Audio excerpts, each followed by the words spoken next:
Stabilize! Everyone hold hands!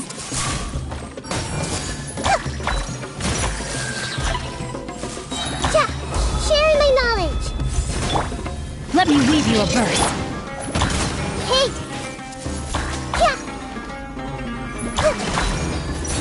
Yeah!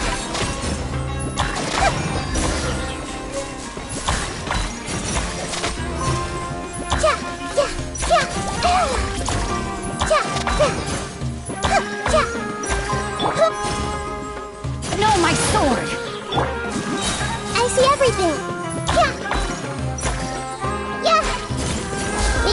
home.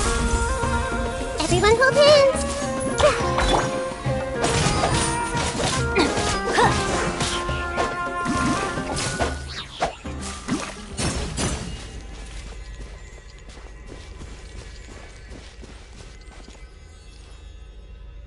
Rain outlines your fate. Hey!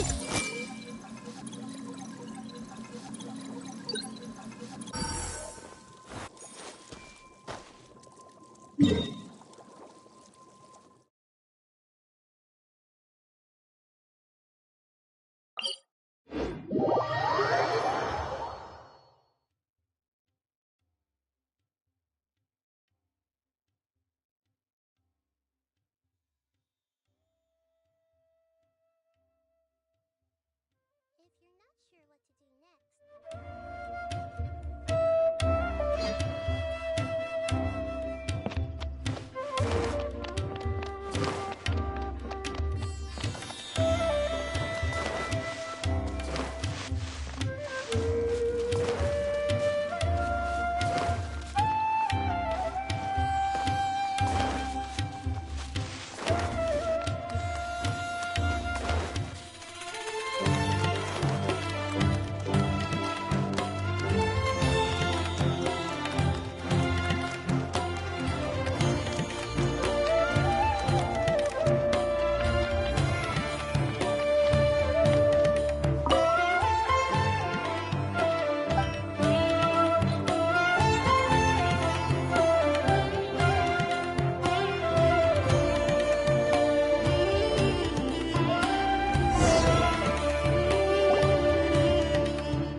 I will have order. Solidify! No, my sword! Fallen leaves, adorn my night! Into the wind! Witness the power of Gugwa! The Temple of Wisdom! I see everything! Yeah!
weather is lovely and warm.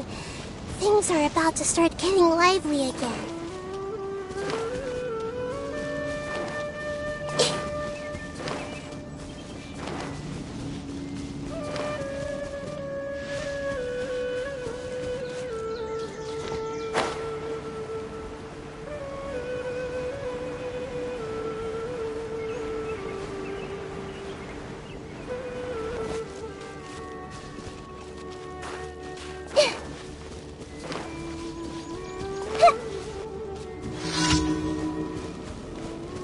Everyone hold hands!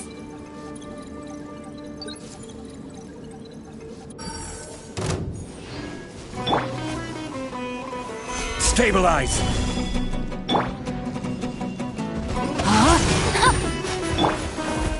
The wind knows me. Grow!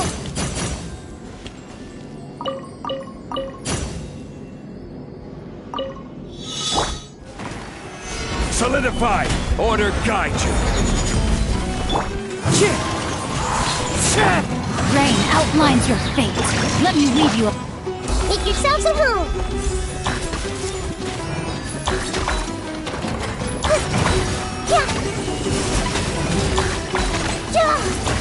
Committed to memory!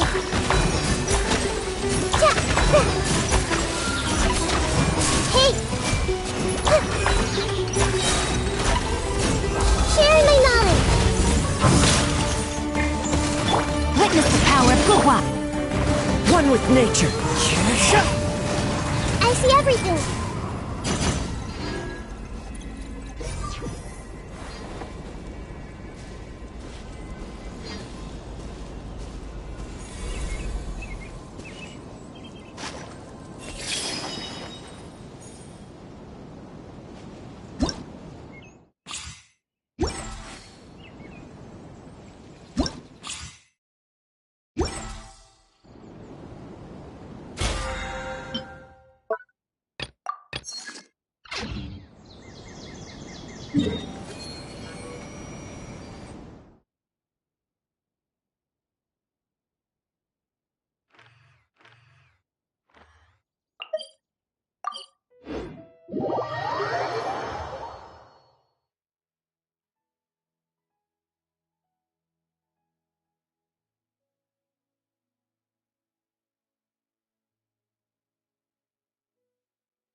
Ad Astra.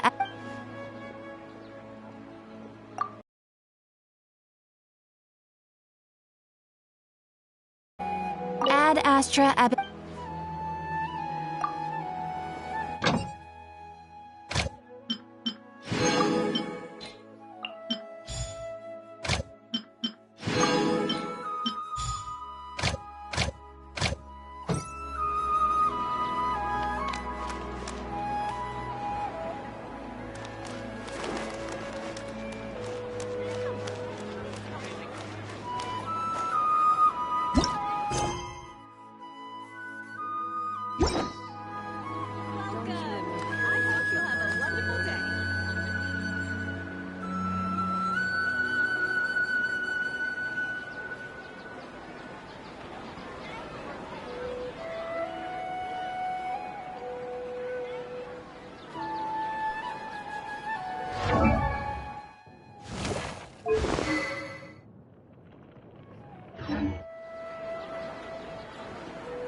Everyone is already waiting inside.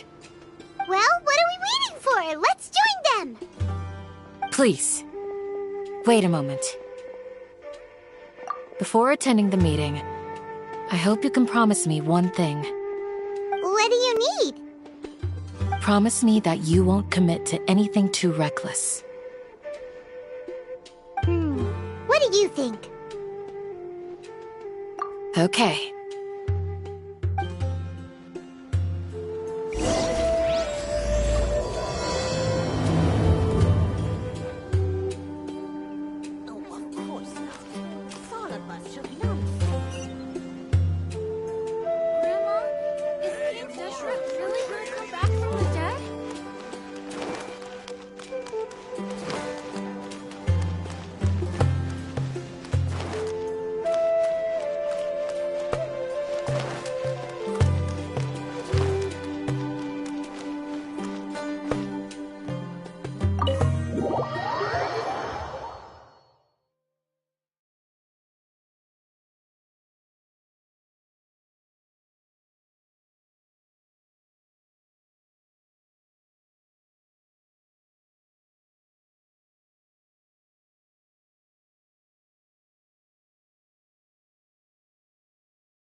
Everyone's here so early!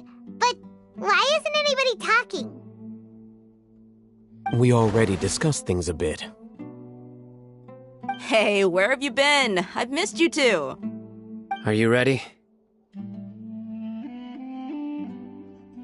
Very well. Are you sure this is gonna work?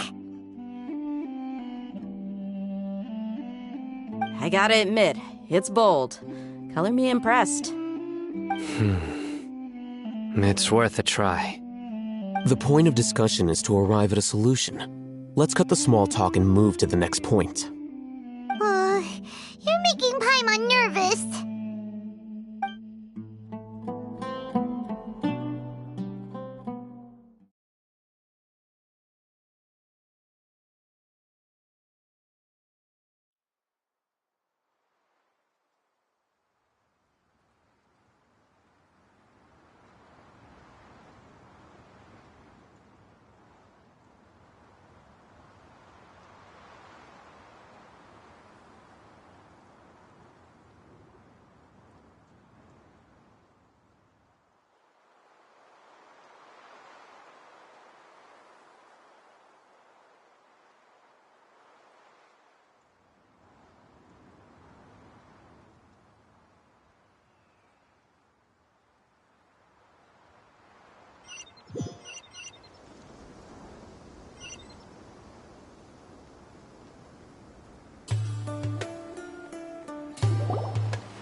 You're finally done. I have some other stuff to take care of. Catch you all later. Come on, don't give me that face. I know what you're going to say. I'll be careful. That's what I wanted to hear. Take care. Well, Traveler, Paimon, judging from your expressions, the meeting must have been quite productive. You can tell? I'm not that good at scheming or strategy, but I can sense people's emotions. And based on your reaction, things must have gone quite well. Paimon's a little worried. Hopefully nothing will go wrong. To be honest, I feel the same. But you're already some of the most capable people I know. So you have my trust. Candace gave us a compliment! Your deeds speak for themselves. Candace, we stayed behind to tell you that, although you won't be coming with us, we'll be sure to remember your words. I'm very glad to hear that. I've said the same thing to everyone here today as I said. Most important thing. Only when you're safe can the plan be successful. So please, take care. You're welcome. And thank you for taking my advice. Good luck. With everything. I'll be here in the village praying for you.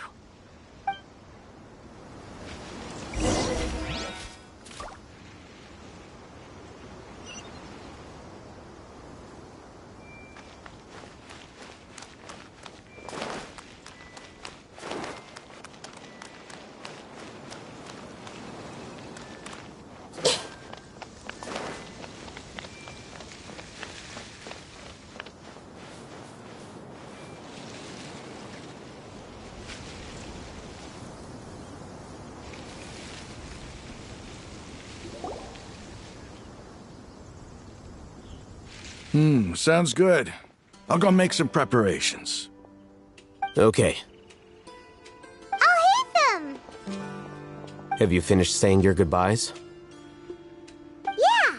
Also, Candace told everyone to be careful. Yes, she did. But I think my point also bears repeating. Our plan is not child's play. We won't be able to achieve anything if we're simply careful. We must go beyond that and fully commit ourselves to it. I hope this is clear to you. Huh? Shouldn't you be saying something more cheerful to boost our morale right now? Didn't we already do that during the meeting? You can never have enough words of encouragement. In that case, Candace can cuddle you to your heart's content while I continue to remind you of the seriousness of our situation. We all have our jobs to do, after all. It's like how some people can be put in charge of logistics while others will fight on the front lines.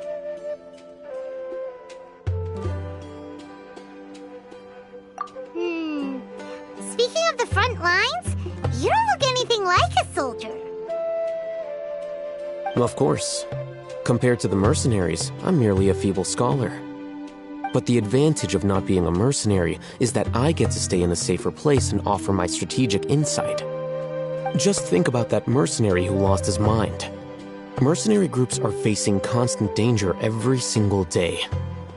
Well, being a scholar is also a high-risk occupation, and you are a scholar.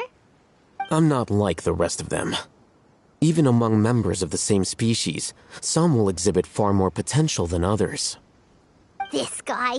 Paimon still remembers when those mercenaries in Port Ormos called you a lunatic.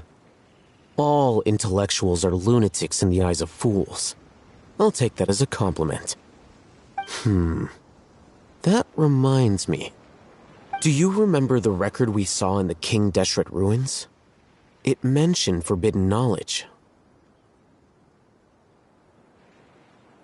You have a good memory.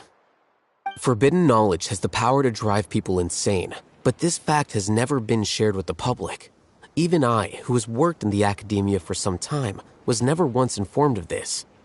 I think those mad scholars and mercenaries we encountered may have all fallen victim to the corrupting qualities of forbidden knowledge. But the academia has always held a different view. They have always believed that symptoms of madness are a side effect of human contact with divine knowledge as mere mortals. Come to think of it, perhaps the academia has also never understood the true nature of forbidden knowledge and thus always approached the issue from the wrong direction. The Withering, Elazar, and the sandstorms. Don't you think what is happening right now across Sumeru is rather similar to the forbidden knowledge pollution that occurred in the desert thousands of years ago?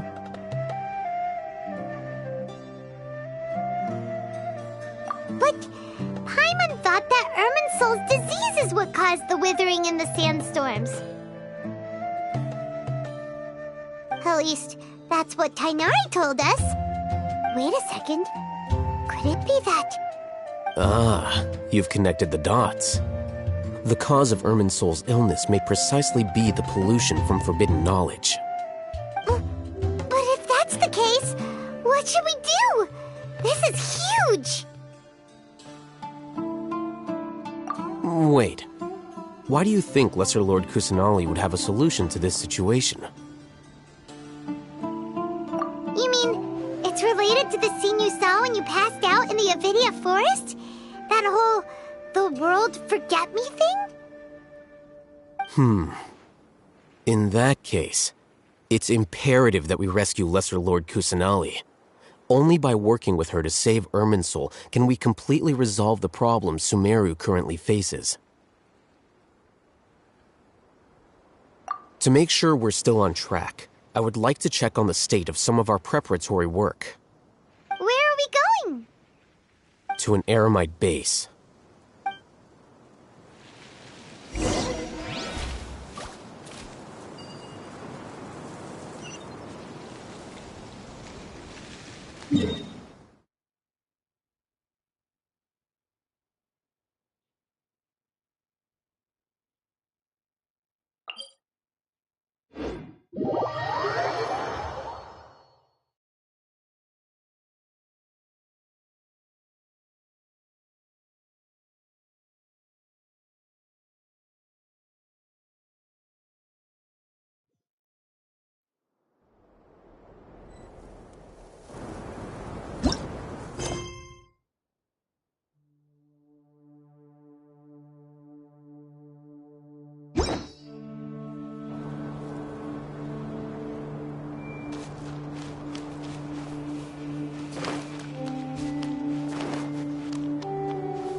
Oh, you made it.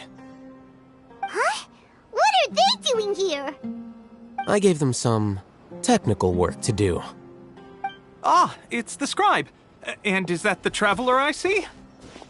How's the work going? Ah, yes! We have fixed the devices according to your instructions. One of them is already ready for use, while the others are still under repair. Aren't those devices for canned knowledge extraction? What are you doing with those? Look here. Huh? More canned knowledge? Are you going to put more weird stuff into his head again? What's that look on your face? Are you scared? Paimon's a little scared, but very, very furious! That's an interesting response. Anyway, we're not going to use this just yet.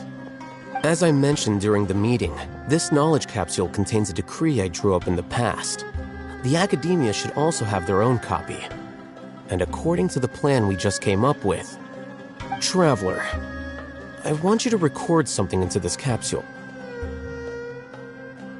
Do you believe we can save Lesser Lord Kusanali? Good. Conviction is the most important part of all of this. Now, please get ready and put on this device. You want us to record our conviction into the knowledge capsule? Yes. Paimon is still really worried. I understand, but trust me, Paimon, this is something we have to do. It's best if you can do as I say. Because, to achieve this impossible task, it sounds like you'll need to fool your own heart first. The most important tool we have. Paimon can see the point you're trying to make. Imagine this. We have orchestrated our plan and successfully rescued Lesser Lord Kusanali. As a result, we have changed Sumeru's entire political landscape. Everything went without a hitch, and everyone recognizes and praises our achievements.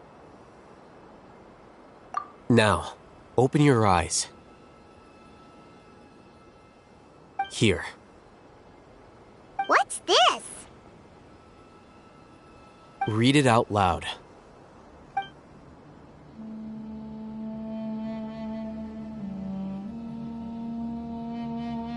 It's done. Is your head okay? Does anything hurt? It's just a recording. there should be no negative effects. But what was the point of doing this? Paimon doesn't get it. And that's perfectly fine. In any case, these capsules aren't meant to be used by you. Huh? What do you mean? Have you forgotten? Our plan needs to account for those who have long relied on the Akasha. You may find it hard to believe, but for those people, everything the Akasha transmits to them is nothing short of absolute truth. Imagine if you've been using a device like the Akasha since the day you were born, and this device has always supported you during times of need. After all that time, what do you think you'd become? A fool? A machine? A slave to orders. And that's why rules are so important. In addition, those who understand the rules can delineate boundaries and identify gray areas. But why would you need to identify the gray areas? You could say that those kinds of ambiguous zones can be very interesting. One might even say they're advantageous in the right hands. Things you're interested in are really out there. Are all Sumeru scholars like this? Anyway, that's enough chit-chat. I'm going to take those two to work on some small projects. You can head to Caravan Rebot and start preparing for the next step. Small projects? We're going to tinker with the Akasha terminal and make a few modifications.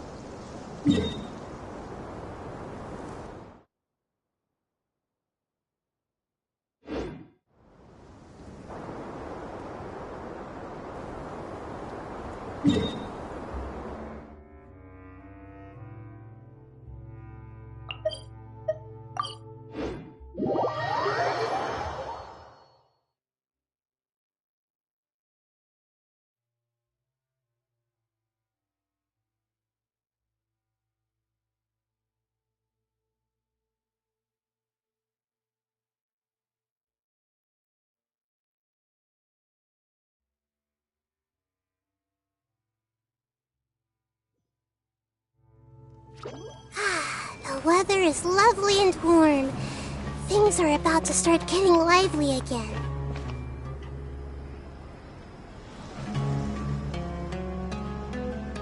I thought we agreed on a plan. How can you go back on your word? The plan is too radical and carries a high risk for casualties. I've given it a lot of thought. And in the end, I still can't agree to it. But it's still the best plan we have.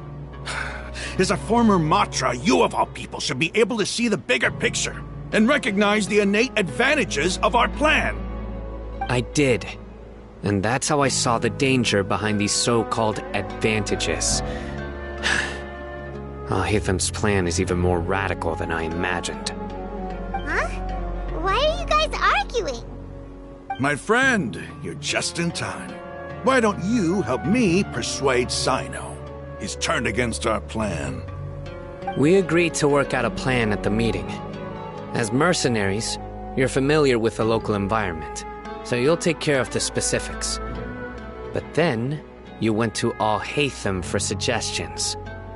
Had I known Al-Hatham would give you those kinds of suggestions, I would not have agreed to the plan. Look, you already know that we're all on the same side here, don't you?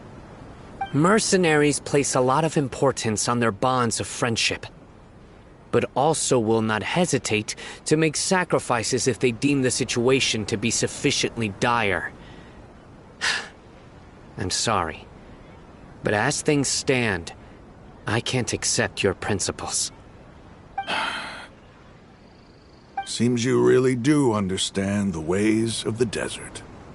Traveler, Paimon, this is also something you should know.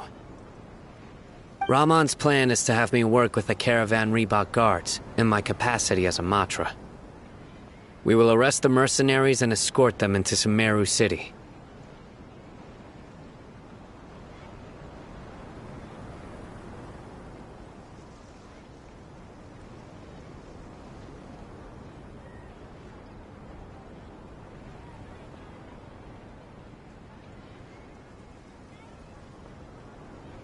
Wait! How can we work with the guards? We can't get through that wall easily, remember? Caravan Rebot would never let so many unregistered members of the Eremites enter Sumeru City. My plan will clear us of any possible suspicion, and also let us enter the city as a big group. There is no better way. That also sounds like something Al-Haytham told you. Am I right? Doesn't Al-Haytham know how dangerous this plan is? Of course he does. He told me. There is no perfect plan, but this can get the job done. He also said that with the help of Sino and the Traveler, our chance of success would increase significantly. I never blindly trust anyone, and I've always had a good eye for people. I think he made a number of valid points. It's my own choice to trust you. If I make the arrests alone, I can control myself and prevent you from getting hurt. But I can't guarantee that kind of discipline from the guards.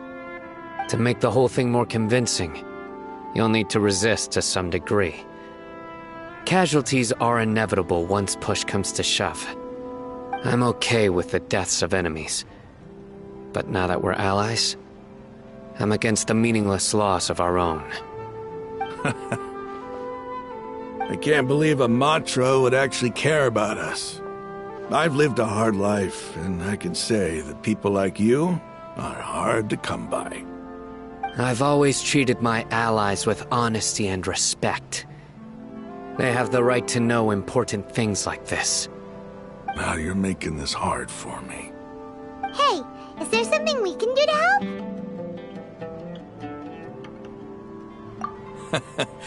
I knew you would say that.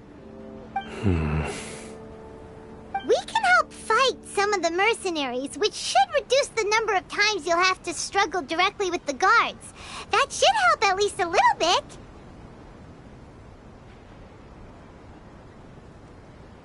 Sino, on behalf of my people, I thank you for your kindness. But this is a mission we cannot turn our backs on.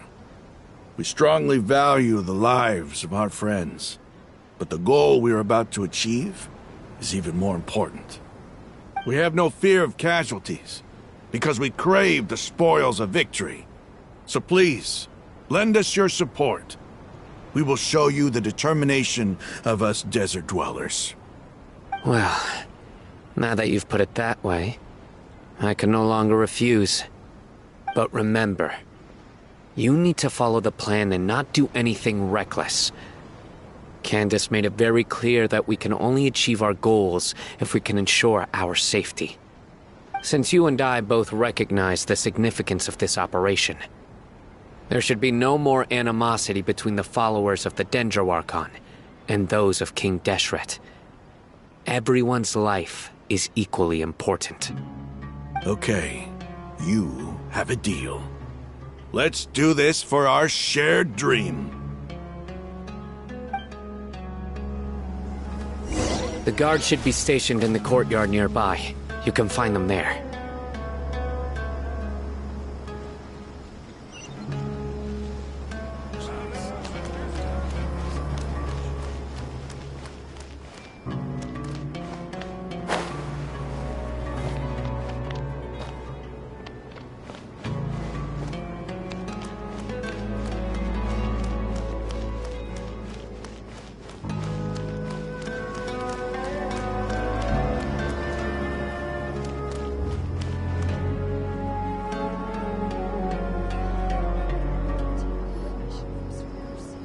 Guards! General Mahamatra! To what do we owe the honor? Keep your voice down. This is a secret operation. I'm going to arrest a large criminal gang near this location. According to the Academia's Guide and Regulations on Secret Operations, I have the right to ask for the cooperation of Caravan Rebot. Of course. Mahamatra Sino's order is the Academia's order. Just let us know what you need. But who exactly are you planning to arrest, and how many people are you expecting? Depending on the scale of this operation, we may need to report it to our superiors. They're a squad of Eremites whose number is comparable to Ain el Akhmar in Port Ormos. They're involved in the theft and resale of supplies from the Academia. As many as Ain el Akhmar? This should definitely be classified as a joint operation. Then I suggest that you report this to your superiors as soon as possible, and treat it as a top priority desert operation. I will need personnel. Got it. Please wait a moment. I'll contact them immediately.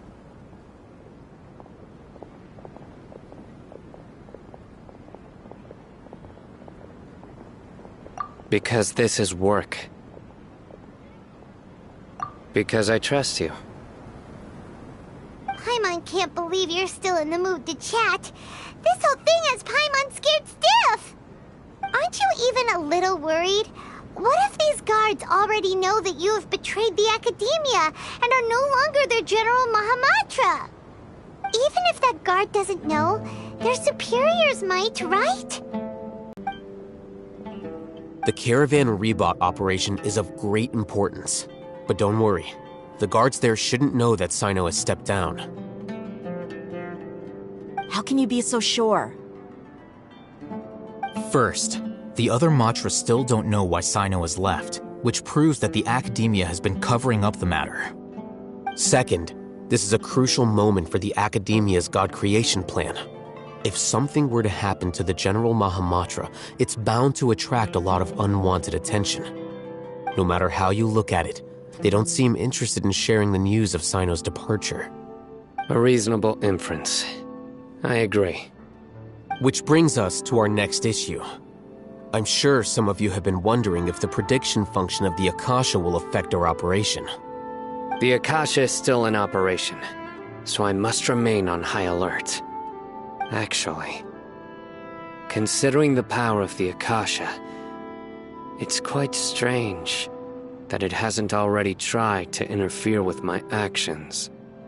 I've given that a lot of thought. For now, I don't think you'll need to worry. If you remember, when you first came to Aru Village, all your actions and routes were predicted by the Akasha. It even gave that information to those who kidnapped the village keepers.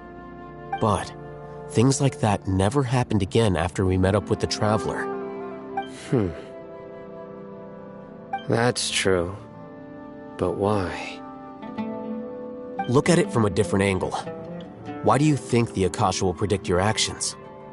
Because my personal data has been entered into the Akasha. That's true, but the key to this question is, how well can the Akasha make predictions about a person? Haven't you ever thought about it? Just how can it do this in the first place? Because the Akasha controls the entirety of Sumeru. The Academia firmly believes that all human actions can be explained through logic. By sorting and analyzing entered data, the Akasha can derive behavioral logic and predict the actions of those who fit an existing logic model. However, at the risk of sounding like an advocate for fallacies, can everyone truly be considered logical at all times? Emotions are part of our behavioral logic, but can you guarantee that every experience of the same joy or pain would be equally intense? How can our feelings and opinions be predictable down to the letter in every single instance? Sino, in the past, you've always worked alone. In the absence of another person who could sway you or your thoughts, the Akasha could produce predictions that were similar to your real-life behavioral principles. Decisive and principled, you were used to solving problems alone. That's why the Akasha could figure you out. But now, you've joined a team. And I believe the Akasha hasn't yet figured out the full composition of it. Our thoughts and logic have intermingled and weaved themselves together to become a complicated, chaotic mess. Any one of us could potentially disagree with another. The Akasha lacks data on these interactions, and it's impossible for it to predict your actions in the future based on your decisions in the past. After all, there's probably a limit to just how much we can be modeled or controlled by data. So, in my opinion, you're probably safe for now. Huh. Makes sense to me. I agree. The Akasha is not alive, and I don't think we can be completely controlled by something without a mind of its own. Is that so? I guess there are things that even the Akasha cannot calculate, and people will not be forever trapped by the past. Whew. I'm so glad that this is settled. Next time, pay attention during our meetings. Will do. Just remember to stay vigilant. Footsteps! General Mahamatra, we were not expecting your presence here. I'm the security officer of the Grand Deshret Desert District. My name is Luxembarbo. This is my assistant, the Traveler. He will be working with me. The construct next to him is for his work. Beep! Construct, beep! What a great honor to meet you. Your golden hair is as bright as the sun. And, is this the latest technology from the Academia?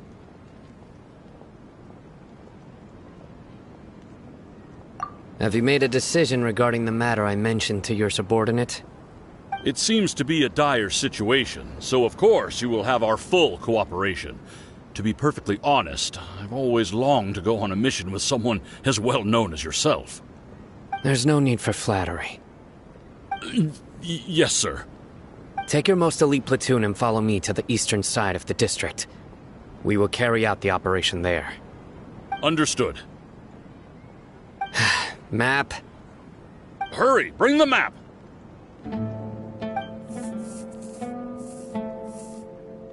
In 2 days, we will engage Rahman's Eremites and capture all of them.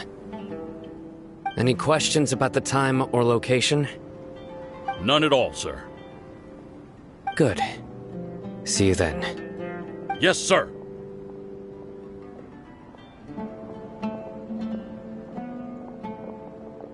Maybe hanging around the General Mahamatra isn't so bad after all.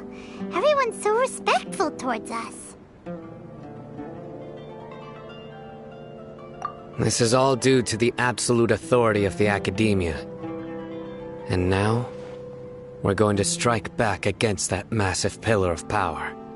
Get ready. We will move out in 2 days.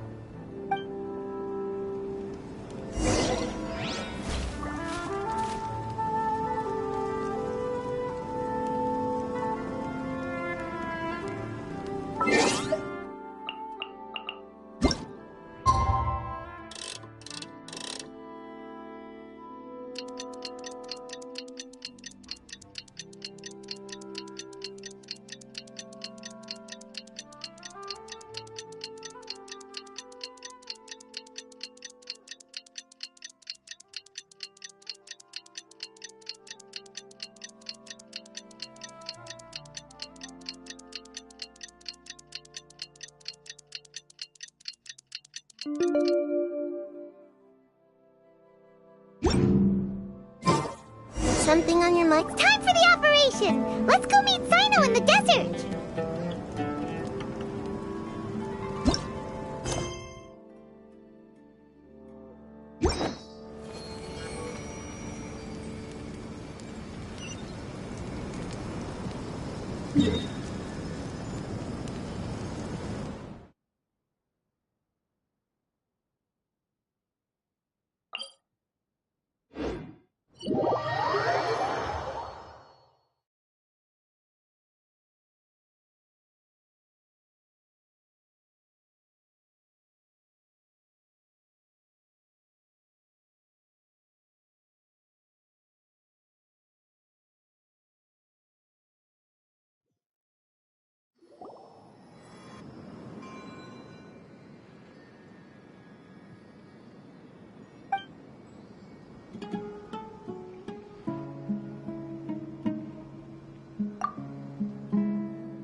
Let's hurry over!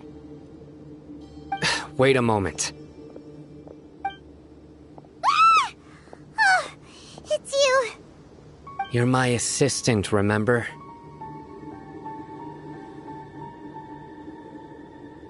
Being my assistant, you must stay with me. Now let's head over there. It's General Mahamatra and his assistants. We meet again. Huh.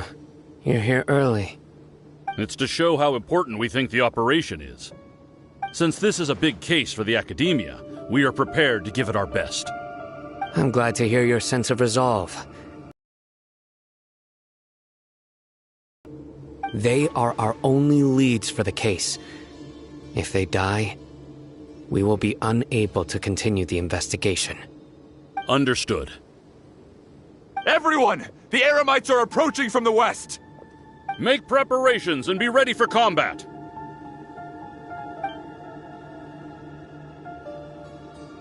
Halt! Oh? What a warm welcome! What do you want? Judging from those shiny weapons in your hands, it seems like you're not interested in a deal. Rahman, the Academia has caught wind of your smuggling and illicit sales. If you value your life, I advise you to surrender. Who are you supposed to be? A Matra from the Academia? I can't believe you came all this way just to catch us. I'm not here to talk. Oh. Nobody's given me this much time of day since I became a mercenary. Brothers! For that slight, let's wash our blades with their blood. Let's show them we Eremites are not to be messed with.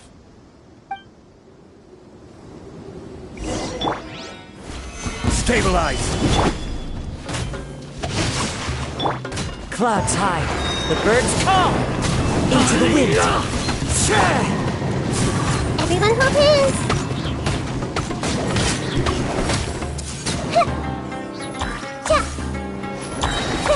Make yourselves a move!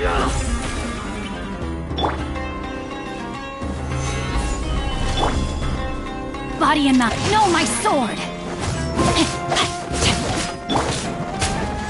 The wind knows me.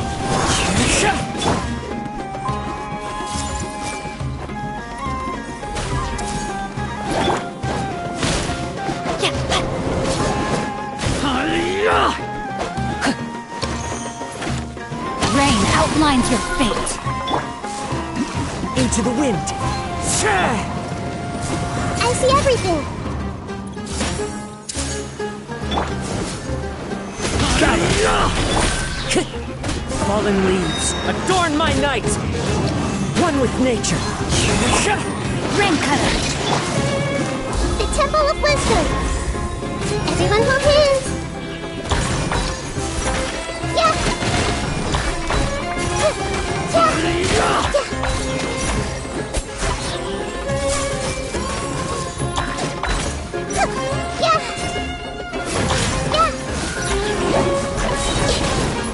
Sharing my knowledge. I see everything.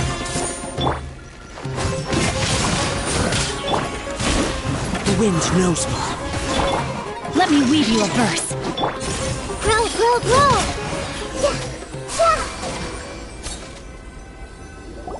It's over. Ah!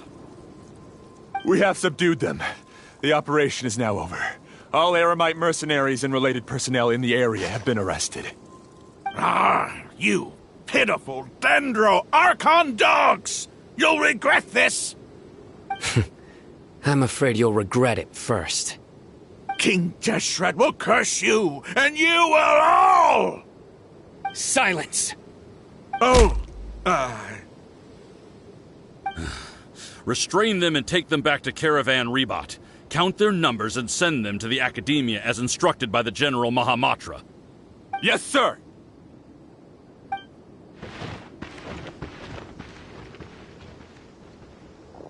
Mahamatra Sino, I will now take my leave. If you need further assistance, please come to Caravan Rebot and ask for me. Understood. You are dismissed. There they go. Let's talk elsewhere.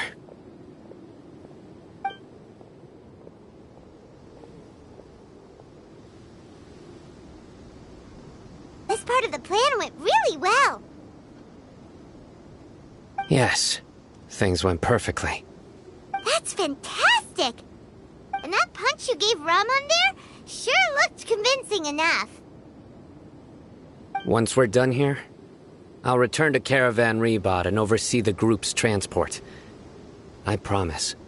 I'll get everyone into Sumeru City safely. Yeah, you're the reason why everything went so well. It's not the time to celebrate yet. I believe Dia should already be waiting for you. Go join up with her. She will need you to introduce her to Tainari. Speaking of which, is it really okay for us not to share the full plan with Tainari? What if he'll feel miffed about it and refuse to work with us? I have a very close relationship with Tainari. Given how well we know each other, I believe my message alone should be enough to bring him to our side. He knows I won't make jokes about things like this. If we need help, Tainari is the best option. Get ready for the next phase of the plan. Don't keep them waiting.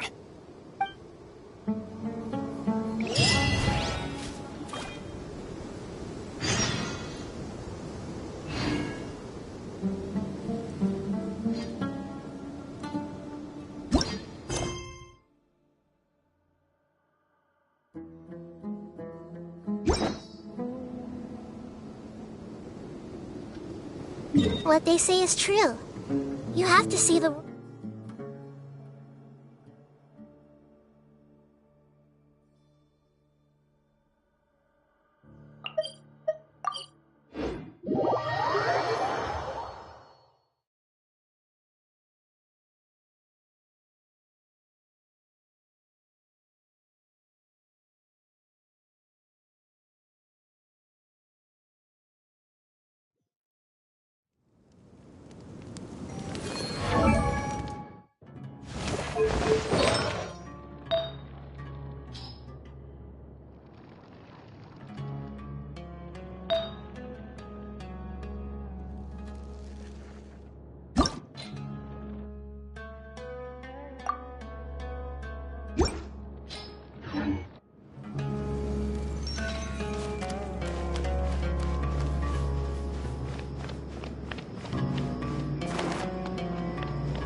It's about time. Didn't you say our part of the plan is the most important of all? And here you come rolling in late.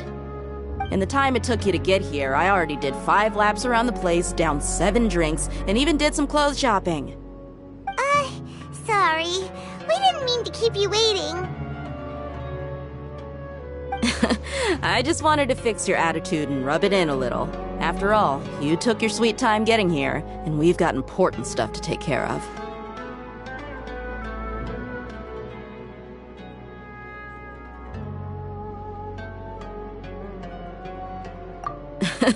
I just like seeing that serious look on your face. All right, I'll stop. All joking aside, I'm glad you're here. Let's get moving and take care of this as soon as possible. But where should we start? Our responsibility is to get a status update on the Fatui Harbinger known as the Doctor. We need to make sure he won't get in our way when we rescue Lesser Lord Kusanali. Dealing with an institution that controls all of Sumeru is already hard enough. If the Doctor were to crash the party, it would be next to impossible for us to achieve our goals. Yeah, we sure don't want him showing up. Ooh, he really gives Paimon the creeps. Right? Hearing his name just reminds me of those stuffy old geezers in the academia. I'd rather not have to deal with someone like that.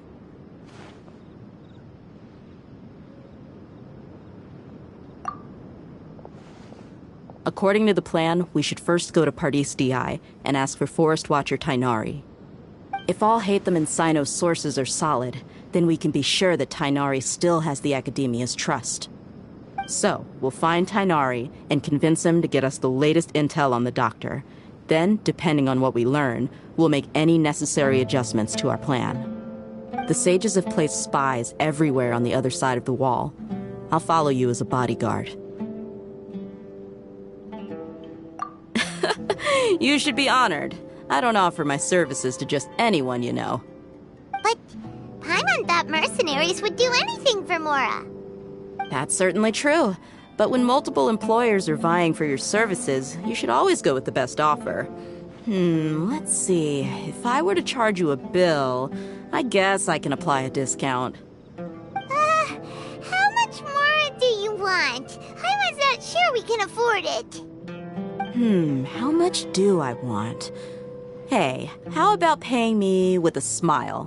What do you say? I haven't seen you smiling much recently. If you ask me, someone like you must look lovely when they smile. Come on, give me a smile so that I can be less worried. Looking good! I hope this pretty smile will become our lucky charm. There are many kinds of smiles, but only a truly joyous one can bring blessings to others. Let's consider this smile a down payment for our future victory. Let's go. It's time to pay a visit to Pardis DI.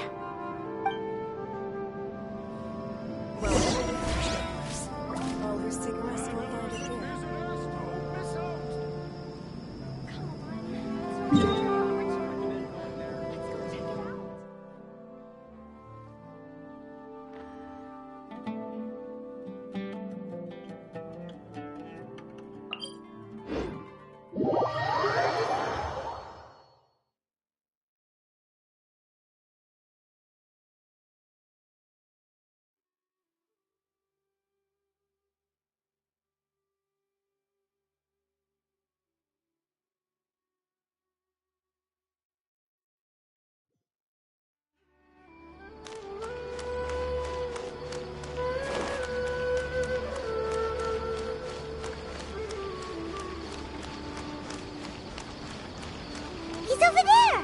Let's go say hi!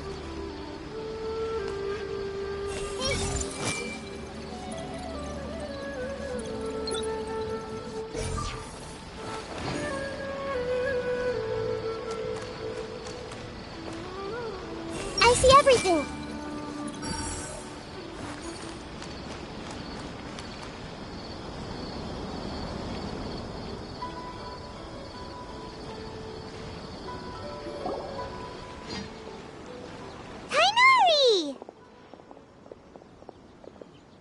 Ah, Traveler, Paimon. And you are?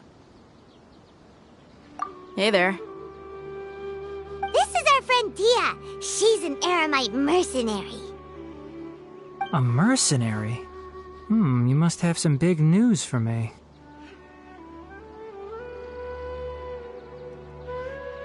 It's something really important. Please help us out.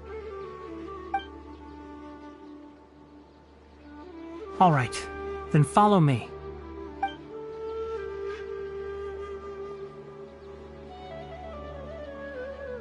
This place is better. We won't be disturbed by any passerby. Okay, what is this important thing you want to ask me?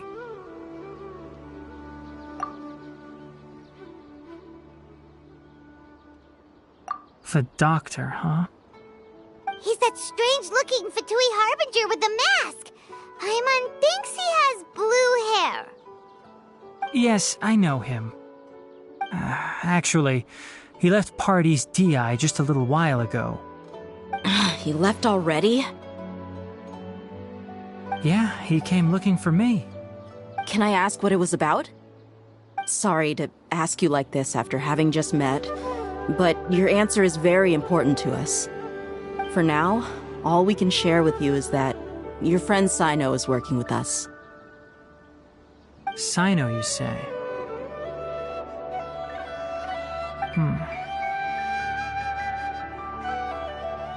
I see. So that's why he hasn't been at the academia. Okay. I will answer your questions and will assist you any way I can. You don't have to tell me everything that's happened. Sino's name really does work wonders. You're not even a little worried that we might have made it all up? Despite having just met you, I can sense that you're the serious type. Between you, the Traveler, and Sino, none of you strike me as the type that would conspire to deceive me. You don't need to tell me anything you don't want to. I'll also get straight to the point. The Harbinger you mentioned came to me because he wanted to take the scholar Hypatia away with him. Hypatia? Why would he want her?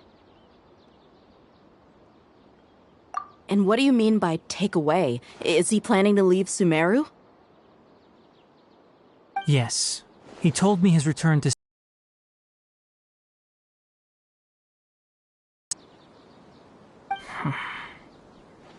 So you mean... you're leaving this place soon? Indeed. Otherwise, we could have perhaps talked a little more. I was just about to set out when I remembered something important. To that end, I made a final trip to Pardis Di. Let me ask, have you been taking care of a scholar by the name of Hypatia? Your sources are accurate. No doubt because you recruited many informants. But you're right. Hypatia has indeed been receiving treatment from me. Forgive me for asking, but how's the treatment coming along? Given the way you're asking, I assume you have something to say. Since you asked, I'll be frank. I would like to take Hypatia to Snezhnaya. It's incredibly difficult to transfer a patient. As a scholar yourself, shouldn't you at least be aware of this? Oh? I can't believe your utter lack of faith in me, to the point of even questioning my general level of knowledge. How unbefitting. Well, you're the only one who's ever made such a request. I have my ways of keeping her safe during the journey. In addition, I can also promise that under my care, Hypatia will receive the most advanced and effective treatment. I will personally supervise her treatment and see to her recovery. Would that be agreeable to you? Hypatia was born in Sumeru and remains a scholar of the academia. Her situation has not become dire enough to necessitate her transfer to another nation. Transporting her to Snezhnaya is risky, and the potential benefits are unknown. As the person currently responsible for her treatment, I cannot possibly sign off on this transfer. Your suggestion is rude and reckless. I'll pass. I don't know much about the doctor, but after talking with him, I realized that, just like many other scholars, he possesses an aura of arrogance that I've come to detest. It's not so much that he's looking down on others, but more that he's so confident in himself and his abilities, to a point of near insanity. I would never refer a patient to someone like him. I prepared myself for a protracted battle of wits, and was really surprised to see him just give up on the topic. Still, his reaction really concerned me.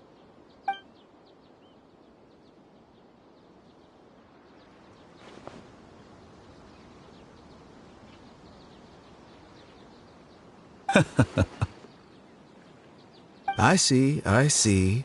Of course, your opinion makes perfect sense. You're still young, but already quite stubborn. I must say, you are not like what I had expected. Under normal circumstances, I wouldn't just let you off the hook like this. But unfortunately, I'm in a hurry today, what with Her Most Noble Majesty the Tsaritsa calling for our return. Luckily, there is still some time left for me to take care of everything before I leave. It's just as the Academia said, you're a responsible and gifted scholar. Sadly, even with all of that, you're still lacking a bit of shrewdness. And that's also why people like you can never realize that sooner or later, everyone must pay the price for what they've learned.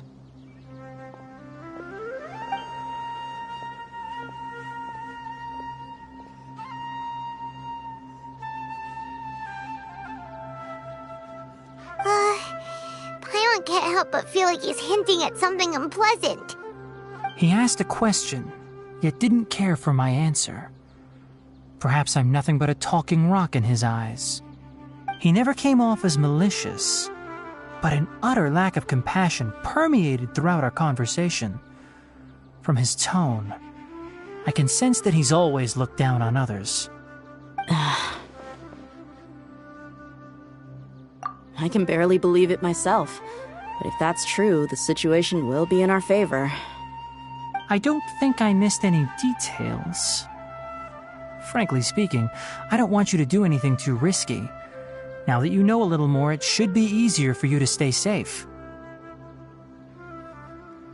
Sorry we can't tell you everything. We appreciate that you helped us anyway. I won't forget your kindness. It's okay. I have an obligation to do so. To be perfectly honest, all of this may have started because of me.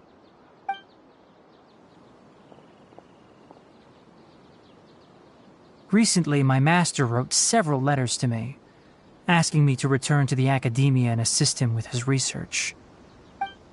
Hasn't he already asked you several times before? Yes, but there's something off about this most recent batch of letters. The handwriting and tone are both familiar, but some details have been omitted. My master will occasionally leave a few dots on the back of the letter. 1 dot means that he wrote the letter on a sunny day, and 3 dots stand for a rainy day. This has been a habit of his for many years, but I didn't find any dots in his recent letters. I believe something may have happened to him. I get it. Since you are always at Gandharvaville, you would like me, someone already working at the Academia, to investigate this matter, right? I'd like to ask you to do that for me. If you can keep yourself safe, please withdraw immediately at the first hint of danger. I can do that, but I have a feeling it won't be that simple. The Academia has been working on a big project. I'm not quite sure what it is, but your master might be involved with it. If the higher-ups really are hiding something, then it will be difficult to remove myself from the situation once the investigation starts. If the situation becomes critical, I'll leave the Academia. If you don't see me there for an extended period, that's your cue. All right, we've got a plan. I'll stay at Gandharvaville to support you. If that scenario comes to pass, you must be extra vigilant. And be wary of any messages or direct requests from the Academia.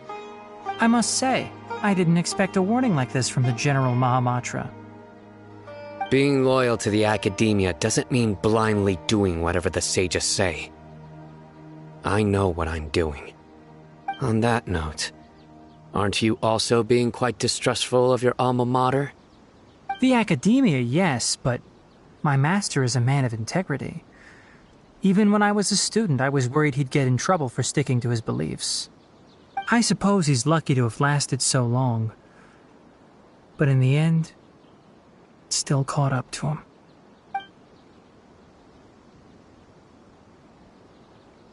I see. So you noticed something was up with the academia from the very beginning.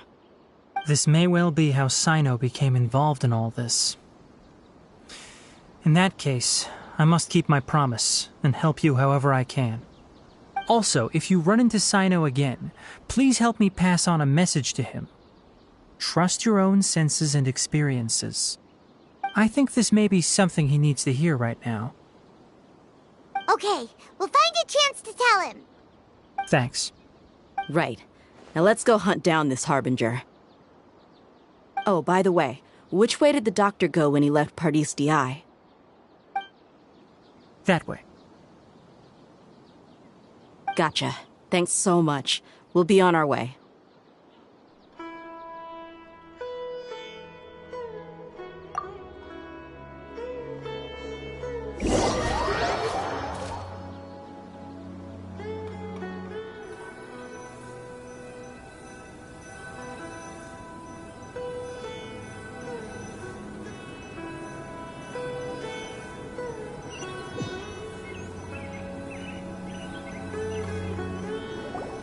According to Tainari, the doctor is leaving Sumeru soon. I want to check if the doctor was actually telling the truth. He also said that he'll take care of everything before he leaves. What did he mean by that? We need to be extra careful when dealing with a person like him. Just to be safe, let's chase him and see what we find. But we have no idea where he went! How can we start chasing him? We'll do it the mercenary way. I'll find leads as we go. All you have to do is just follow me. That Harbinger may have tried to cover his trail, but he still left some traces.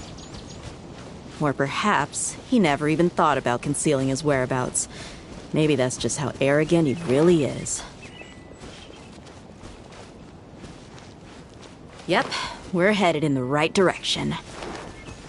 The traces are still fresh, but there's no sign of his entourage. Clearly they're in a hurry. It's just as I thought.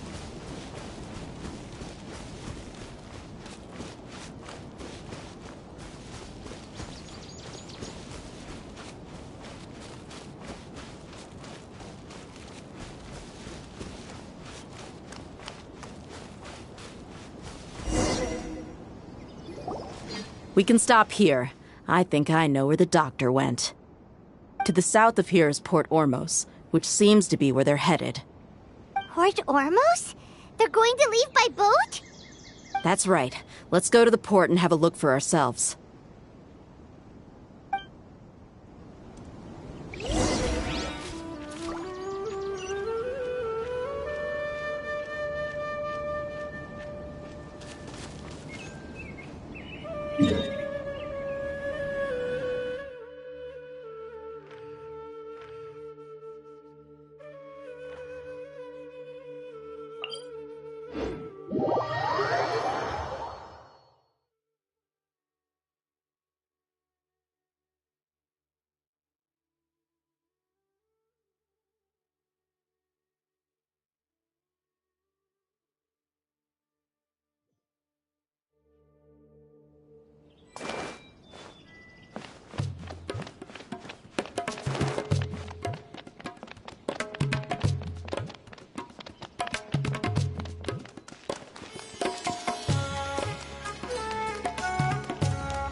Skills, seems we found the right place. Shh! Don't draw their attention. The port is crawling with Fatui soldiers. Let's keep going and see what we can find.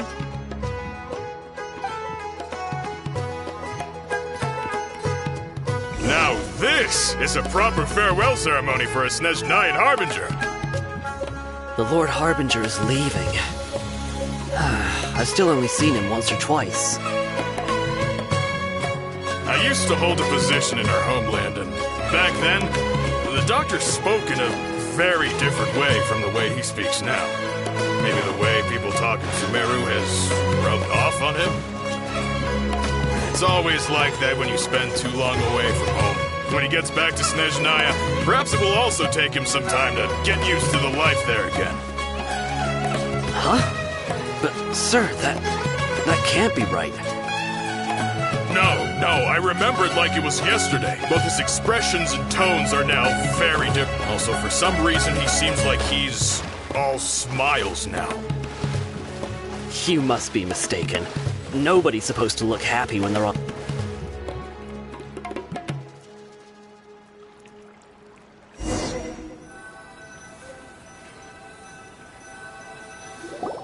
Look! Fatui soldiers! Thanks to Dia's tracking skills, seems we found the right place. Shh! Don't draw their attention. The port is crawling with Fatui soldiers. Let's keep going and see what we can find. Now this is a proper farewell ceremony for a Snezhnayan Harbinger. The Lord Harbinger is leaving. I've still only seen him once or twice. I used to hold a position in our homeland, and back then, the doctor spoke in a very different way from the way he speaks now.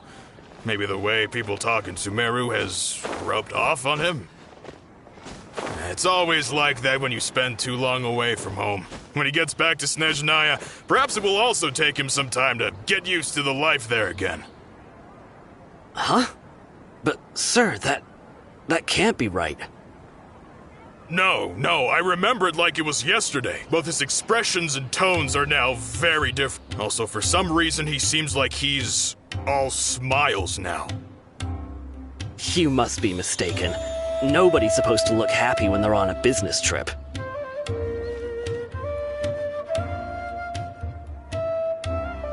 The doctor is on that boat. So he told the truth after all.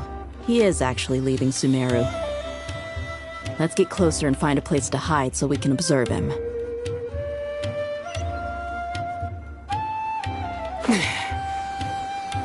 Yeah.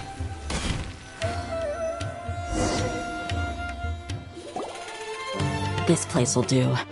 We can hide here while we keep an eye on the boat.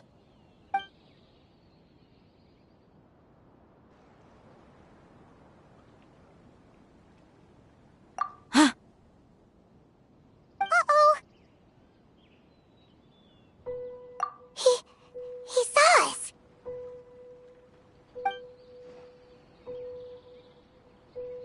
Huh? Is he waving at us? It's time to say goodbye. Wait, is he the only person on the boat? Huh? You mean there's nobody with him? And where are all the soldiers we saw in the port just now? They were all here just a few minutes ago, but now they vanished. So this was a trap. Wait, don't tell me that. Luckily, there is still some time left for me to take care of everything before I leave. Oh no. They might be after Hypatia. Let's get back to Party's DI. Huh? What do you mean? I'm afraid that she's seen something that she wasn't supposed to see. If I were the Fatui, I would also try to take her away. And if I couldn't... Oh no! Are you saying they're going to kill her? Let's go!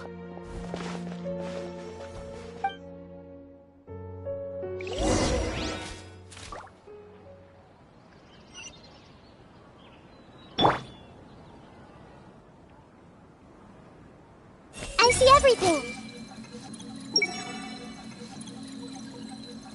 If I had a lot of money, I'd keep it in my hands and never give it to anybody.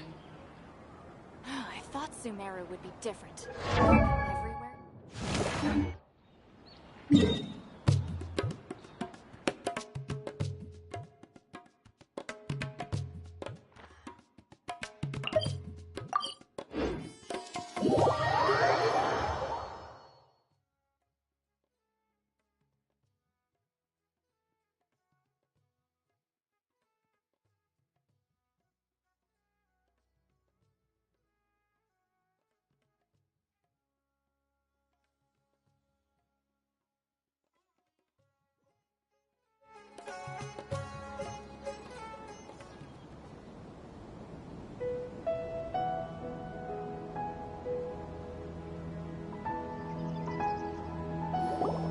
Paradise Di is not a place you Fatui can just show up and do as you please.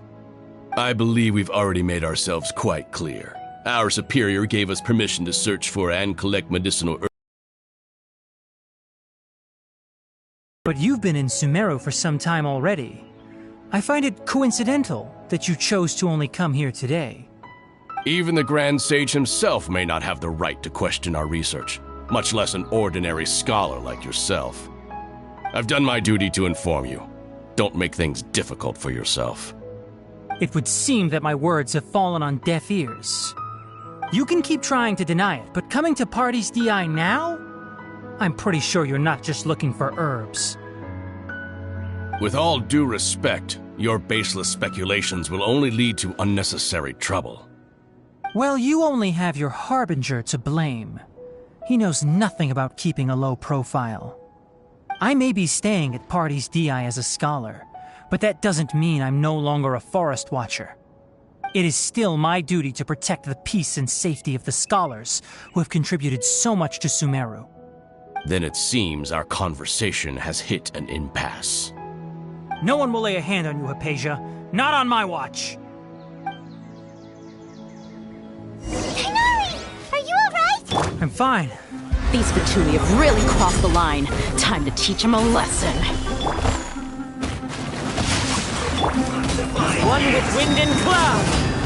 One with... There's no use resisting! Give us Hypatia! Keep dreaming! Yeah, Tighnari! Beat him up! Rain cutter! Stay right I see everything! Let's lessen this quickly! I see stars! Sharing my knowledge!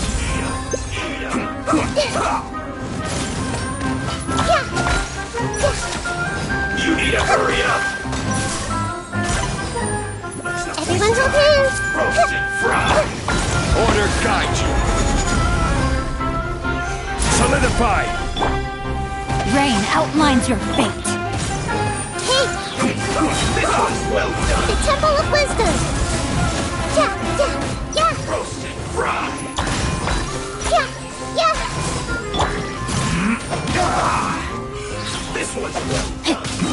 Let me weave you a verse. Fallen leaves, adorn my night! Into the wind! Sharing my knowledge! The doctor's orders are absolute! Yeah? You've been someone's lab doctor so long that you don't know anything else now!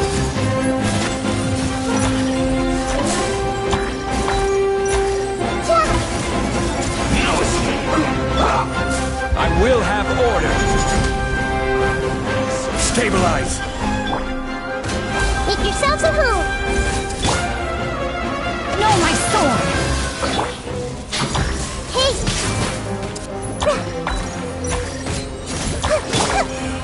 Witness the power of Gugwa! The Temple of Wisdom! We're not getting anywhere. Traveler, Paimon, please go to Hypatia. We need to make sure they don't try to sneak around and attack from behind. Got it!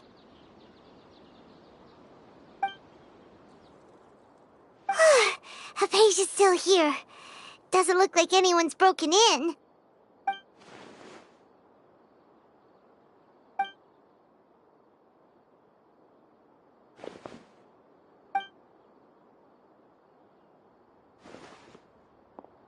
Well, how is she? Oh, that's good.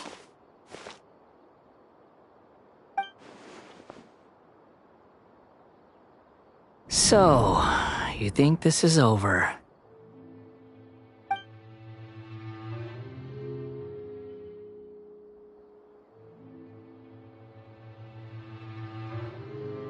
What? The Balladeer is here?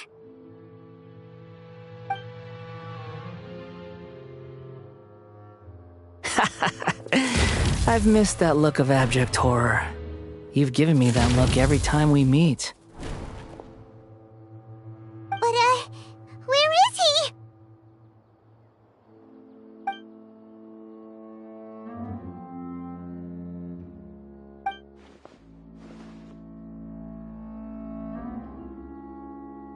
I can hear all of your thoughts, you know. Don't you remember? I already saw you the first time you came to Parties DI and made contact with Hypatia.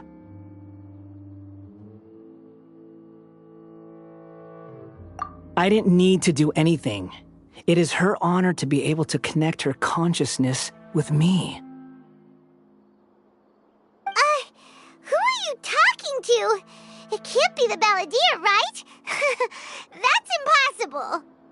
I know you must be curious.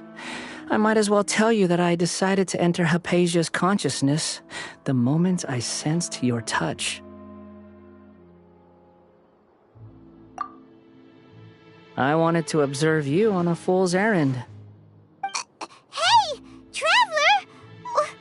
What are you doing? My deification is nearly complete. All that's left now are just some final details. Do you understand? Even if you manage to rescue Lesser Lord Kusanali, it will be impossible for you to defeat a bona fide god like me.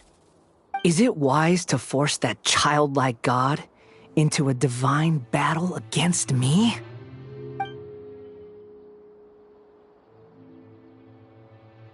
Scholars consider the god of wisdom to be the sum total of their faith. It's how they can justify reverence for a god as they construct it. But this also shows that humanity's worship of gods is a combination of blasphemy and exaltation. It's truly laughable.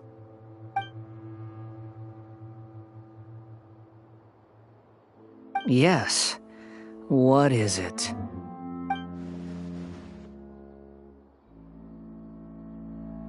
Yeah, I'm in a good mood, which is why I'm talking to you like this.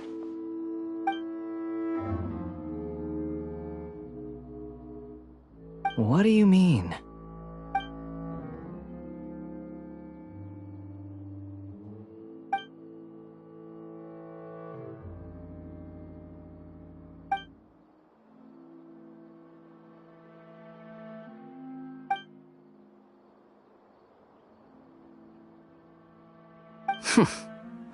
Those words almost make you sound like a friend who actually cares. But you're wrong. I'm different from all of you. I was born to become a god. My entire life up until this point has just been a meaningless routine. Just think about a sheet of paper. By itself, it holds no meaning. The content recorded on it is what gives it value. All I had recorded down before were some painful memories and boring human feelings. Such senseless drivel should have been erased a long time ago. Indeed, to me, the sight of you fools in your futile struggles is far more amusing. Tell me, just what has this world done for you to protect it with such zest and conviction? I'm connected to your consciousness, so I can hear what you're thinking and sense the depth of your determination. This is a good conversation we're having, so here's a word of advice. Let go of your misguided guardian complex. You know nothing about the truth.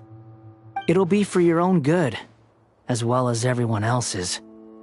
Humans are a species that can only find bliss in ignorance.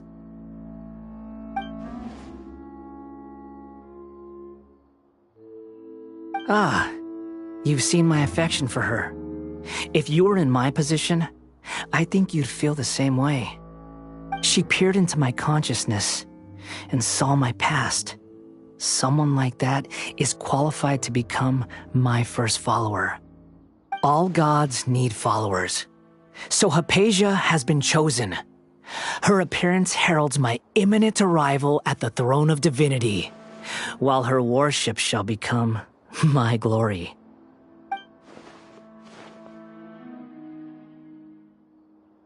You're doubting me again? No matter. Soon, you'll know what kind of authority you're challenging.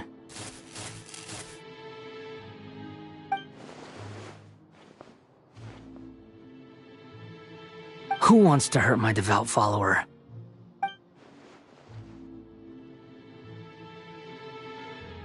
The doctor wants to hurt my first follower?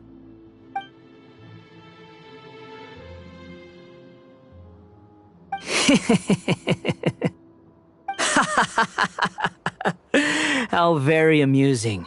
Has anyone ever told you that you're not good at sowing discord? The doctor has never known his place.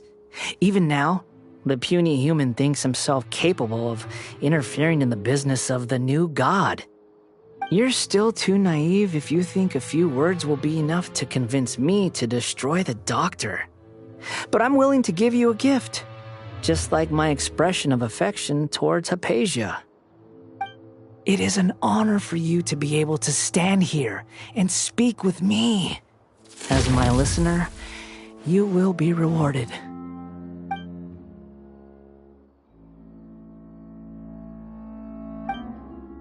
Both good things and bad things can be called gifts. After all, gods have never needed to be reasonable. Ah!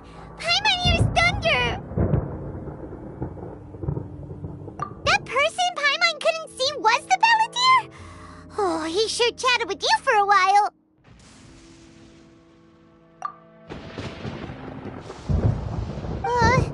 Where is the storm headed? That means anyone outside is in danger! Let's go! Tighnari and Dia still must be fighting!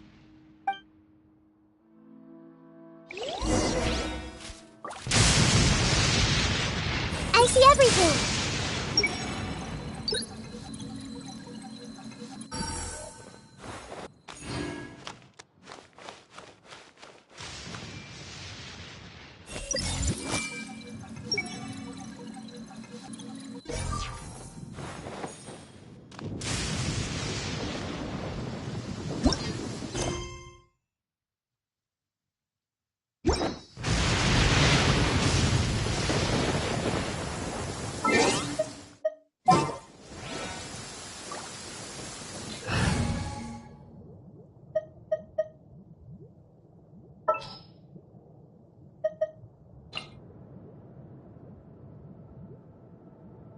Well, since you asked so nicely.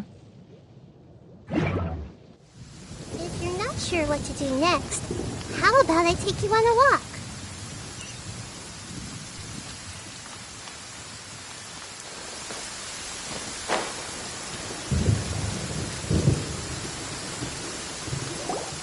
Oh!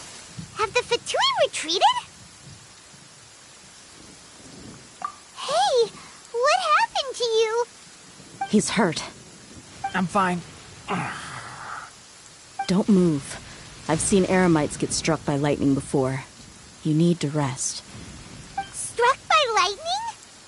We were fighting, and just as things started looking grim, the weather suddenly became extremely strange. Lightning started attacking everyone, almost as if it were alive. Luckily, there were only two of us, and both of us were nimble enough to dodge most of the strikes. There were a lot of Fatui, though, and they were being torn to shreds by the bolts of lightning.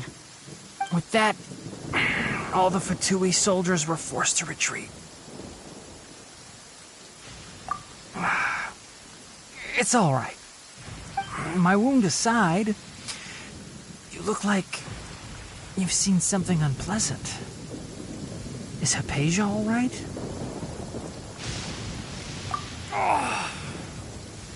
Hey, didn't I tell you not to move? Just in case. Let's go to Hypatia's place and talk about things there.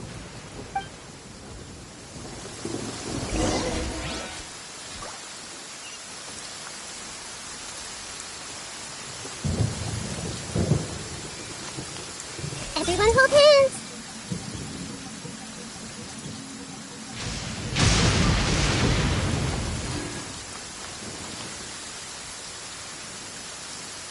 Hey!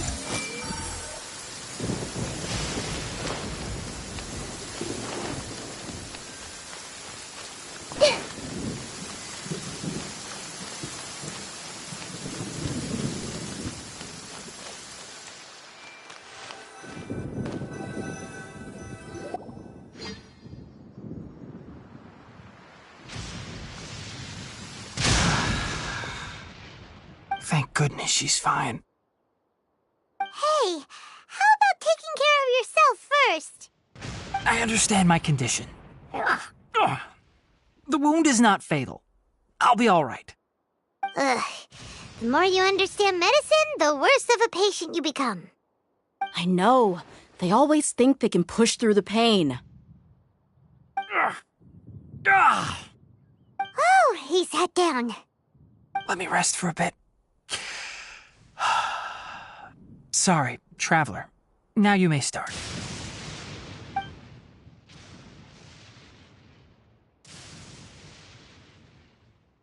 So that's what you were talking to the balladeer about? Oh, Paimon can't believe what he's thinking. The Academia's God creation plan.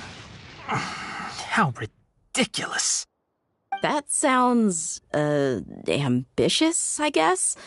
Anyway, this is all way beyond me.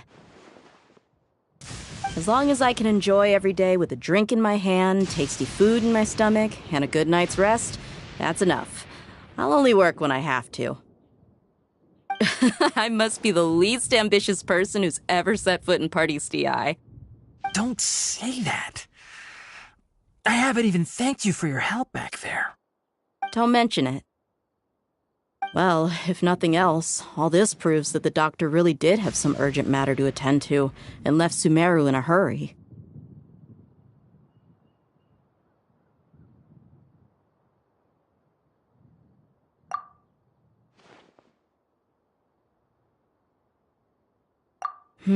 Maybe the Fatui want to cover up some secret of the balladeer. Is that why they tried to seize Hypatia? You said the balladeer claimed that Hypatia has seen his past. So, what could be there?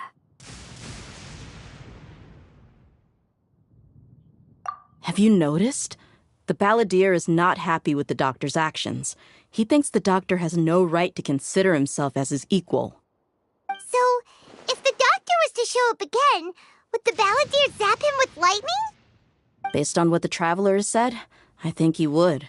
Having the doctor gone benefits him as well as us. In other words, we've successfully completed this stage of the plan. The doctor is out of the picture now. Yay! That's a big accomplishment! I'm also happy for you. Thank you for the help, Tainari. Make sure you rest up for now. Yeah. All right.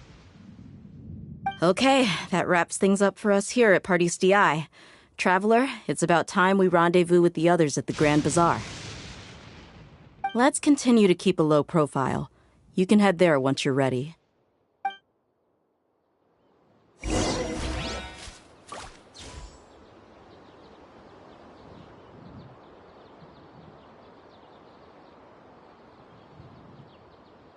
I see everything! The weather is lovely and warm. Things are about to start getting lively again.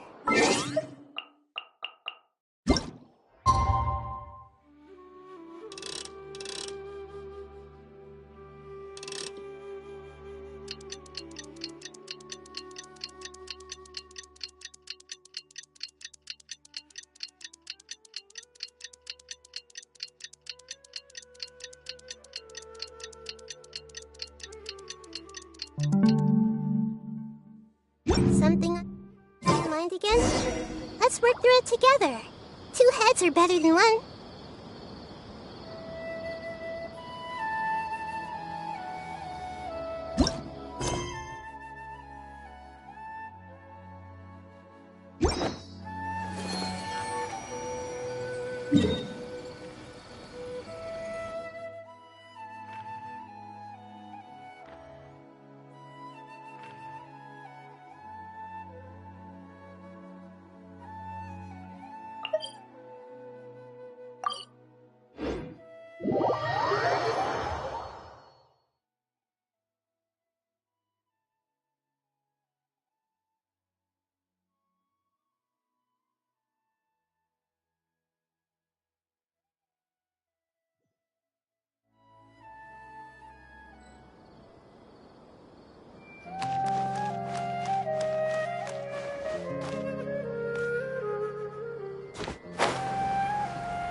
What if Tiffany's drowned?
So great about Snezhnaya toys anyway.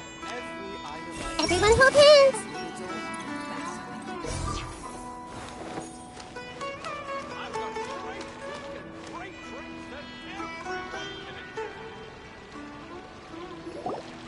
All right, everyone is here. How did everything go? Any luck with your missions? Let's report back one by one. I'll start first. We've made the necessary modifications to the Akasha terminal. In addition, the props required are also ready. I'll go next. The Traveler and I went to Party's DI. The situation was a bit complicated, but we found Tainari. Unfortunately, he was wounded during a fight. Who was behind it? Well, that's the tough part. What should I say, Traveler? The Fatui or the Balladeer?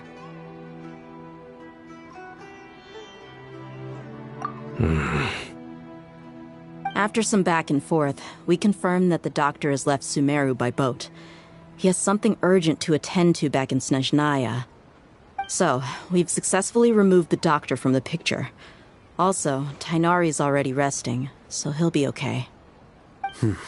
Good. Oh, Tainari also asked us to tell you this message. Trust your own senses and experiences. All right. I'll remember that. Everything also went smoothly on my side. The Eremites should have arrived at their destination by now. To avoid alerting the quarry, they will stay there for now. I can't believe you actually got so many Eremites into Sumeru City. It's all thanks to Rahman and his brave team, as well as their bold strategy. It appears to have been very effective. I'm glad to hear it. Well, is that everything? Okay, this meeting is adjourned. Huh? Wait, you mean that's it? Well, what else is there to discuss? Shouldn't you end with some words of encouragement? You know, to fire us up now? Personally, I'd rather we all go home and get some rest. I'll hate them. Ugh. Oh, and if you wanted someone to say something to that effect, then I must reiterate that I'm here to strategize and not to lead. So you should find someone more suitable to do that. But I thought all of you academia big shots were great speakers. Then I should remind you that I'm the scribe. I know that. So what? A scribe is responsible for recording meetings, not speaking. Fine, whatever. Well, Sino doesn't seem to be much of a talker either.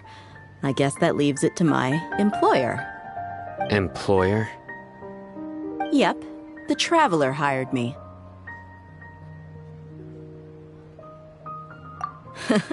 That's right. So come on, boss. What do you have to say for the team? Yeah! Say something to boost morale! Huh? What are you all doing here? Oh, it's Nilu! Hey, everyone. I'm not disturbing you, am I? Not at all. I was actually just about to go find you.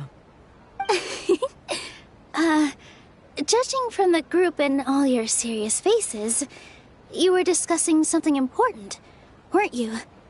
But you also look like you're up to no good. Seems pretty interesting. Welcome, Nilu.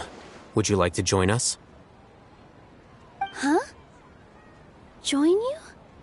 You mean, you also want to discuss something important with me? Yes. Something very important. Nilu, are there any breaks in your performance schedule in the upcoming days?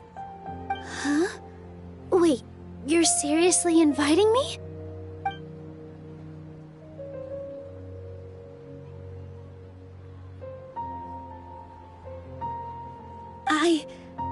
I can't believe my ears. You are truly the bravest and most passionate people of Sumeru, well, that I've ever met. Ahem. Oh, right. The Traveler and Paimon are not from Sumeru, but you are awesome as well. That's right! I must admit that I'm a little scared, but I'll try my best for Lesser Lord Kusanali. If I can somehow use my abilities to help you, then count me in. Remember, believe in yourself. Okay, I'll get my friends at the Grand Bazaar to help us tomorrow. Just remember not to say too much. Be discreet. Yep, you got it. All the preparations are done. Now, can we finally conclude this meeting? So, have you thought up what you'd like to say, boss? Yep, it's a grand plan and we're all super awesome!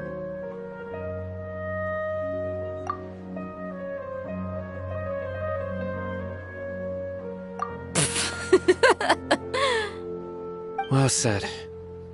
A good night's rest before an operation can be the difference between success and failure. Thankfully, I've had my place to myself recently. It's been nice and quiet. Huh? Oh, nothing. Alright, let's all go home and get a good night's sleep so we can be up early tomorrow. Okay, so I guess that means it's time to say goodnight now.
Academia's Niagarbaha Day. We can finally put our plan into action. Al-Haytham should be waiting for us. Let's go to the Academia and find him.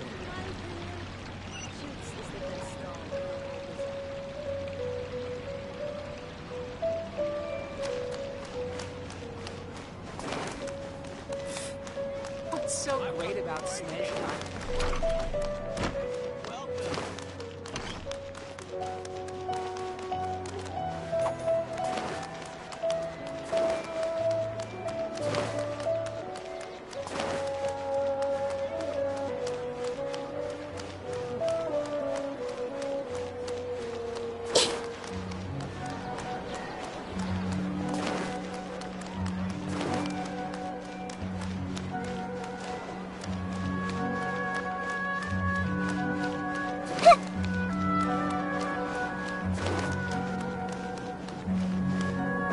I see everything.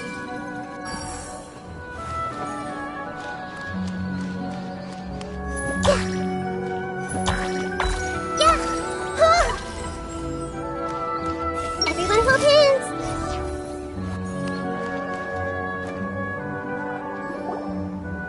Hello, you two. Sleep well? Not really. Paimon got too nervous thinking about today and didn't fall asleep until the sun was almost up. What about you, Al-Haytham? Naturally, I slept just fine. After all, a good rest should be considered part of the plan, since energy is an important resource. You just want to show off how calm you are. It's crucial to dissipate any tension before we execute our plan. The only thing you're doing is being annoying. Anyway, do you need me to go over the game plan again?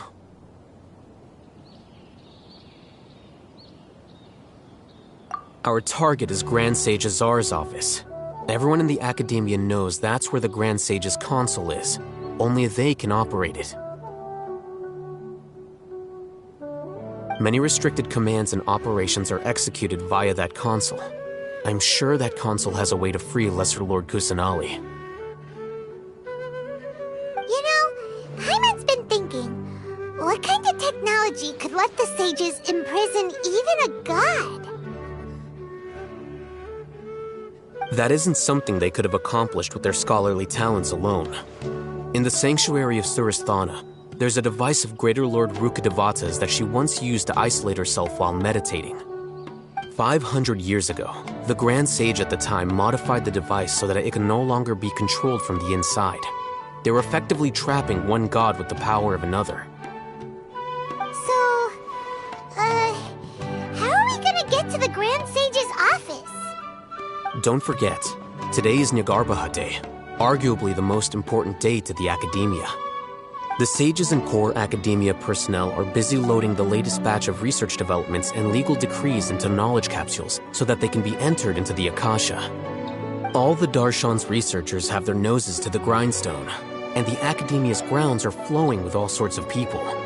It's the perfect time for an infiltration. When the Grand Sage leaves his office to supervise the entering process, that's our cue to access the console and free the Dendro Archon.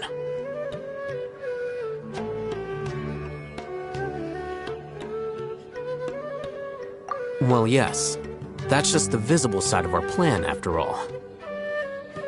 If precedence holds, the Academia should have already started preparing for Niagarbaha Day. Everyone should be in position. All that's left is for us to lead the charge. Let's go. So are we just gonna walk in through the front door, or...? Yes. Were you expecting a stealthier approach? Paimon can't think of a good comeback. Alright, it's all on Al-Haytham if things go south.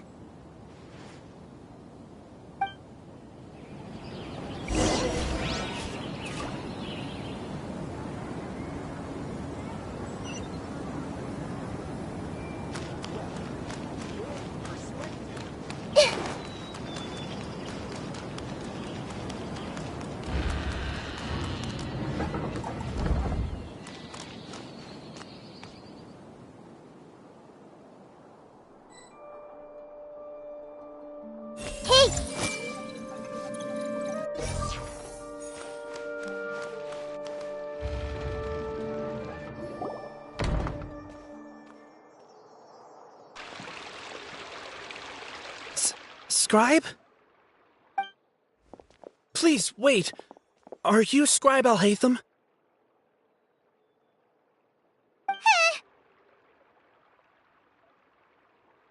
That's me. Is something the matter? I'm in a hurry. No. I was just surprised to see you here. I had heard that the sages were looking for you not long ago, but I didn't know what for. And, also, please don't bring outside guests into the academia. Outside guests? How did you arrive at such a conclusion? Your groundless inference shames the Haravatat Darshan. What did you say? I'm the top student in Haravatat, and I earned 3rd place at the last Inter-Darshan debate. Don't look down on me! That wasn't my intention. As your Haravatat senior, I just assumed that you possessed a greater aptitude for critical thinking. Look, based on what you already know, the purpose of my return and the reason they're here should be obvious. Is that so? Wait a moment. Let me think. Don't tell me the answer. The sages search for you. A blonde-haired traveler. Outside guests. So, from the start, the sages weren't looking for you, but this traveler? And you were gone from the academia for so long because... Hey, shh. Yes, you've proven yourself as the top student in Haravatat. I surmise you've arrived at the correct conclusion. As I expected. Please, forgive me. I wasn't thinking clearly just now. Thank you for getting me back on track. It's nothing. We'll be on our way then. All right.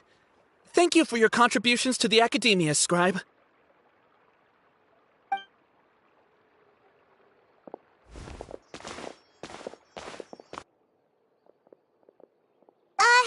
What the heck just happened now? What did he just guess? I'm afraid I don't know either. You have no idea? Mm-hmm. He convinced himself of whatever truth he came up with. That is the so-called pride of a scholar. If someone questions their academic facility, they will instantly feign understanding to keep up appearances. Nowadays, the academia is rampant with this type of scholar. Their obvious farces of intellect only serve to highlight themselves as fools. Wow, so there are special ways to deal with smart people. We don't even need to make up our own excuses. We shouldn't waste any more time. It would be problematic if we missed our window of opportunity. Let's go.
Is this the Academia's library? Indeed. Known as the House of Dana, it is quite possibly the most extensive special collections library in Teyvat. There are a lot of students going through here. Is it really okay just to waltz right in? The Academia marches to a fast beat, especially since it's Nagarbaha Day. They're all occupied with their own matters. Just act natural. Now, hurry along.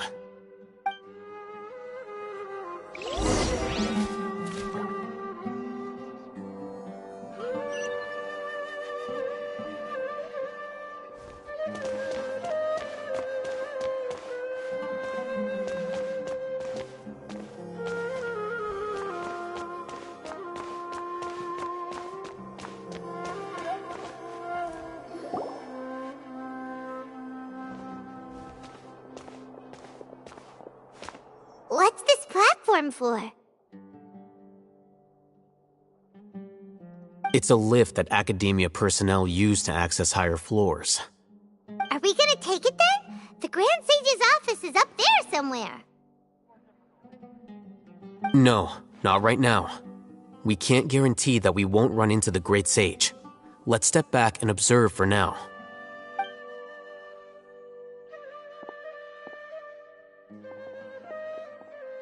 You think the Grand Sage will exit from there? And after he does, we...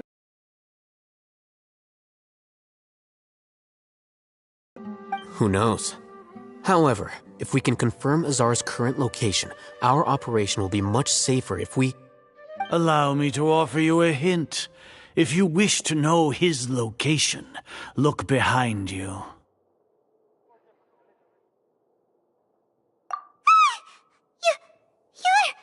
What's Grand Sage Azar doing here?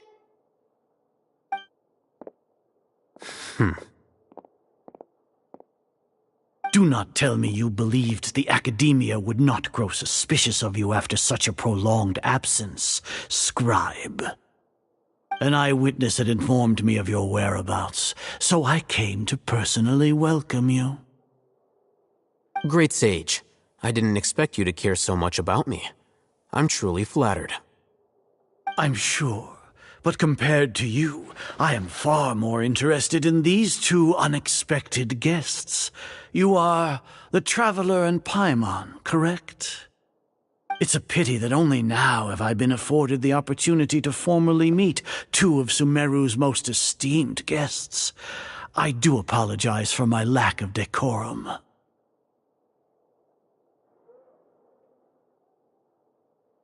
Excellent. You immediately initiated discussion instead of attempting to prepare some perfunctory excuse. You clearly understand the situation at hand, and have no intention of making a reckless stand. The foot traffic here renders this place unsuitable for discussion. Please, follow me to my office.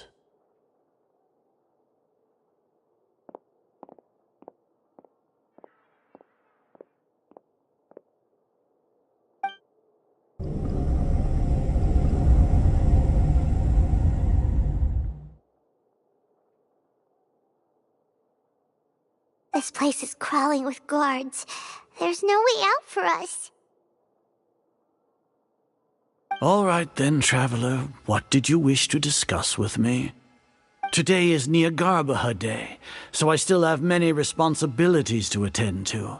There is little time for idle chit-chat before I detain you all.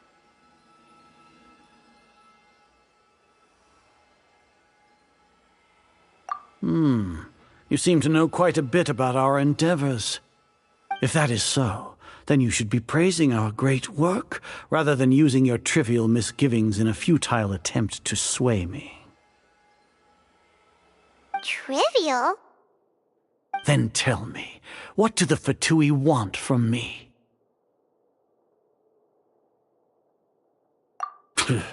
Worthless. Those are all completely worthless. Benefits, divine power. These materialistic words do nothing but debase our great work. Creating a god. Yes, we are using human wisdom to create a god. If humanity cannot attain omniscience and omnipotence, then we shall create a god to reveal them. This is the pinnacle of human wisdom. We shall regain a god's guidance at long last. No longer will we flounder in the interminable void of consciousness and knowledge. Even Irmin's soul will be freed from its plight. For our nation of scholars, this is the ultimate aspiration. No cost is too great to realize it. You will never understand the rapture of having a god be born within your very hands. With your degree of knowledge, you cannot even comprehend such an emotion. Gods exist on a plane that far eclipses humanity's. Lesser Lord Kusanali, what can she even do? Care for the people? Fend off sandstorms? Fabricate silly fairy tales? These are but child's play for the academia. Does that make us equal to the gods? We are a people favored by Greater Lord Rukadevata. Though I may have personally not seen it, our forefathers bore witness to true wisdom. The ascension of the Lesser Lord has brought nothing but bewilderment to the scholars. They all ask, is that truly what true wisdom is supposed to look like? With that in mind, it is better to keep her isolated in the sanctuary of Suristhana, so our academy will not become embroiled in turmoil. Justification. Do you really think that only the super smart or powerful should be able to call themselves gods? As per your judgment, Grand Sage, they are indeed dangerous individuals. Not only are they acting against the academia, but their ideologies have the potential to lead scholars astray. Looks like there really was merit in my assignment. Oh, Hatham? Are you talking about us? Anyway, I've brought them to the academia as ordered, but it took some time and trouble. Oh, that reminds me. Here's the investigation report you had requested. It's a summary of my time spent with the Traveler, an array of information about him ready for your perusal. Oh, Hatham! So you're still on the academia side! We finally started to trust you!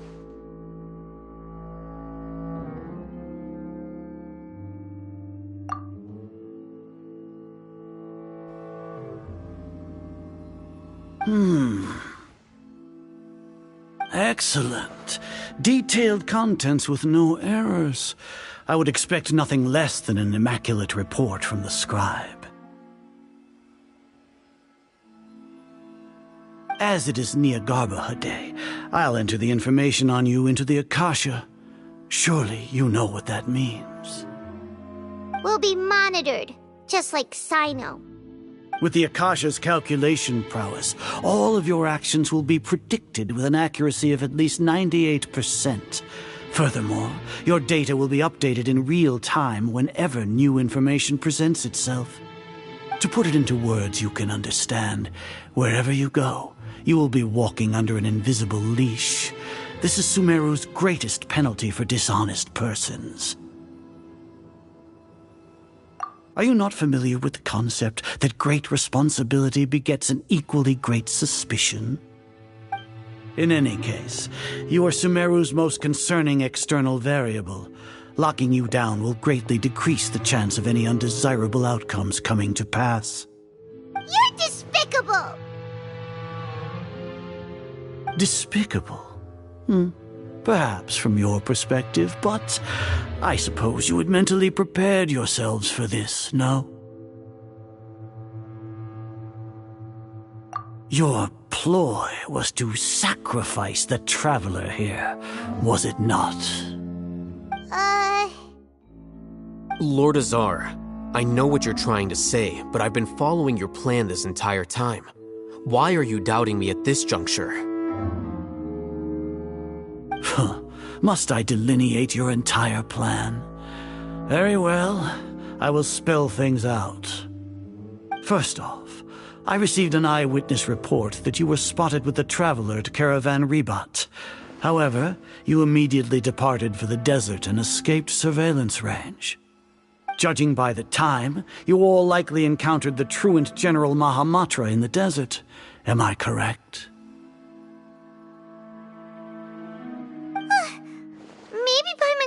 Genshin Sino just now? The Academia had not received correspondence from its scribe for a prolonged time. You were also in the company of the Traveler, a close associate of Lesser Lord Kusanali and General Mahamatra Sino, who had defected from the Academia. With their instigation, what was the probability that you would betray the Academia? Rationally speaking, 50%? 70%? What do you think? Regardless, that's only a guess.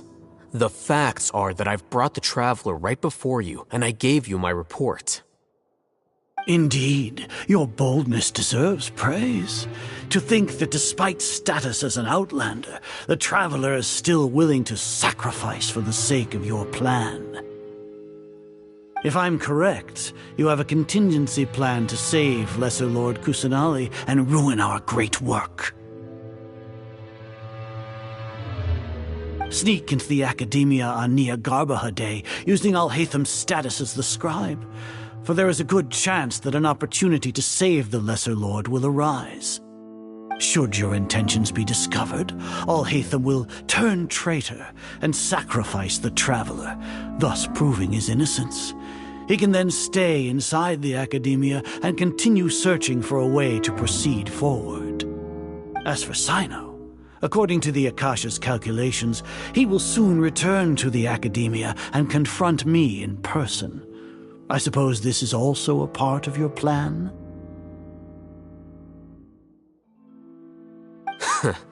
You'll see me as a traitor regardless of what I say, no? Even if you impugn me, it would have little effect on you all. You misunderstand. Losing our scribe would irreparably damage the Academia's regular operations and the development of Sumeru's future academic systems. However, under the current circumstances, even that is trivial compared to what we stand to gain from our great work. You said that I betrayed the Academia, but you, Azar, you've betrayed all of Sumeru, betrayed its Archon. So flight is turned to fight at long last. Guards!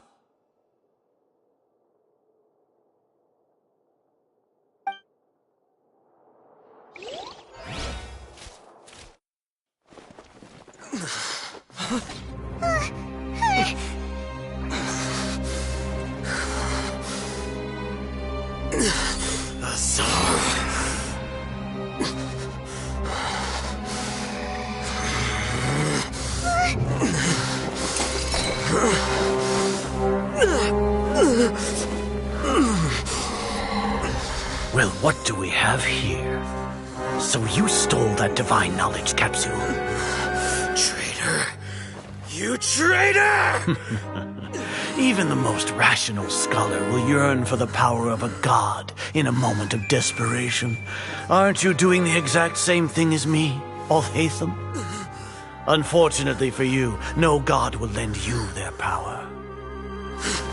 Azar!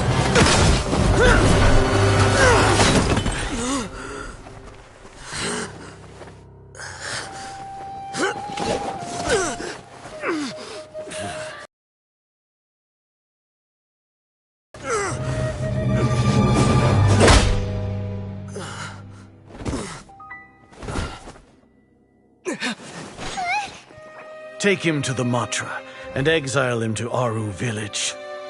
Then find someone to take these two to the confinement room. I'll deal with them later. Grand Sage, we've finished all required preparations for Nyagarbha Day. We may begin to enter the capsules now. Excellent. You may begin.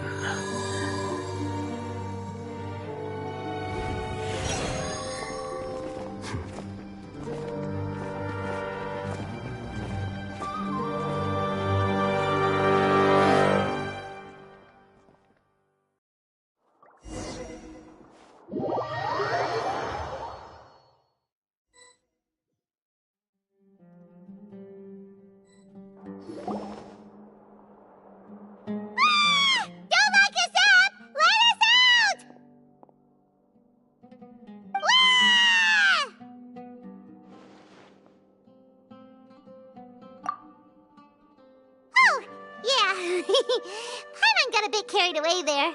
How was Paimon's acting just now? Great, huh? Everything's going according to plan so far. We made it into confinement, and Alhaitham's probably done with his part too.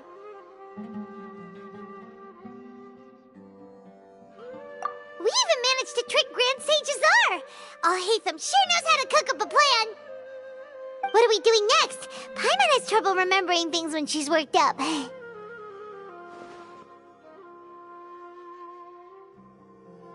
Right. Paimon thinks it went something like this. Apart from that, we still have yet another goal in the first stage of our operation, which is to send the Traveler to the confinement room. What? Why do we want to get him locked up on purpose? He's always been the person the sages are most afraid of, as well as the greatest obstacle to their successful implementation of their plan. They are very aware of the risk he poses to them. Once the Traveler is imprisoned, the sages will likely think that everything is under control. And with their guard down, the next phase of our plan will have a much higher chance of success. I can already see the pompous looks on their faces. Oh, that's a super tricky plan. But Paimon still thinks it's not really worth it. That isn't the only reason, of course. He has a more important task once he's in confinement. According to the Academia scholars in Ramon's custody, Lesser Lord Kusanali has sealed off her consciousness in the Akasha ever since she was captured by the Doctor. That way, they can't pry any more information from her. Even if we break into the sanctuary of Suristhana, it will take time to awaken Lesser Lord Kusanali's consciousness. We need to do that in advance. So our job is to wake up Nahida! Okay, totally worth getting thrown and jailed for. The confinement room is inside the Academia, close to the sanctuary of Suristhana. It's a completely enclosed space, and you won't be receiving any visitors. I'll work with Ramon's scholars to make some modifications to your Akasha terminal. Once you're in, get as close as you can to Lesser Lord Kusanali and try to connect to her consciousness. However, as for whether she'll actually wake up, that will depend on our luck.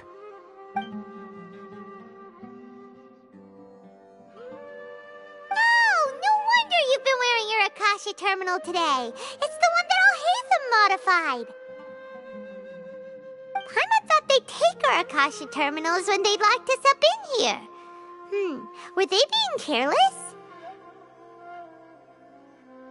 Alright, so what now?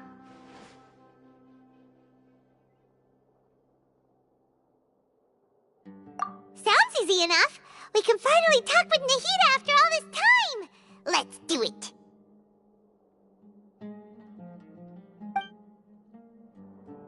There's a light flashing on your Akasha terminal. It's almost like... the faster it blinks, the better the signal!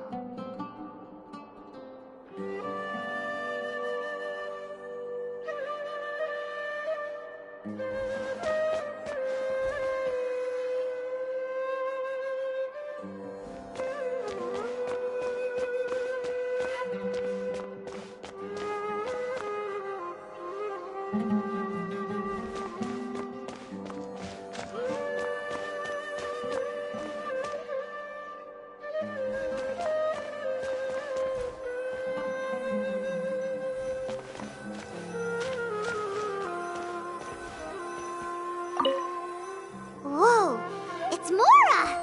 Ooh, Mora! No, Paimon, we're not here to hunt for treasure!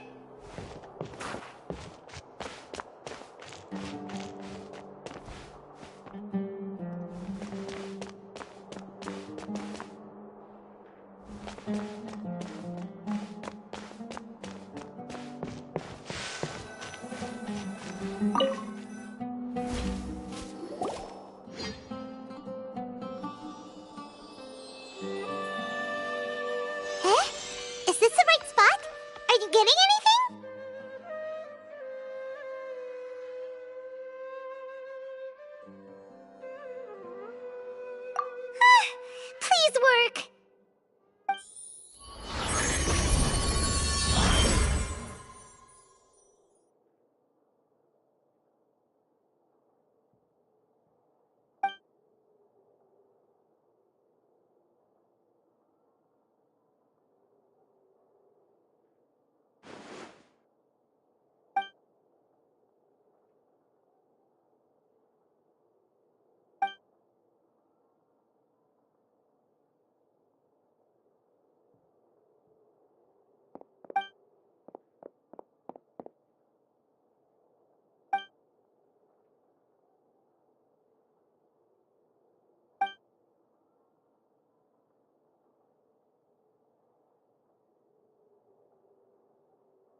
Nahida!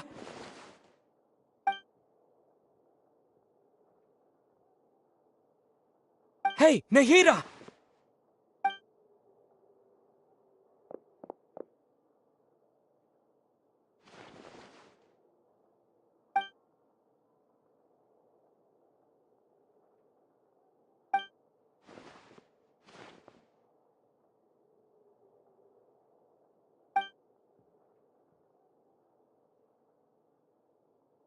When did it first start? Oh, right. It started from the moment I was born.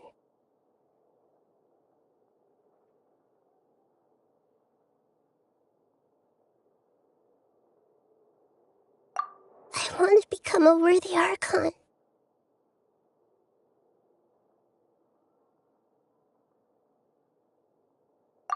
So I've kept studying.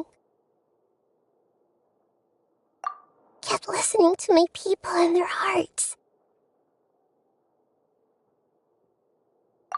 Kept looking for a way to save Irminsul.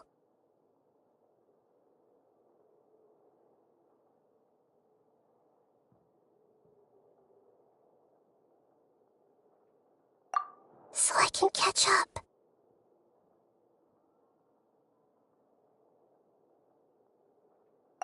Catch up to Greater Lord Rukkhadevata.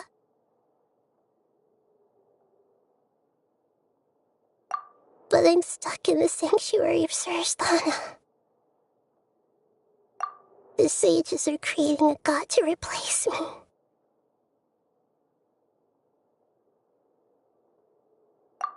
And I'm forced to lock my consciousness in this boundless darkness.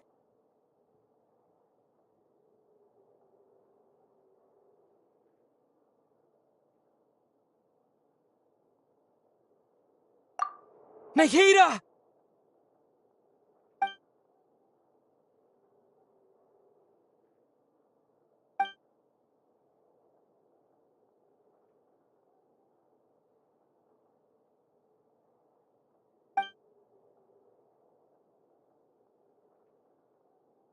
Nahida!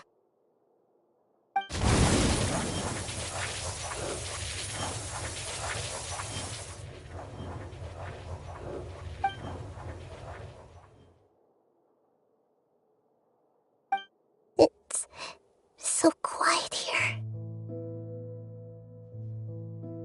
Now that I think of it, I don't think I've ever actually listened to my own inner voice.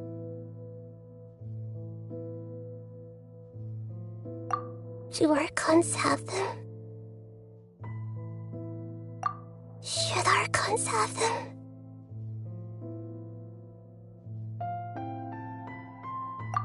Have I been doing the right thing?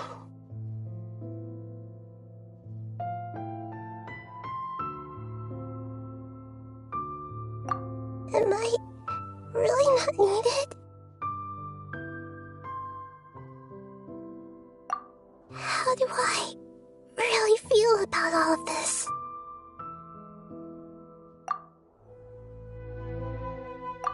It's so quiet here.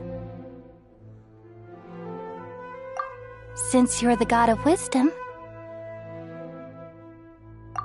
you've known the answers to all these questions since the very beginning, haven't you? Who are you? Whose voice is that? It sounds familiar.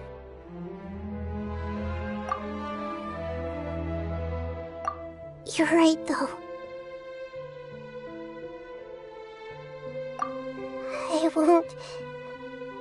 I won't ignore my own voice anymore.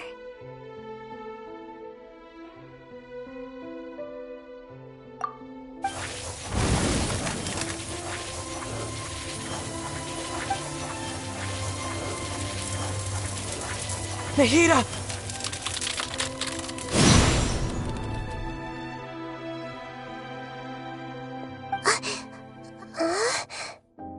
Nahida? Did you wake me up? Thank you. Why are you here? We're here to rescue you. Are you alright? I'm fine. It's just... when I think of everything that's happened to me, I feel really angry now.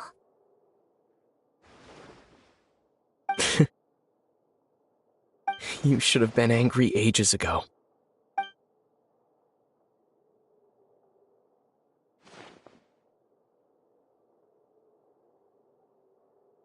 Huh? Oh, you're back! How's everything? That's wonderful news! Great! We weren't locked up for nothing!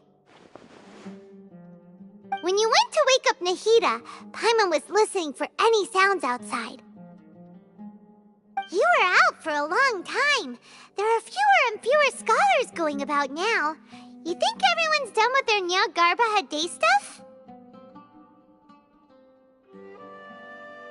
Yep, so that means our next act is Nilu's performance!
Nilu, are you sure about this?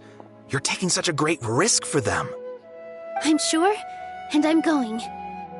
You know that I don't like to pass up any opportunity to dance, and this one is especially important. All right. You seem to have a lot of trust in them, so I won't say more on the subject. But if anything happens, the few of us here may not be able to help you. Don't worry. They've been through worse. Everything's going to be fine. All right. You know, if you really do get arrested, we'll do everything we can to get you back. Be careful, even if it's only for our sakes. Thanks, Mr. Zubair. You're so very kind.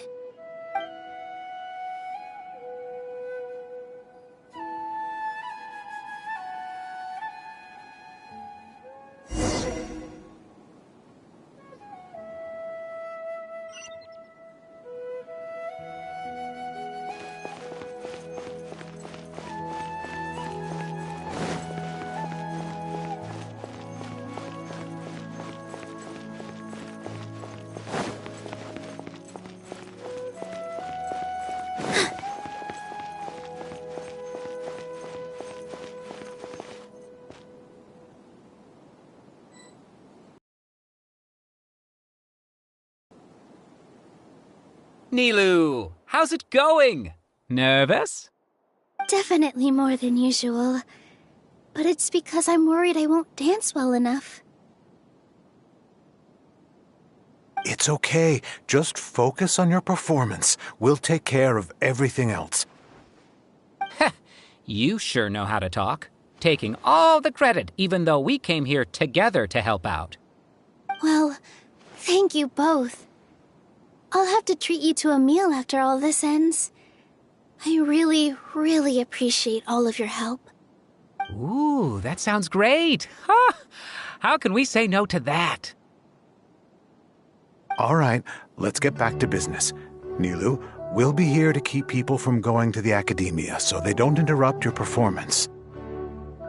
I was planning on telling them something like, the Academia's been conducting a weird experiment, and some of their test subjects escaped. It's really dangerous there, so stay away. Oh, you couldn't think of anything better? Oh well, I guess it does sound like something the Academia would do. I think it sounds great. I'm counting on you guys. Don't worry, it'll be a piece of cake.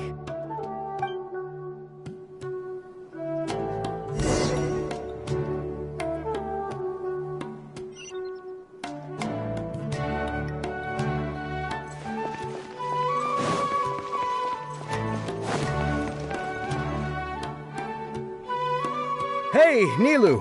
Sorry, it's great to see you, but I'm really busy right now.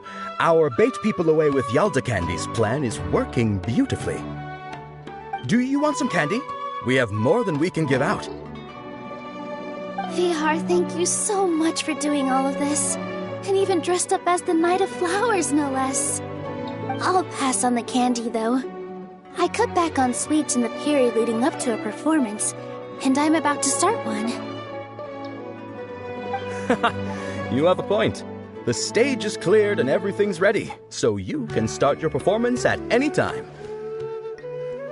Yeah, thanks to you. I'm really grateful.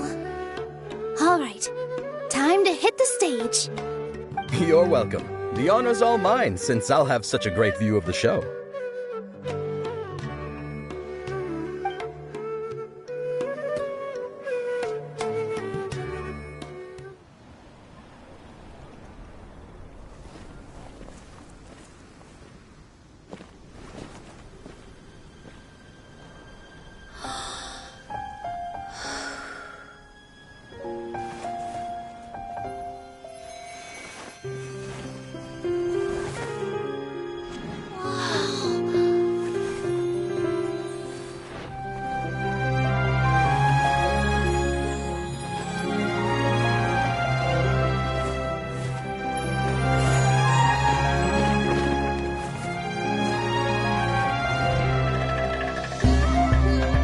I've never seen a performance like this. This is incredible. Yeah, but I heard that public performances like these have been banned. I can't believe she's doing this here.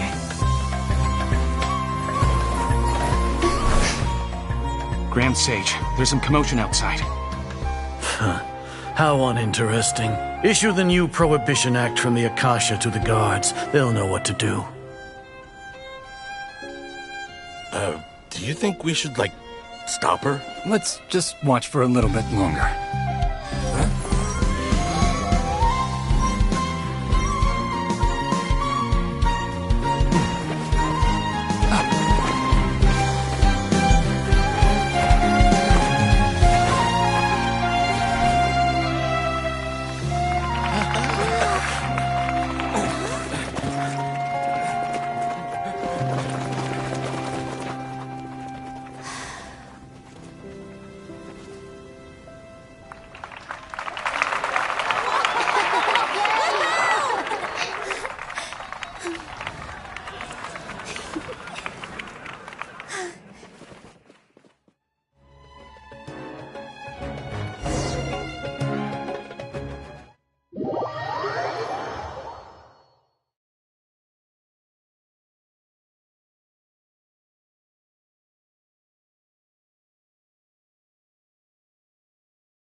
Did you hear that?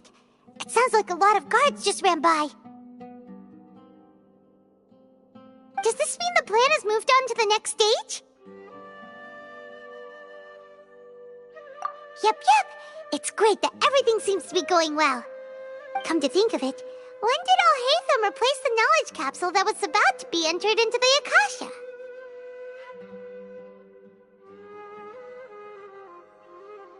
Oh, so that's when he did it! Paimon was too nervous to notice. Speaking of, didn't Alhaitham also yoink the divine knowledge capsule from that mercenary leader in Port Ormos when everyone else was distracted? It's a time-tested trick of his.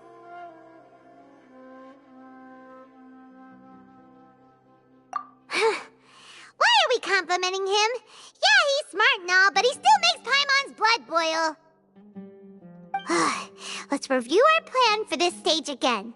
It's not like we have anything else to do right now anyway, and it'll help us feel more confident. Paimon remembers that Nilu's task was supposed to go a bit like this.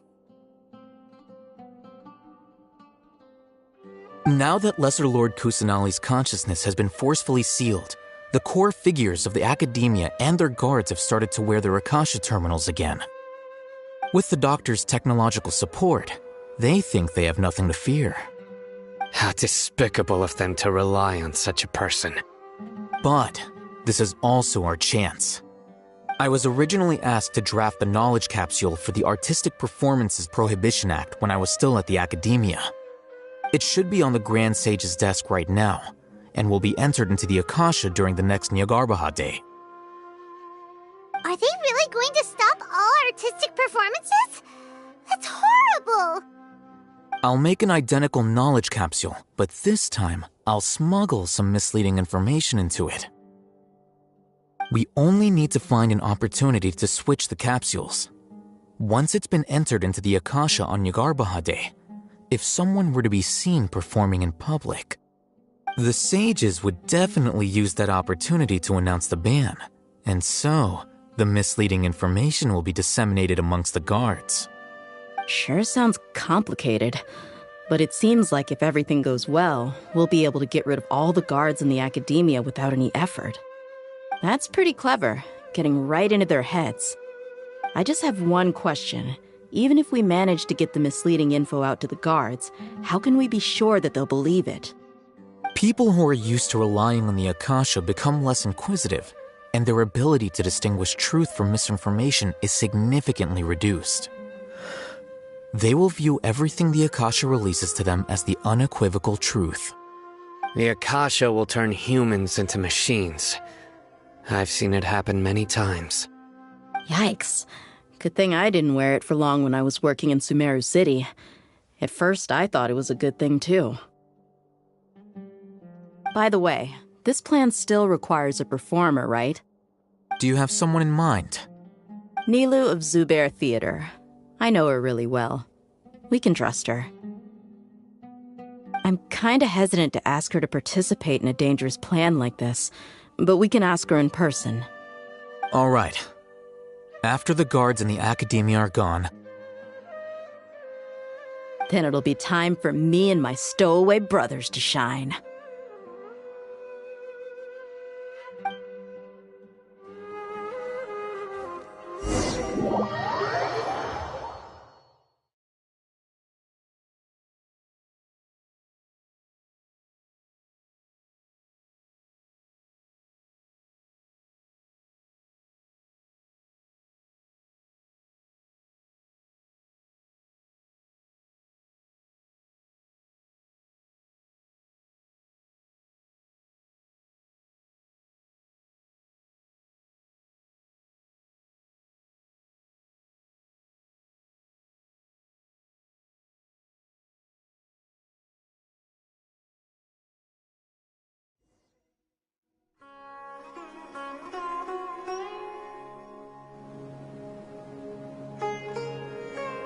Here they come. Did you see that, Raman? They came out from the Academia in droves.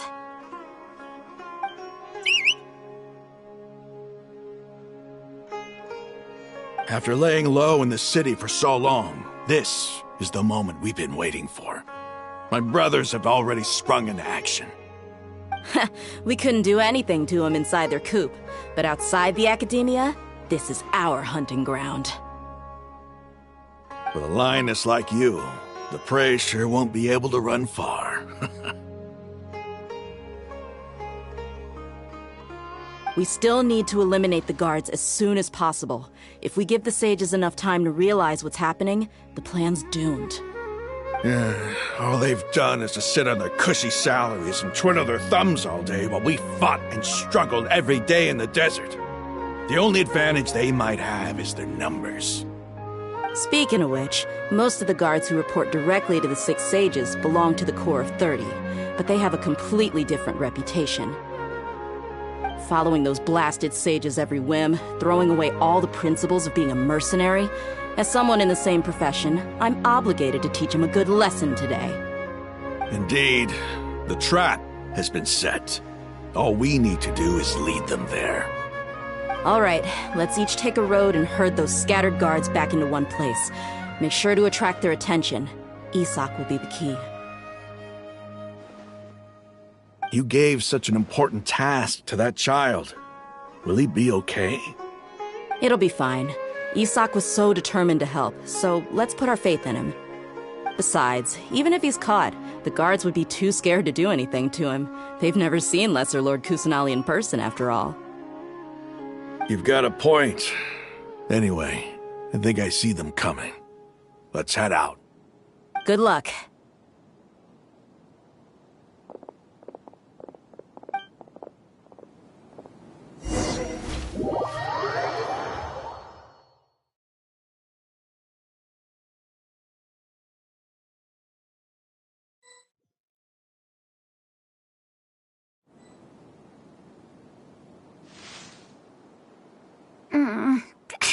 This outfit. Hey, do you remember what you need to do, Isak? When the guards get here, you'll pretend to be Lesser Lord Kusanali and run away from them. Oh, yeah, I remember. Of course I do. I'm just a little nervous. Relax. Don't think about getting caught.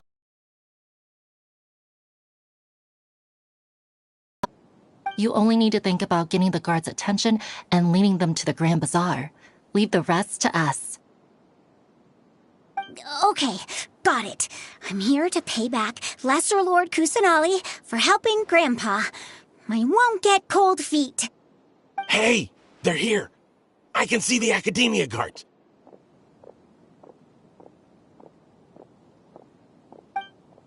All right, it's time, Isak. Take a deep breath and go. You can do this.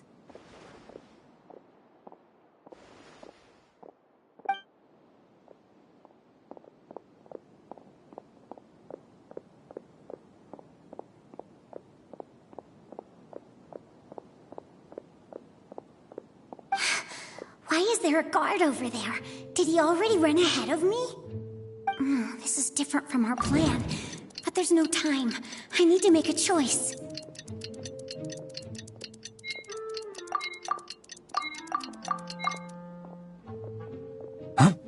Did I just see something dart by? I'd better go have a look.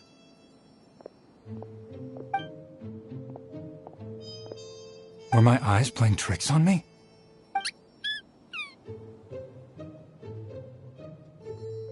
I should go check to see if someone's hiding over there.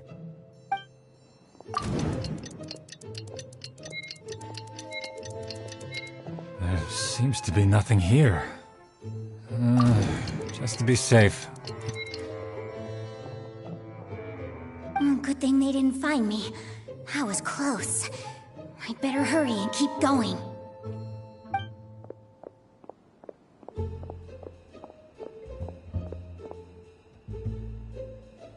Hey! Lesser Lord Kusanali's over there! Stop! What? Lesser Lord Kusanali? How did I not see anything just now? Oh no, they found me. Where should I go?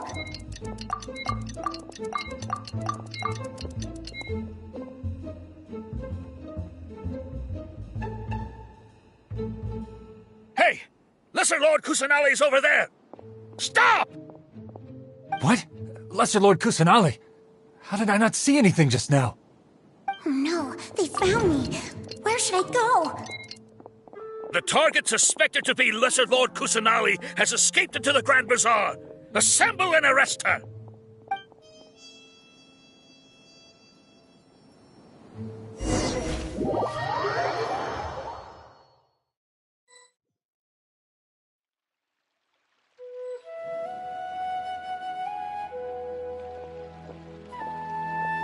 Where did she go?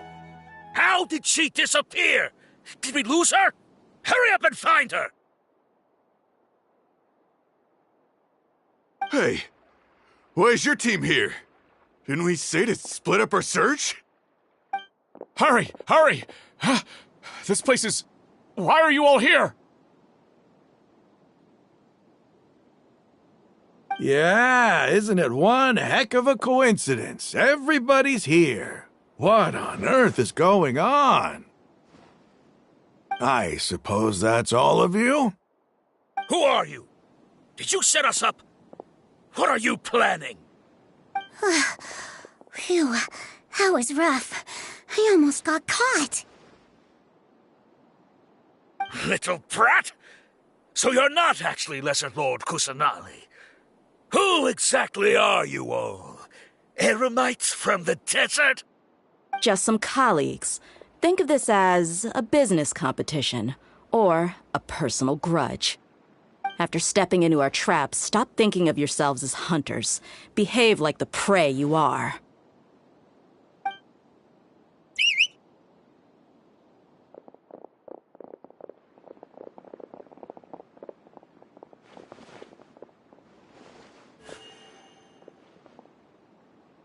An ambush?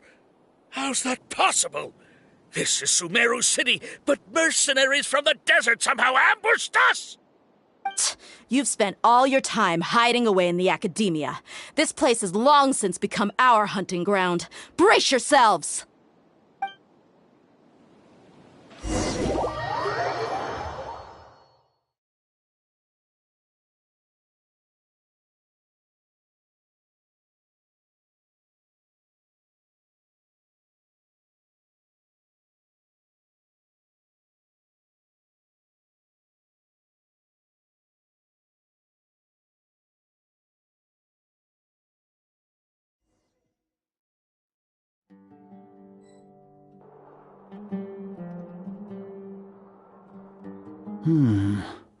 This is odd.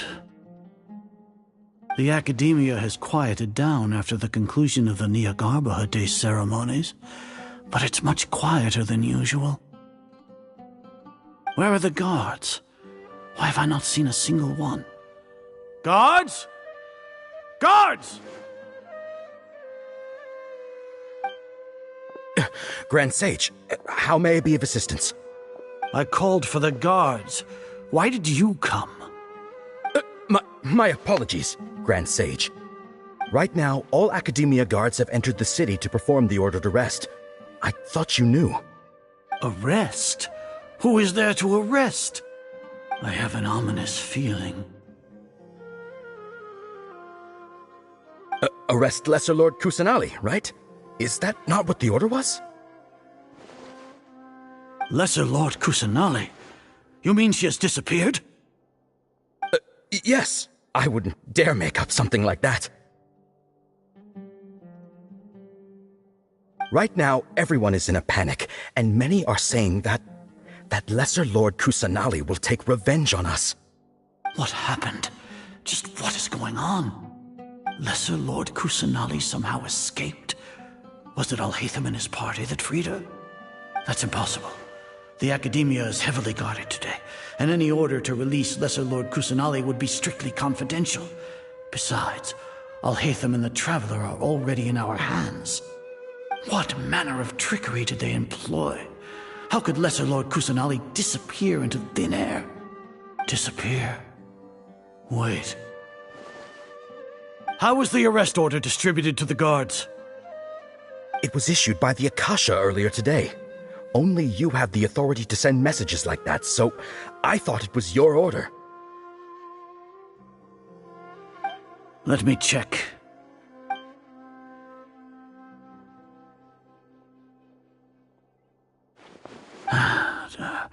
Here. Lesser Lord Kusanali has escaped from the sanctuary of Surasthana. Go to the city and arrest the escapee immediately. The Akasha indeed contains this information, and it clearly appeared in my mind. How did they bypass my permissions to issue this kind of message? Was it the report about the Traveler that Alhaitham submitted? No. I specifically checked that knowledge capsule before entering it into the Akasha. Could that have been a red herring?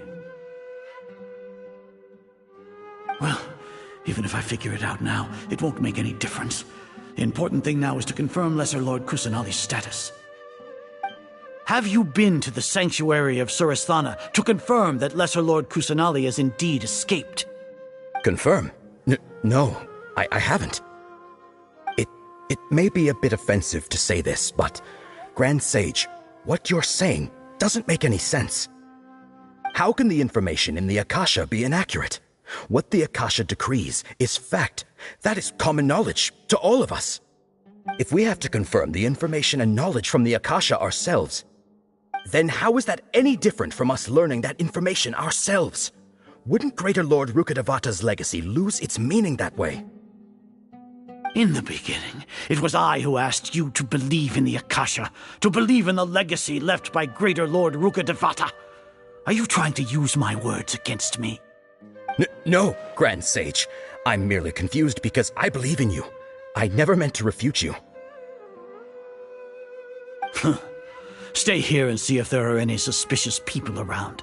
I'll go to the sanctuary of Surasthana on my own. Yes, Grand Sage.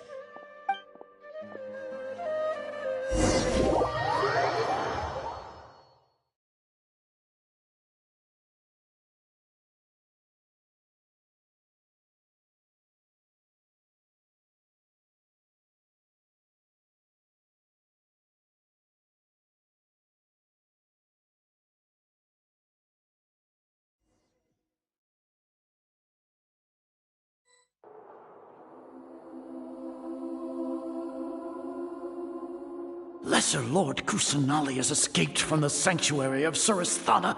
Go to the city and arrest the escapee immediately. How can that be? Stop thinking about it. Stop. It must be a trick of theirs.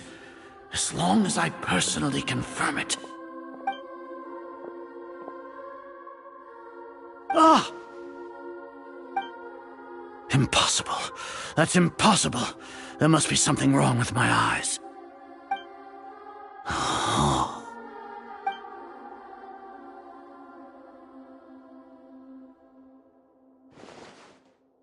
What a comical sight, Azar. Once the Akasha has put certain thoughts into your head, even the Grand Sage can no longer see what's right in front of him. You all can only see the world in your mind, the one you think you know. And precisely because of this, you disregarded Lesser Lord Kusanali's existence. She has been a wise and worthy Archon. Sino, have you been waiting for a chance like this? The Akasha predicted that you would return to the Academia to confront me. But I didn't expect it to turn out like this. I was careless. No, you were blinded. Your faults stem from your reliance on the Akasha. You're still the same as always. I truly did not expect a proud person like you to cooperate with Alhaitham and the Traveler. People change, Azar. Admit it. The Akasha can't predict my actions anymore. Then tell me, what have you found during your investigation? You want to buy time? This is the sanctuary of Surasthana. Under your own regulations, even Academia staff are forbidden to come here. No one will come to save you. As for the of insurgency against the Archon, a serious crime. So what? Did you do all of this so I would plead guilty in front of you, General Mahamatra? No. I want you to plead guilty in front of the Archon herself. You once said that I had no standing to judge you. So now, how about judgment in the name of a god?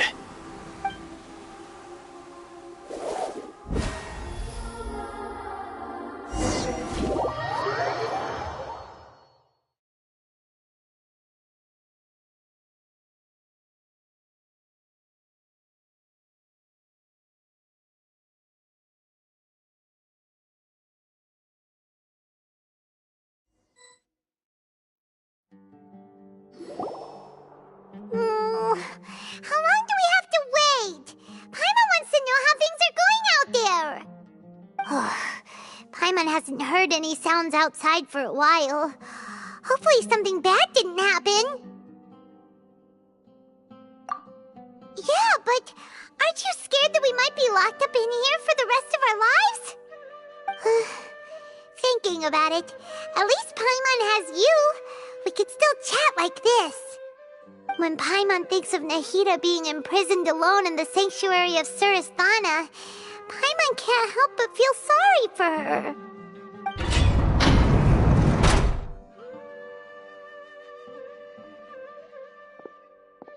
Here comes your savior. Dia! Paimon just knew you would come to rescue us! You two really owe me some big thanks. I had to search through who knows how many guards to find the key here. It felt even more tiring than whacking them. I'm exhausted. Thanks a lot. Need Paimon to rub your shoulders? No, that's, I'll pass. What are you afraid of? Oh, are you ticklish? Now isn't the time to talk about being ticklish. Things in the city and on Sino's side are both going well. The guards that stormed out of the academia are all taken care of. The Corps of 30 is in charge of the city's defenses, but we already talked to Asfand. They've been fed up with the sages bossing them around. As long as it doesn't break their employment contracts, they'll turn a blind eye. That's probably because you've been super great friends with them for a long time. So, how's Sino doing? The Grand Sage is in his custody. Even I know how terrible it is to fall into Sino's hands, so he probably does too. Sino forced him to release Lesser Lord Kusanali. He has no choice but to obey. So, hurry to the sanctuary of Surasthana. Assuming nothing weird happened, we should have already rescued our Archon. Honestly, I didn't expect our ragtag bunch to do this well. We just came together last minute to save the Archon, you know? Alright, you two better go. I still have to clean up some messes in the city. See you around.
Kamisato Ayaka, present.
They say it's nice to meet you?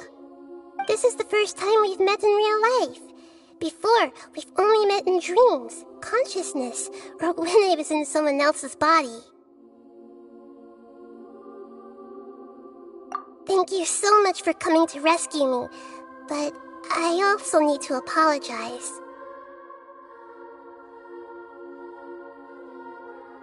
During this time, I did some self-reflection.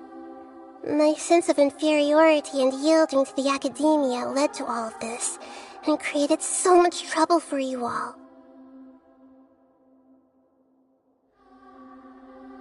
Exactly! We're here because you're a good Archon and one of our friends! Thanks, you too. Amazing. So this is how it feels to walk out of that cage with my own body. It's like I just had an endlessly long dream.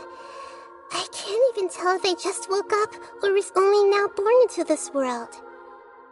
My concept of self has become so clear. But now doesn't seem to be the time to indulge in this feeling.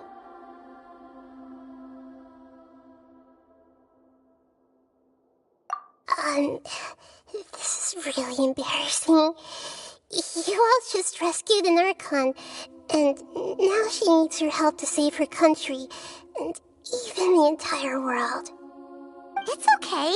With you here, Paimon's sure that everything will work out. There's one more thing.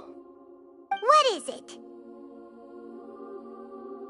For all the things the Academia did to me, and for all the folly it committed in the name of wisdom, as their Archon, I will make them pay. Ah! Wow! That's the spirit! You're finally standing up for yourself and not letting people walk all over you! I understand now. To be a better Archon, I first need to better myself. If you haven't even figured out how to be a caterpillar, how can you be a butterfly? Yes, true. That reminds me. I wonder how far along the Academia is with their god creation plan. We need to hurry and prevent the birth of that false god. I need to make some preparations. Since I'm now free, I can establish a direct link to the Akasha and control it. First things first, I need to remove the restrictions that the doctor put on me in the Akasha. After that, I'll make some adjustments and revoke the sage's permissions. The Akasha will then be like how it originally was, only operable by the Archon. After all, the Academia betrayed Greater Lord Rukkhadevata's trust. This might take some time. In the meantime, you should also work on your own preparations. If we don't stop the god creation plan in time, we'll be in for a tough fight.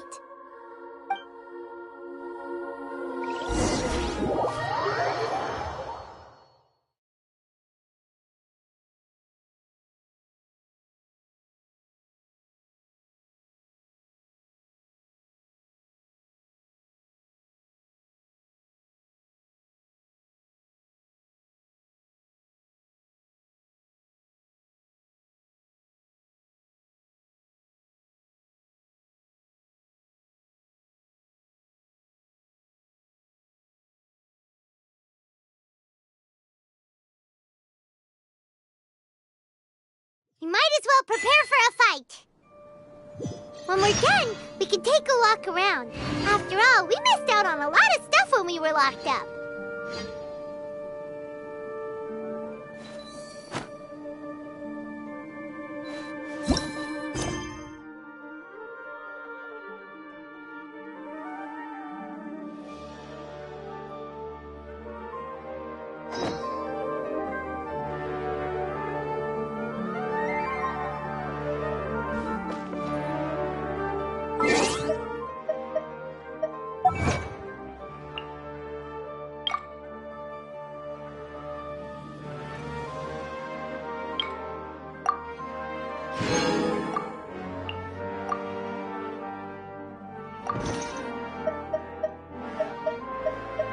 This is a...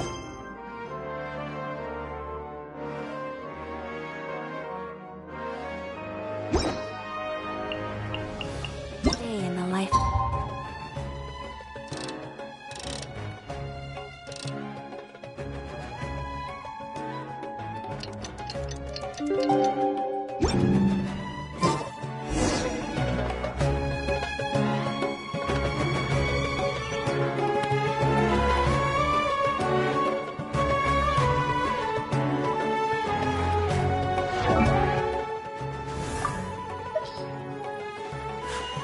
A blade embraces its duty, as a jeweler cherishes their gems.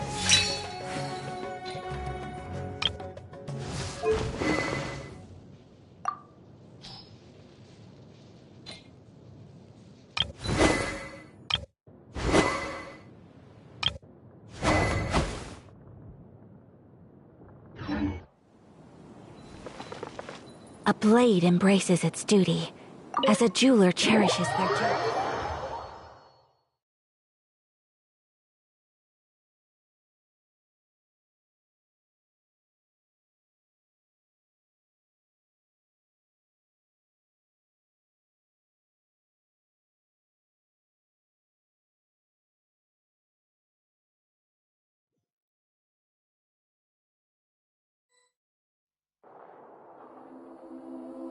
How's it going, Nahida? I'm done with the parts that needed my involvement to complete. Although it's my first time working with the Akasha like this, its internal structure and operation procedures are easy for me to understand. Greater Lord Rukkhadevata's design is truly brilliant. Oh, also, this is for you. Huh? What's this little floaty thingy? It's a small device I put together just now. You can think of it as an upgraded Akasha terminal. You may not need it right now, but it should be helpful in certain situations. Wait! This thing has the same characteristics as Paimon! We're both small things that float! Oh, all the things that make Paimon special got copied! When Paimon appears with the Traveler from now on, people won't remember Paimon because she isn't unique anymore! It's alright, Paimon. It can't replace you. It's only a flying device, but you're the Traveler's irreplaceable friend. You're so good at comforting people, Nahida. If only the Traveler was as smart as you. I was simply telling you what I feel to be the truth. I wasn't trying to comfort you. Nahida, you're a natural at this. What you just said made Paimon even happier. By the way, there's something I need to confess. Even though I'm the Archon and in control of myself again, I'm not very good at fighting. You may have heard that an Archon's power is derived from their people's faith. However, I'm not as well loved as Greater Lord Rukkhadevata. If we get into a situation where combat is our only option, I'll have to count on you, and I'll do my best to provide support.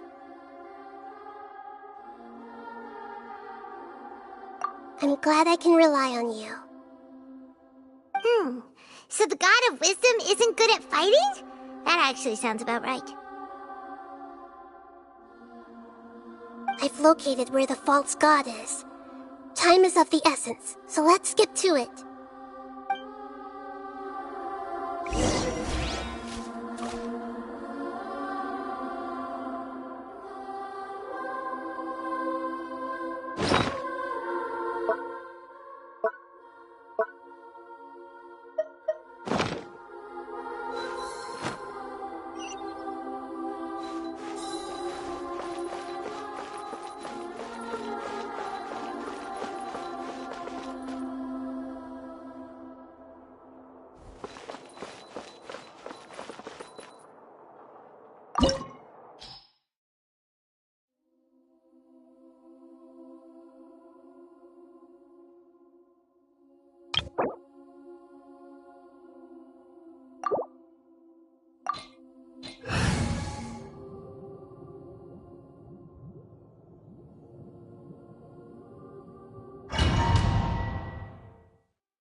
wanted to realize their god creation plan without being discovered.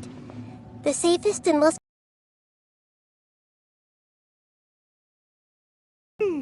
That's true. They were already hiding one god, so why not two? Judging from the structure here, the project is a huge undertaking. The sages really saw the god creation plan as their ultimate goal. But this place doesn't look like it could have been constructed by the academia alone. The Fatui under the Doctor sure didn't hold back. They provided a lot of technological support.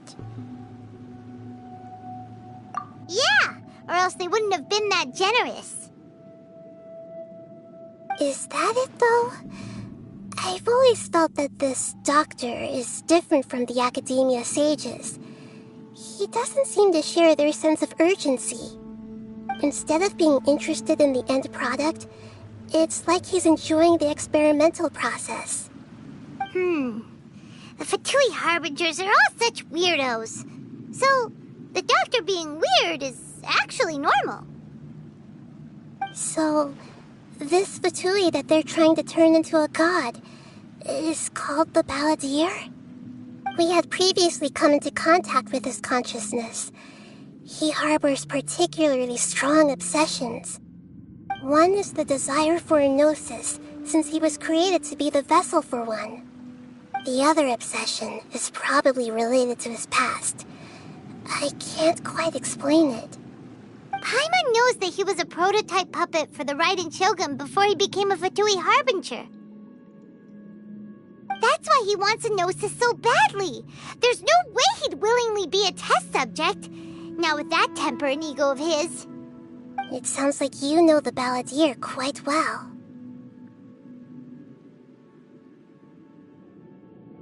I see. Tell me more about him and what he's like. The more we know now, the better we can plan for and react to any future situation.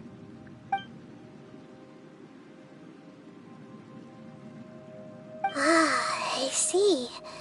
How fascinating. Alright, time to go. Let's get through here and meet him in person.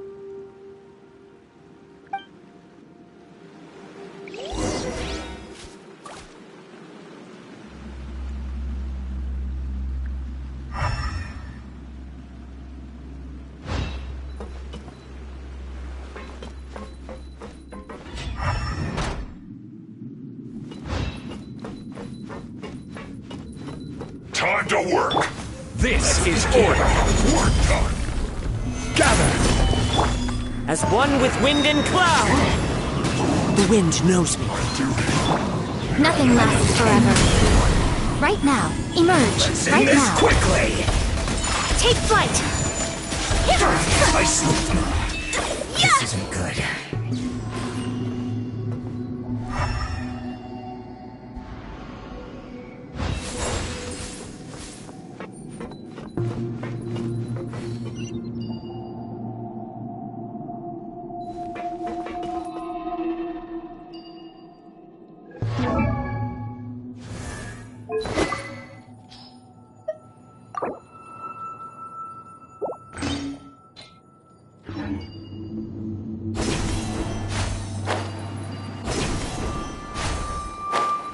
It looks like we can climb up these pipes.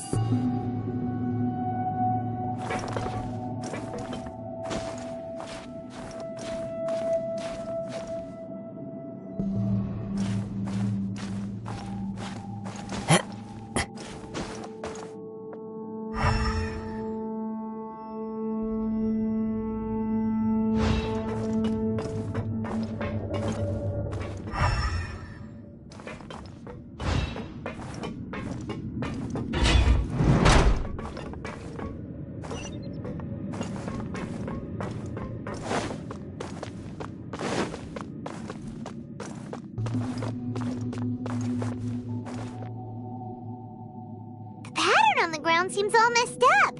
Let's go around and see if there's a way to fix it.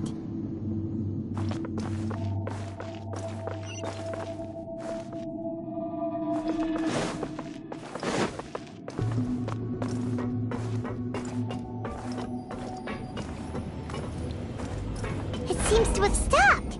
Let's continue.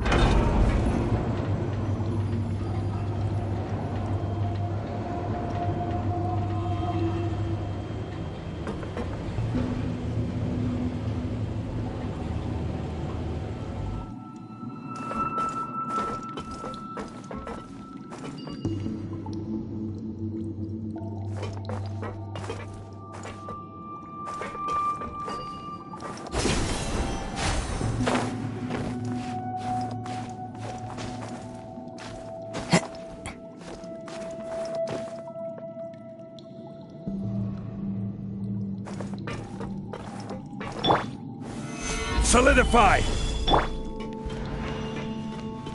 Right here, right now. Emerge. No more words. Whirling snow! Into the wind! This isn't good.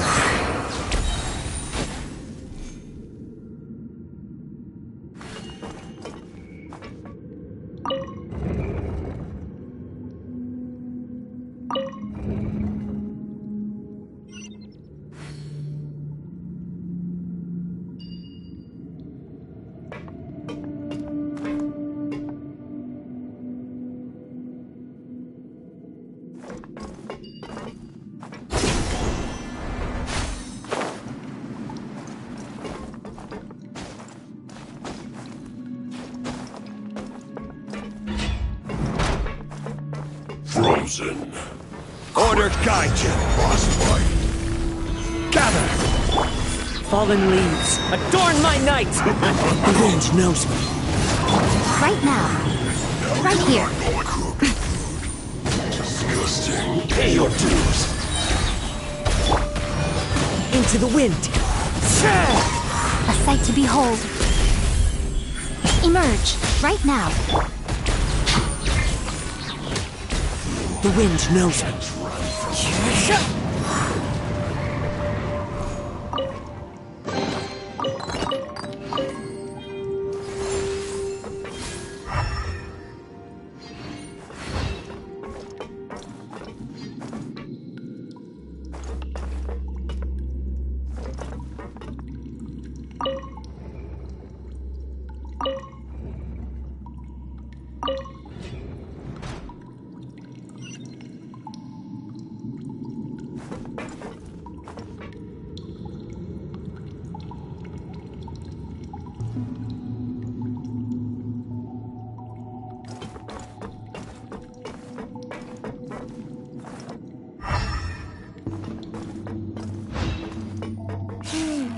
The cart is stuck. Maybe there's something wrong with the tracks. Let's try adjusting the direction of the device to clear the tracks.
This is order.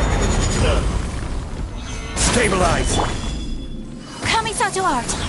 It's not survive, it's cook this through.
One with wind and cloud!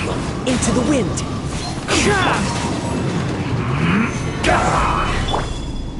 Emerge! My apologies!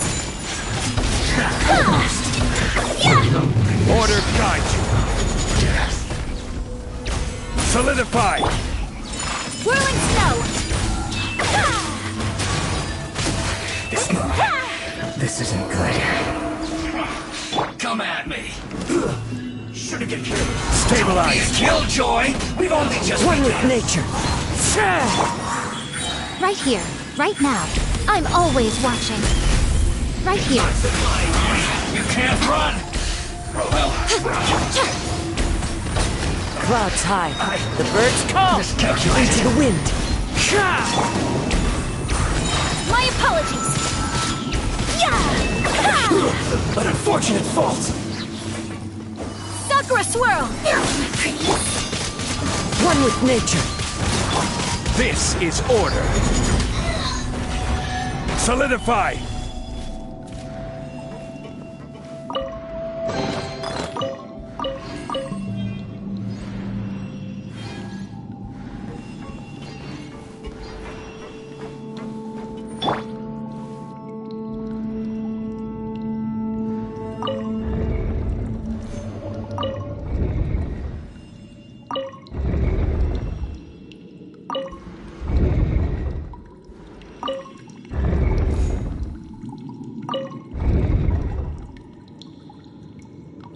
Wherever in this...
its operational status, we must prepare for the worst.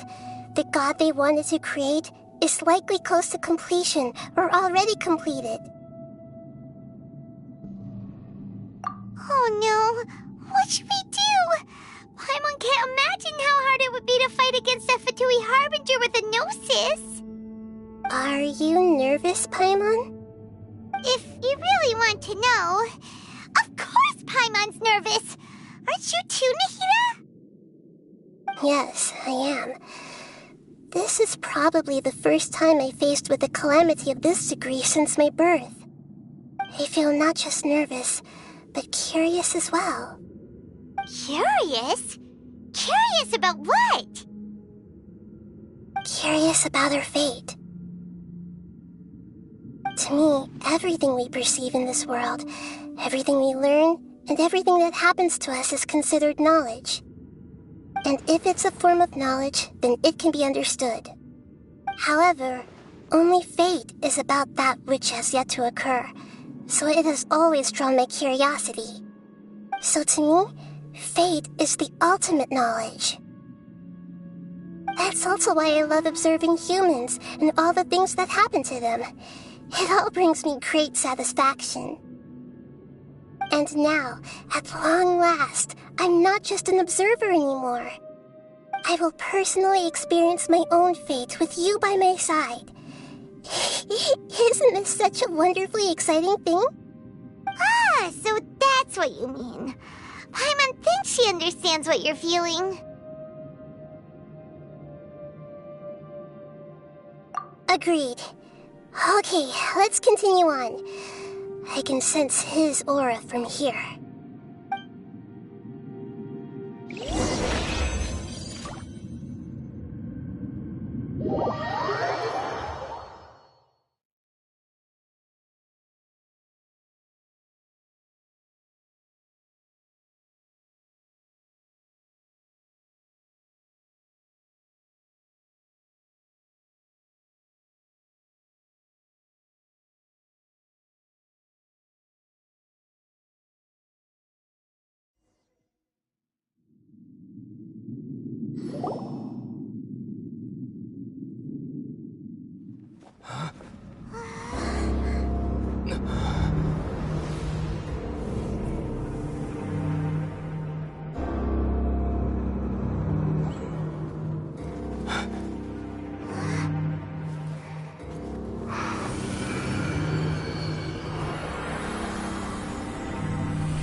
Who would have thought the world would be so eager for my birth? I remember you, Booer, the god of wisdom, and standing beside you, the traveler. Is he all-knowing and powerful now like Greater Lord Rukkhadevata? No, I can't feel the same kind of divinity I felt from the Greater Lord. It seems that the sages didn't get the chance to infuse the divine knowledge capsules into him. But even still, he has undoubtedly become a true god now. So we're too late? The Balladeer has already become a god? The Balladeer. A long bygone title. When my spirit ascended to divinity, I felt as if I had existed for the same number of epochs as heaven and earth. Looking back, the existence of what once called itself Kunikazushi appears infinitely small and ugly.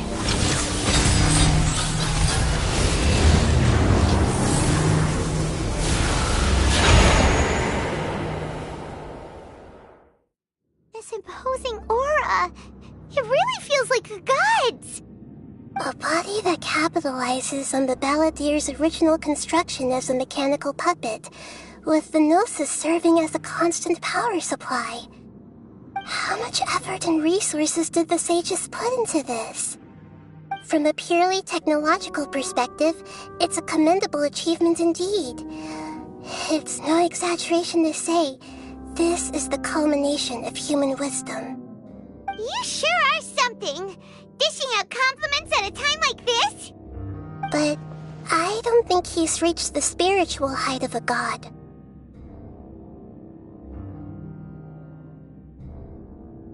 Strife is engraved upon every god and every gnosis brought forth into this world.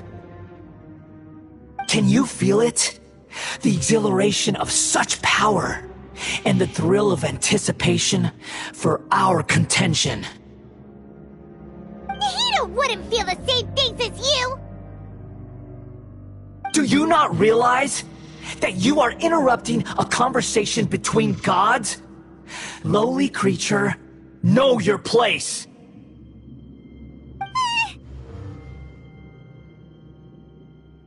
The strife engraved upon a gnosis. You're talking about the Archon War.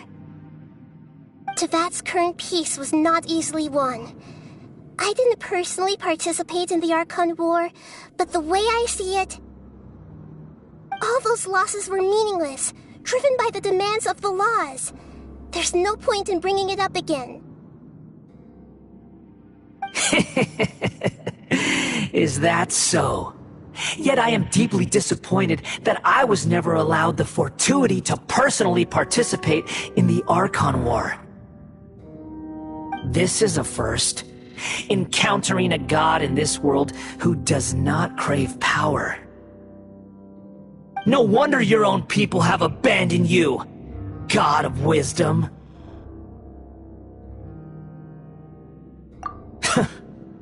Your judgment is as your existence, unsubstantial. This is where everything ends, Booer, the God of Wisdom. You should know that wisdom cannot solve every problem. Like now, where your only option is to face me in combat.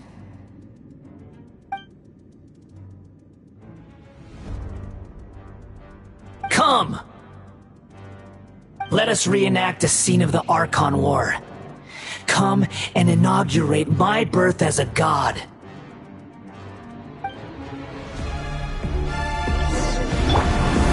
Stabilize! Right now. Emerge. Right here. Into the wind. Time to go. Feeble one with wind and cloud. Right now. Right here. Emerge. Solidify! Nothing lasts forever. Right now. Right here. Insignificant pest! I will have order. Stabilize! One with nature. Take flight. Right now. Right here. At Emerge. my command, you shall fall. Gather!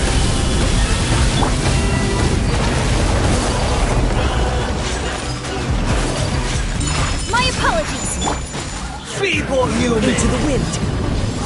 Right now. Right here. Emerge.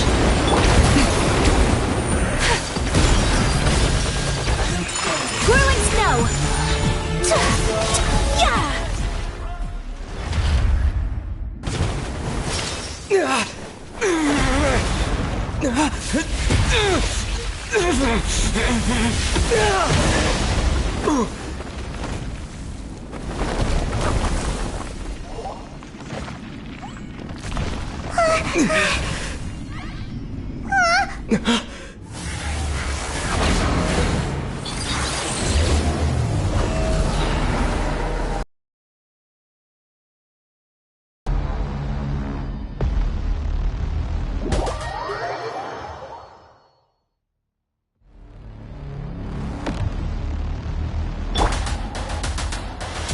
Solidify! Right here. Right now. This is order. Stabilize! Burn to oblivion! Sometsu! My apologies.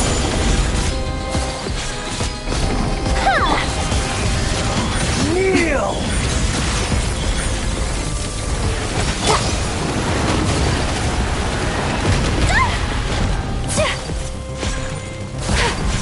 You filth! Gather!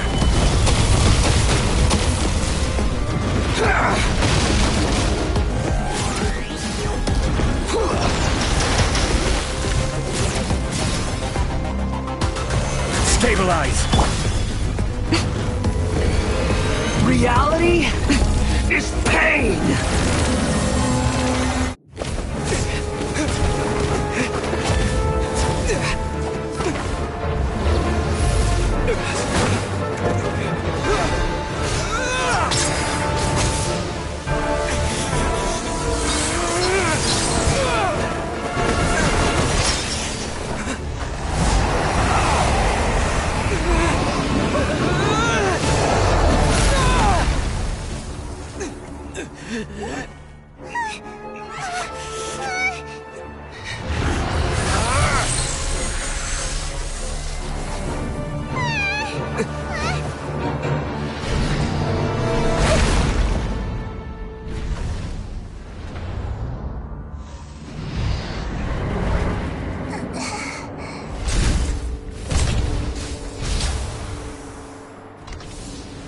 This is supposed to be a battle between gods, yet you choose to hide behind a mortal.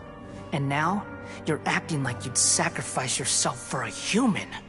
Are you having fun proving a false sense of heroism to yourself, Booer?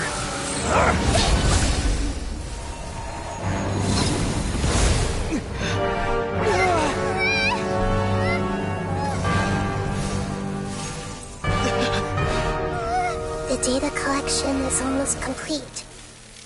Do you even know how many times you've tried to take my gnosis from me?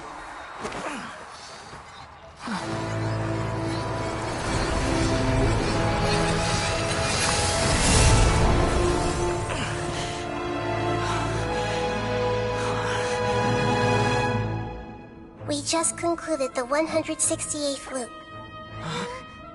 Did you know that in the effort to create you, the people of Sumeru were forced to live through the exact same number of Sabzeruz festivals and Samsara cycles? The power of dreams. When did you use it on me?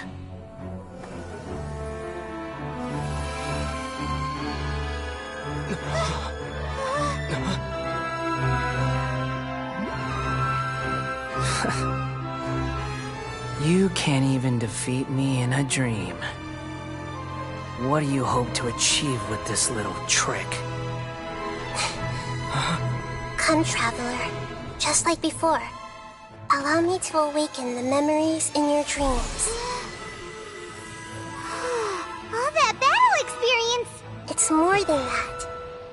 Compile everyone's wisdom in the name of the Archon. That is the original function of the Akasha.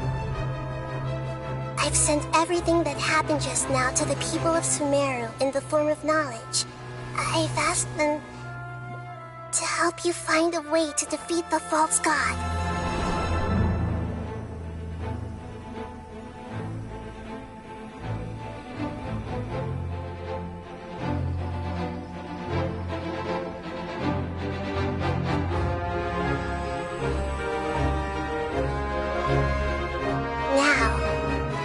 Sumeru's wisdom is at your disposal. Meaningless tricks won't save you.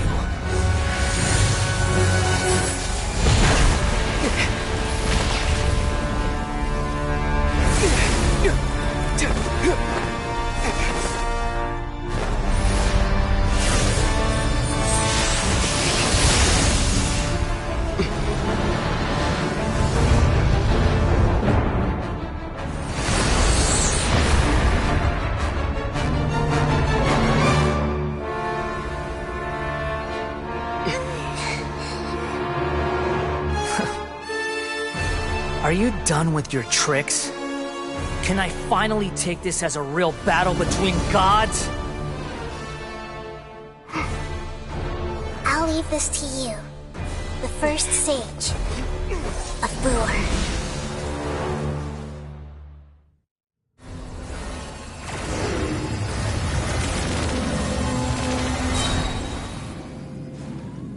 A thousand eons, mine to dominate!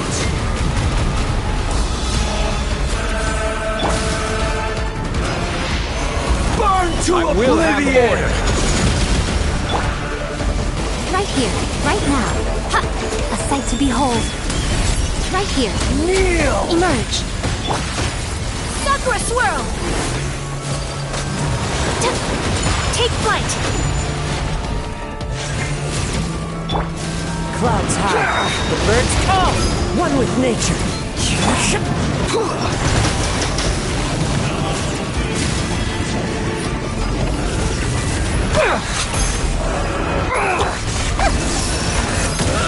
I see everything!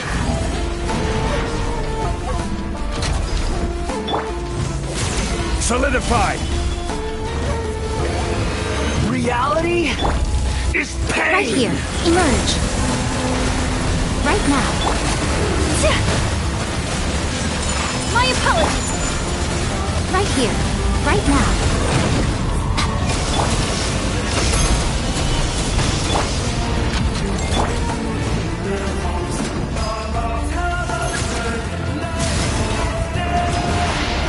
Burn to oblivion! Hey! Kneel!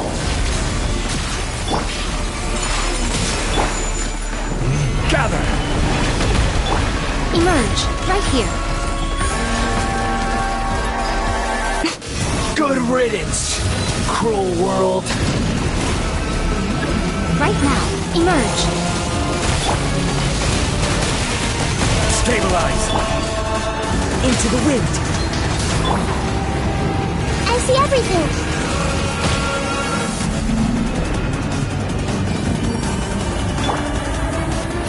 Gather! The wind knows me.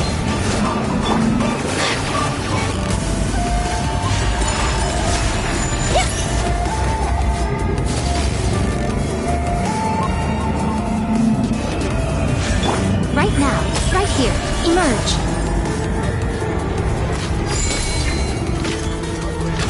Your new god awakens! So much for eternity. Now, your eyes have been opened.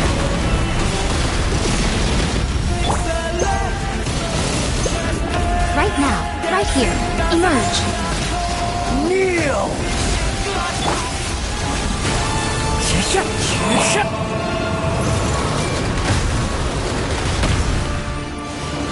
Tremble!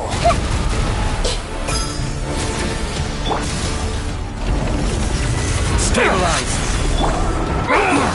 Right here. Right now. Whirling snow!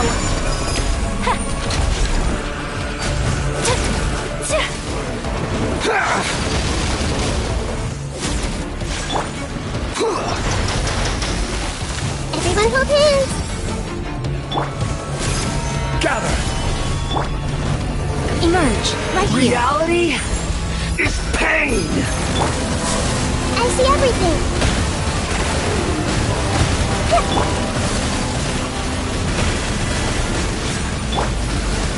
Stabilize!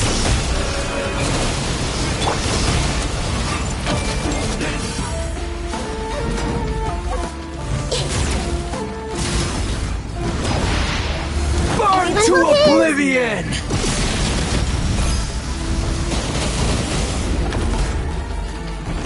Hey! Kneel!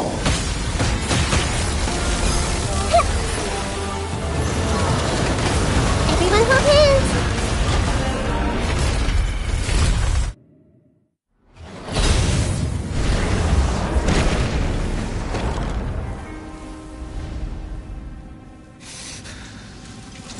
Humans. Filthy humans.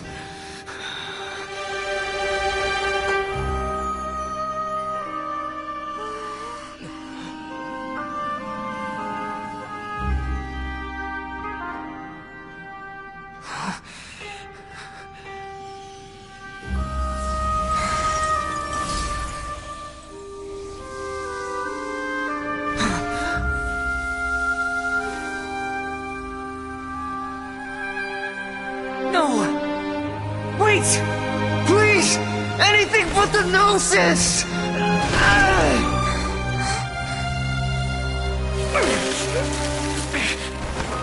That's mine! Don't even try! I'll never I'll never go back!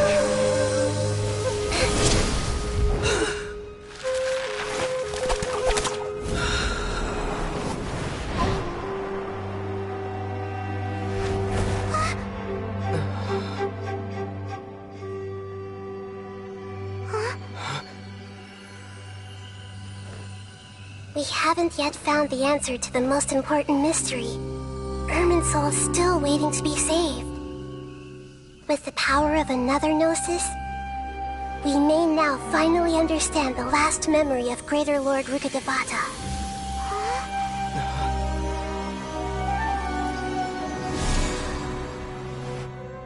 This is... That's right. This is the last memory of my predecessor.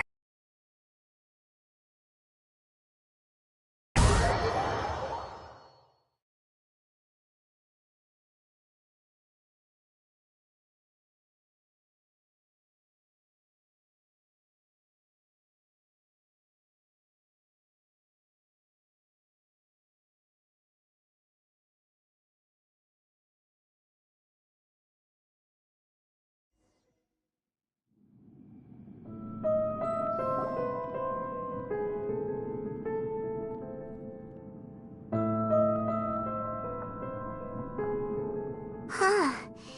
This sure seems very different from what Paimon imagined. Shouldn't Irminsul be in this realm of consciousness? Yes, that is our destination. But I didn't expect the remaining consciousness of Greater Lord Rukkhadevata to be as polluted as this.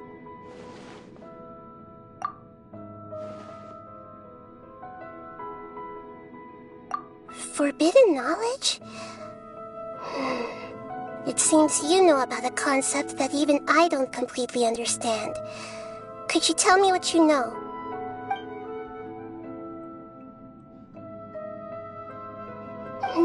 Your inference seems logical enough. Forbidden knowledge once polluted the desert thousands of years ago, but was successfully repelled thanks to King Deshret's self-sacrifice, and Greater Lord Rukkhadevata nearly exhausting her power. Then, a second instance of forbidden knowledge pollution occurred during the Conria Cataclysm 500 years ago. But I'm afraid it is much more serious this time, with Irminsul itself already in danger. So, if we're in the remaining consciousness of Greater Lord Rukkhadevata, and it's also been affected by forbidden knowledge pollution, then does that mean, in order to save us, Greater Lord Rukkhadevata... Yes. It's very possible that she sacrificed her life in the fight against forbidden knowledge. She didn't completely eradicate forbidden knowledge, but if it weren't for her actions, the pollution would have been far more rampant over these past 500 years. The way that everyone, including me, has forgotten everything about forbidden knowledge may very well be due to her restoration of Irminsul. Aww. Do you feel sad, Nahida? I'm just sharing her pain. The pollution of her consciousness here is severe. There is madness, chaos, and pain all around us.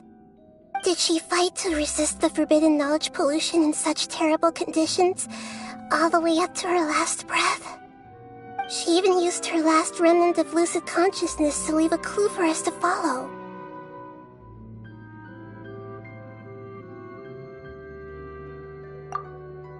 Yes, her words were distorted by forbidden knowledge, so that's all we could hear. But now, we have a chance to find the answer to this mystery. We can cross the polluted consciousness until we found the right path to meet with her lucid consciousness. And then, we'll let Greater Lord Rukkhadevata tell us the truth in person. Each of us need to be mindful of the state of our own consciousness while we are here.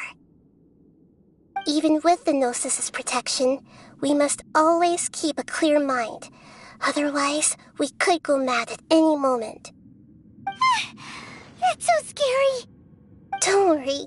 It should be easy enough for you to keep that mind of yours clear, Paimon. Let's go.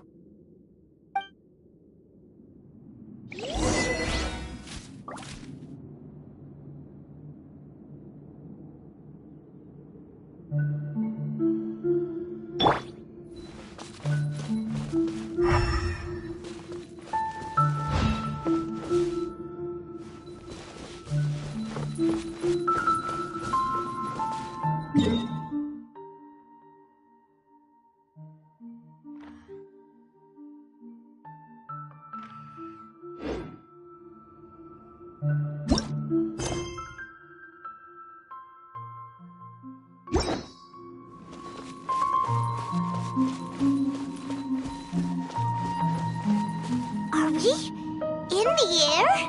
And why is there a huge boat? That's the boat of consciousness, which symbolizes reason here. Its course is the direction our consciousness is traveling towards. If we lose control over our consciousness, we will fall into madness.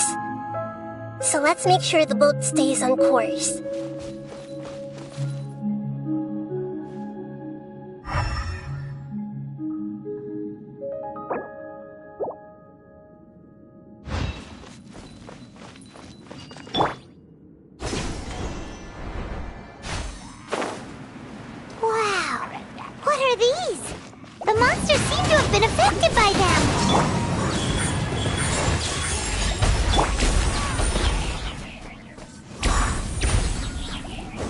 The wind knows me.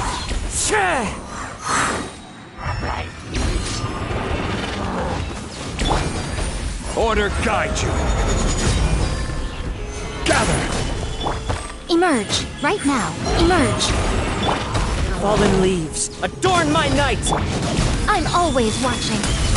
Right here. Right now. One with nature.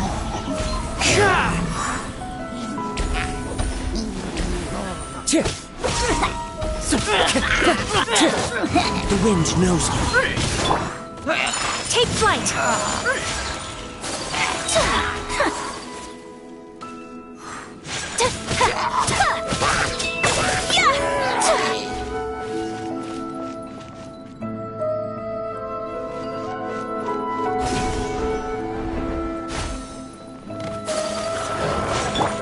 I will have order.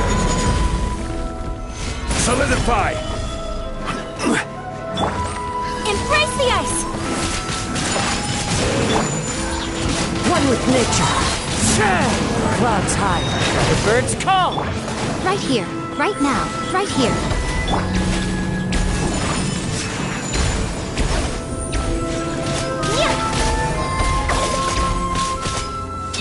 Look! A four-leaf sigil has appeared in the sky!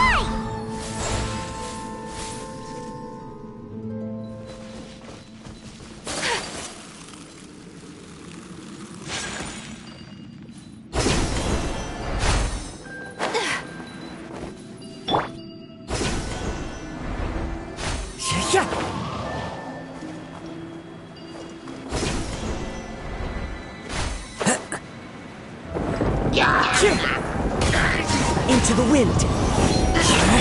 This is order. Stabilize. Right now. Right here.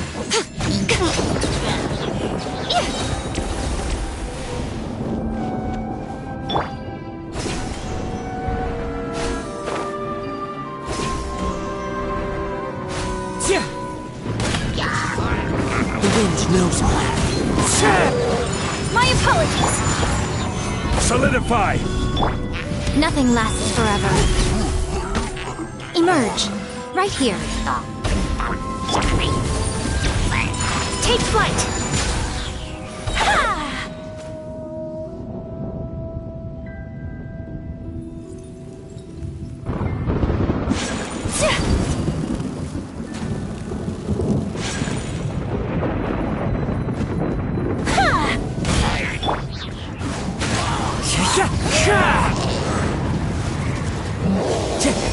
As one with wind and cloud.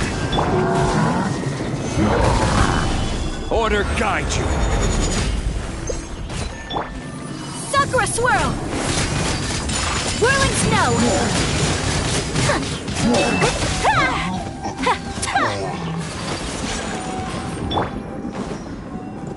Into the... To control the boat of consciousness, we need to find the helm first.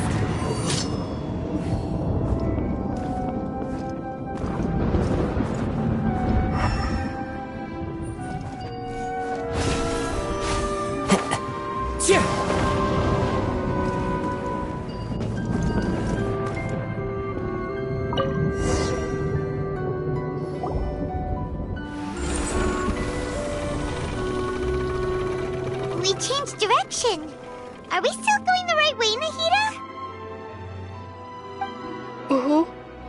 Judging from the current route, the boat of consciousness will soon take us out of here.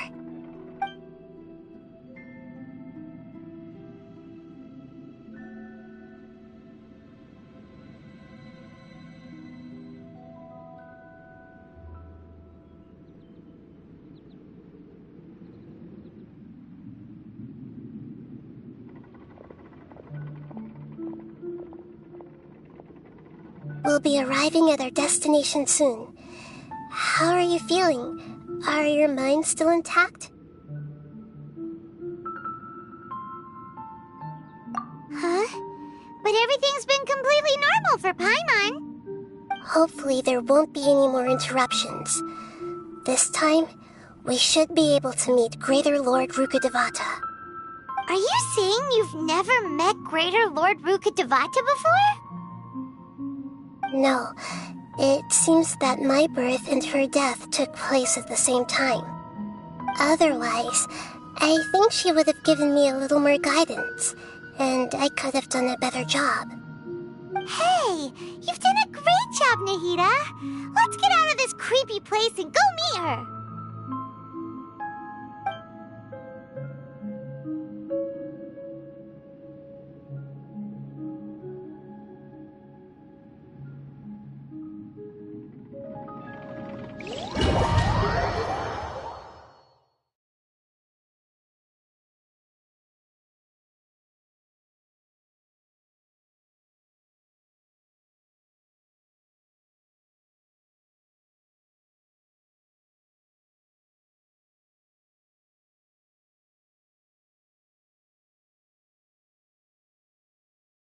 So, is this the place you were talking about? The base of Irminsul?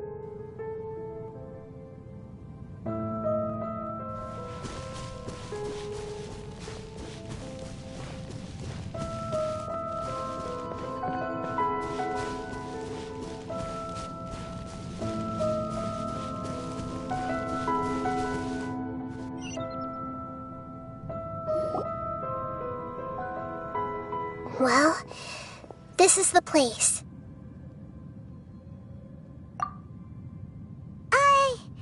We're here to find Greater Lord Rukkhadevata, right? But the one standing over there is... Is that... me? She looks exactly like me. Are you Greater Lord Rukkhadevata?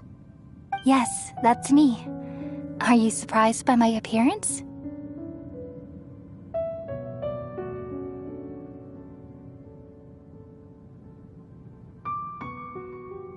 Irminsul and the surrounding lands have been reproduced here as they were years ago.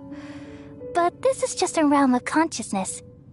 We are manifestations of the same nature, hence why we would appear exactly the same.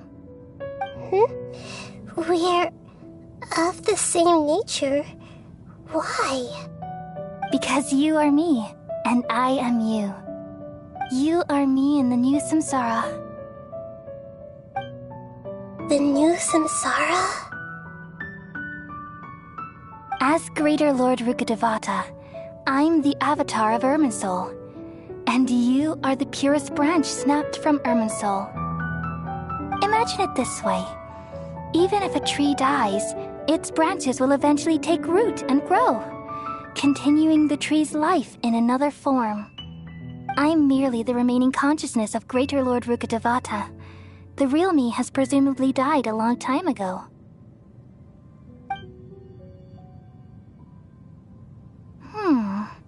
Judging from your appearance, I've probably been dead for 500 years. But you're finally here.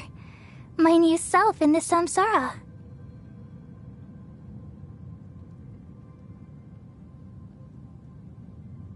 If this is true, then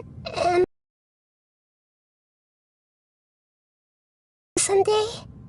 Though we share the same nature, our fates are bound to be different. All things have their own fate. When a branch grows into a mature tree, it won't be the same as the original tree. That's why fate is the ultimate knowledge, isn't it? That's a great insight. Yes, very good. It's also precisely why you won't become like me. Really? But perhaps you may become an even greater Archon than I. I already see a determination in you that I didn't possess in my time, and the future that it leads you to will be yours alone. Along with the blessings from your past experiences. Don't worry. The growth of wisdom is like that of a plant. You only need to wait quietly for the flower to bloom. Come to think of it, the sages never had the faintest inkling of the meaning of wisdom. Thank you. Nothing makes me happier than discovering that the Archon I always admired was in fact myself in another fate. It's so nice to speak with you, Greater Lord Rukkhadevata. I've always wanted to meet you. The feeling is mutual. From the moment I snapped the branch off Irminsul and created you, I've also looked forward to talking with you. Could you tell me why you wanted to create me? And what exactly happened when you died? Ah, I see. You're here seeking answers, right? Everything that day, even the sky itself, changed into a color like this. At that time, the seven were all summoned to the nation of Conria. Except for me. I had a more important task to attend to. I had to protect Irminsul. The disaster occurred together with the pollution of forbidden knowledge. At that very moment, with my consciousness connected to Irminsul, I sensed something was wrong. The pain started to torment my mind. By the time I reached Irminsul, it was already displaying signs of corruption. Had I not repelled the pollution of forbidden knowledge with King Deshret thousands of years ago, I might have felt even more hopeless and lost. So what exactly is forbidden knowledge? It's a kind of knowledge that doesn't belong to this world, and a form of truth that can't be understood. It came from the very bottom of the abyss. Even I could never understand it. The world is constantly rejecting it, leading to all kinds of bad phenomena. If we allow forbidden knowledge to pollute Irminsul, I'm afraid the entirety of Teyvat could fall apart. So, there's knowledge that even the God of Wisdom can't understand? At that time, I knew I couldn't repel the forbidden knowledge with my strength alone. Which is why I created a device that compiled human wisdom and named it the Akasha. It's truly the world's most amazing invention. Thank you. For a long time, I thought dreams were the fruit of human wisdom. Though it was selfish to do so, I borrowed people's dreams using the Akasha. Then I compiled their wisdom and all of my own power. Well, did it work? Thanks to the wisdom of the people of Sumeru, almost all the forbidden knowledge was cleared from Irminsul. But things didn't go as smoothly as I thought. I had a terrible headache, which gave me an uneasy feeling. And then I remembered that my consciousness was also connected with Irminsul. It brought me knowledge and wisdom, but vile corruption as well. From the very beginning, my existence had been polluted by the forbidden knowledge. Oh no! How could that happen? I've experienced that pain in your consciousness. It must have been a horrible experience. Yes, but my feelings weren't important. The important thing was that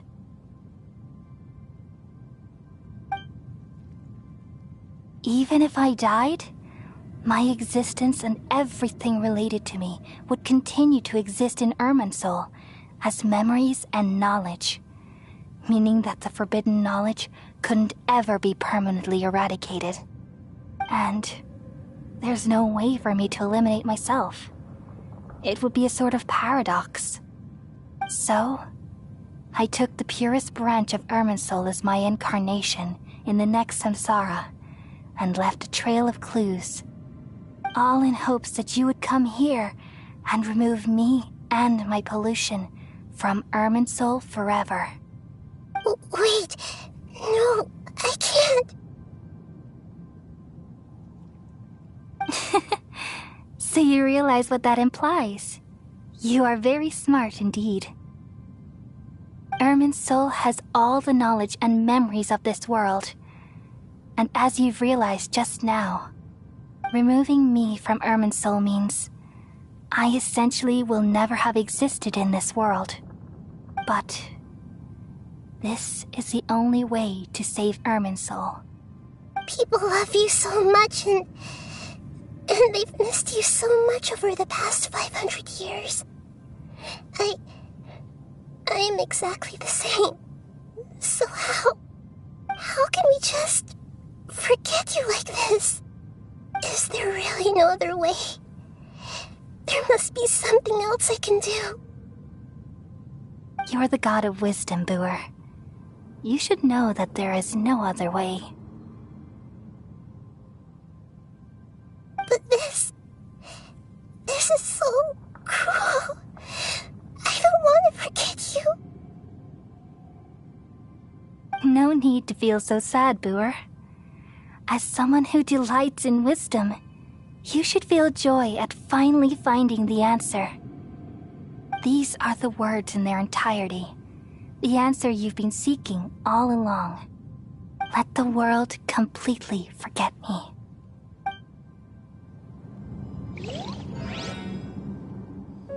We all nestle under the great tree of wisdom, peering out to perceive the world. From the earth and from the rain, we perceive its wonders, until we become a white bird to perch atop a branch, and finally snap off the most important leaf. Once upon a time, I alone dreamed in this world.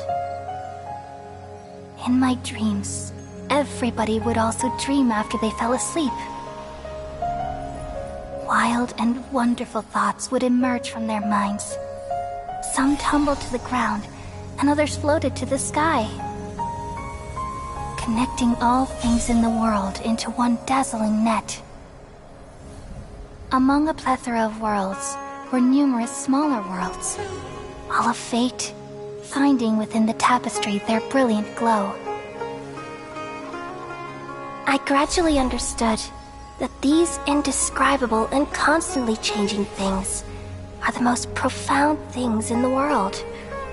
Only they can completely repel the madness. Only dreams can awaken consciousness from the deepest darkness.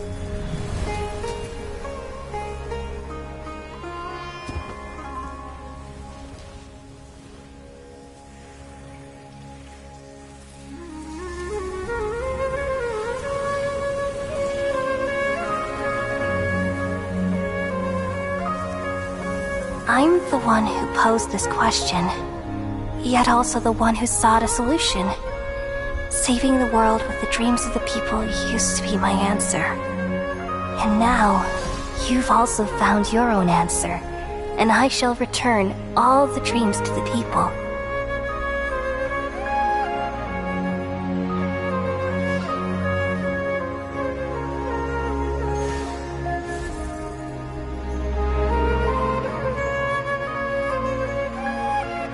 Goodbye, people of Sumeru.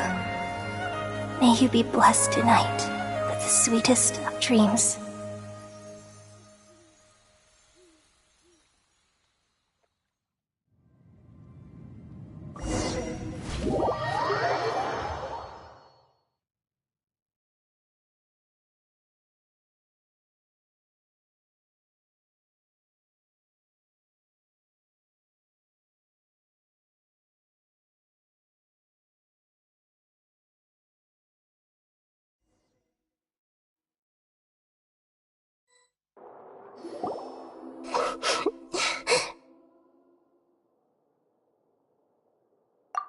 I'm alright. I'm just a little confused. We've just saved the world, right? So why am I crying?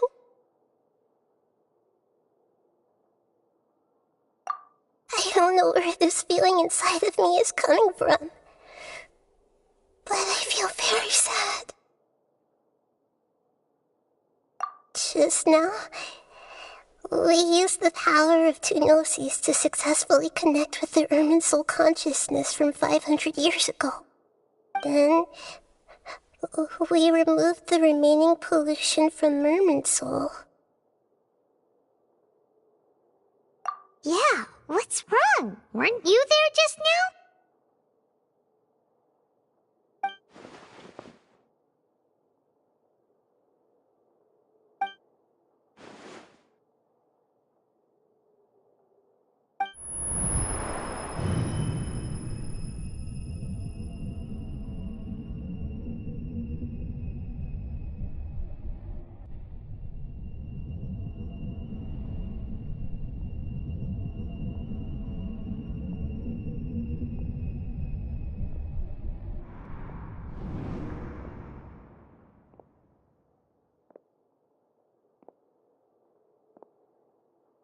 Huh? That sound. Traveler! Paimon!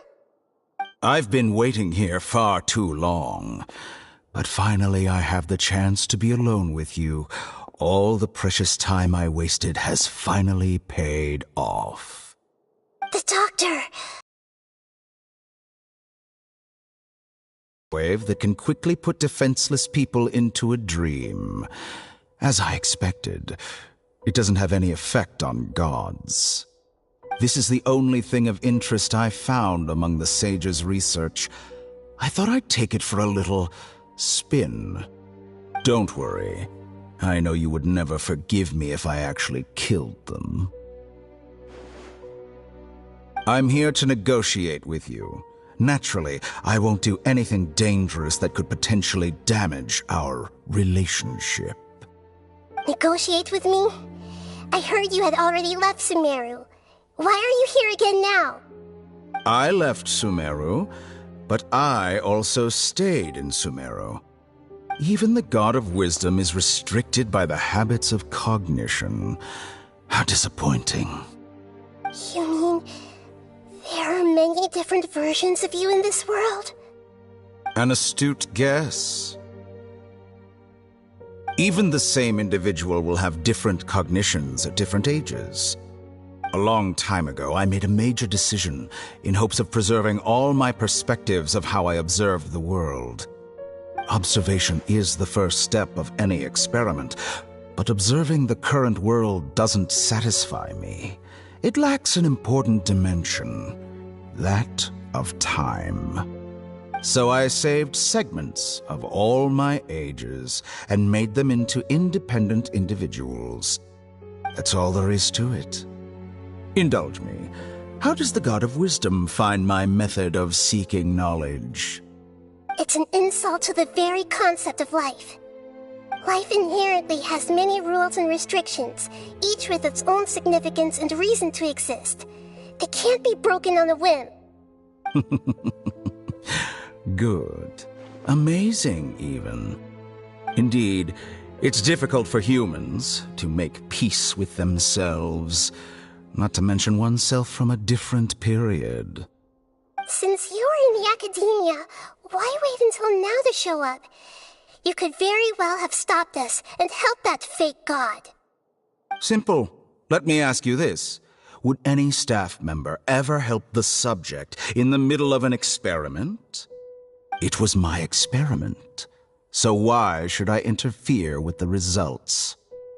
The academia saw the plan to create a god as their ultimate goal, yet you only saw it as an ordinary experiment. You really are crazy. If the experiment succeeded, you would have had a new god on your hands. How would you have faced your own god then? Would you still take the same stance? Would you still hold the same view of yourself? I'm first and foremost a scholar. These results should be left to the judgment of the hypothetical me confronted with that outcome. But you're right. And that's exactly why I'm disappointed with the conclusion of this experiment. As an individual, you don't have any sense of belonging. You seem to have even fewer convictions than a typical scholar. Oh no, I certainly have my own convictions. They just don't fit your standards, that's all.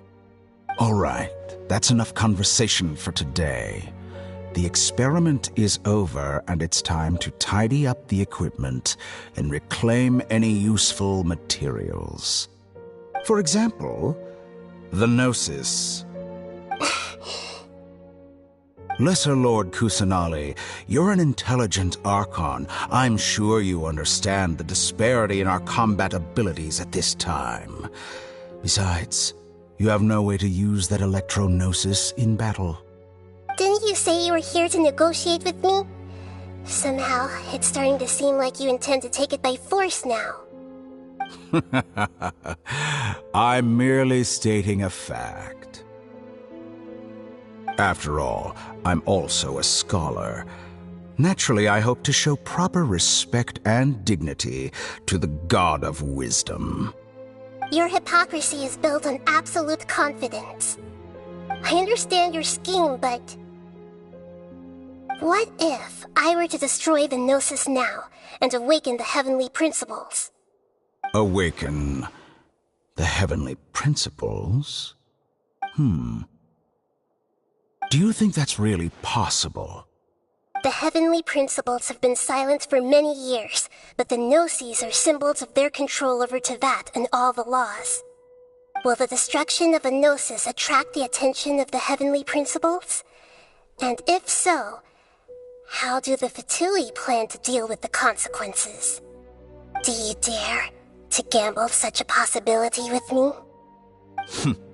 Gamble? How surprising. I thought you would show evidence or use rigorous reasoning to prove your point.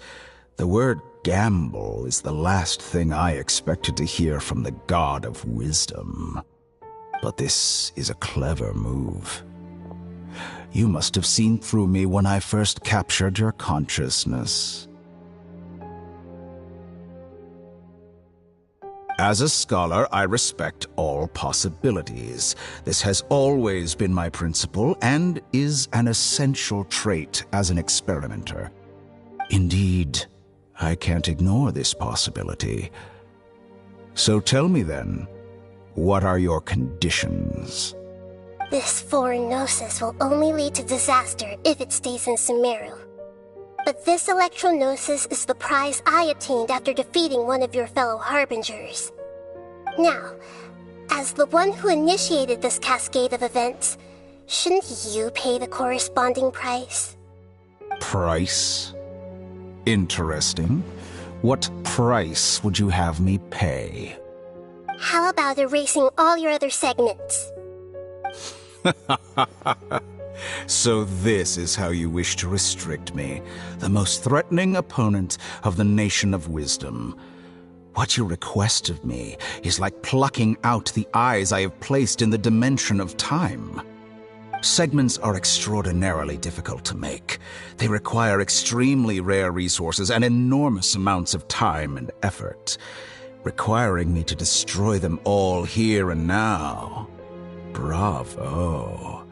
A suitably wise decision on your part. Yes, how very interesting.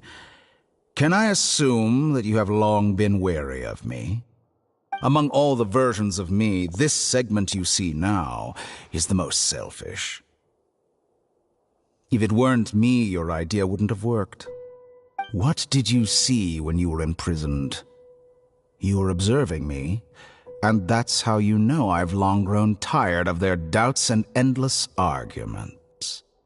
Like you said, it's difficult to make peace with yourself. Being as smart as you are, have you managed to do that? I see. If you think all those versions of me are worth a Gnosis, then deal.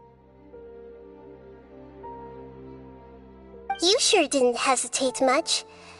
Is the relationship between all the versions of you really that bad? I don't think there's any need to dwell on that.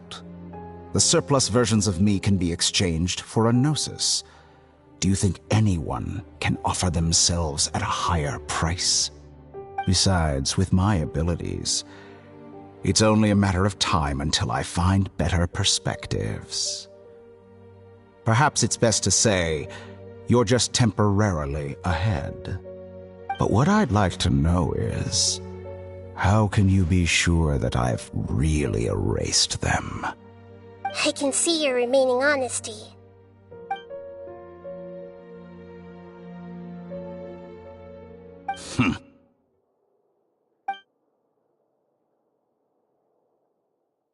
What a ridiculous decision!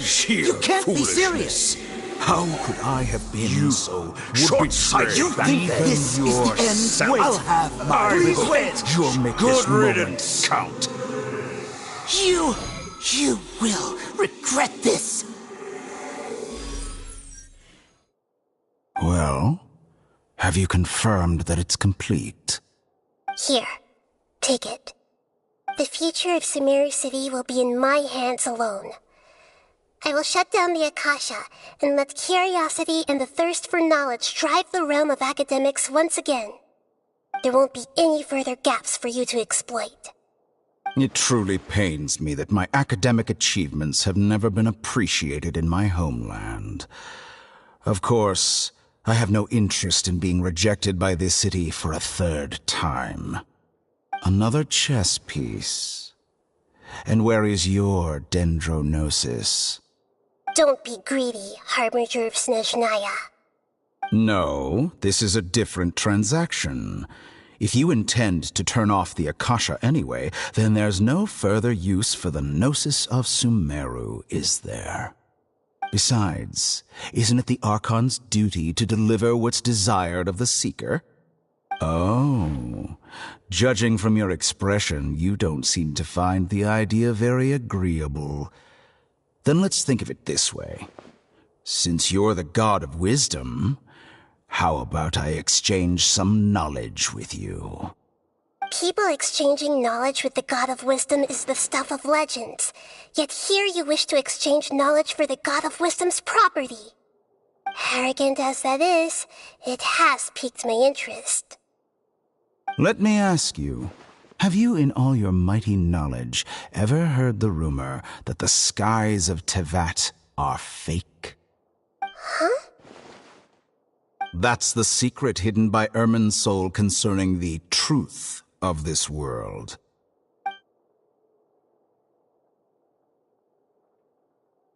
Once I finish telling you about this, it will be time for me to say goodbye. With negotiations, we've all gotten what we wanted. I'm very glad I got to meet you like this. Your arrogance may know no bounds, and convictions may mean nothing to you. But I'll still listen to what you have to say.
Together! Okay. Wake him up.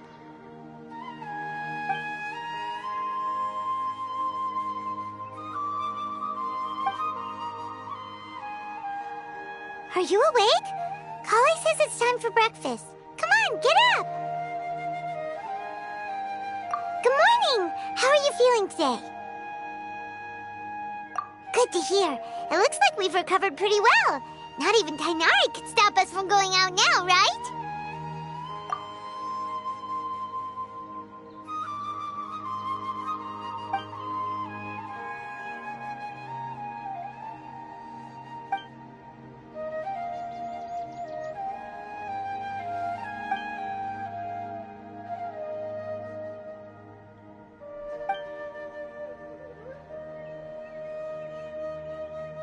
Come on, Traveler, let's go!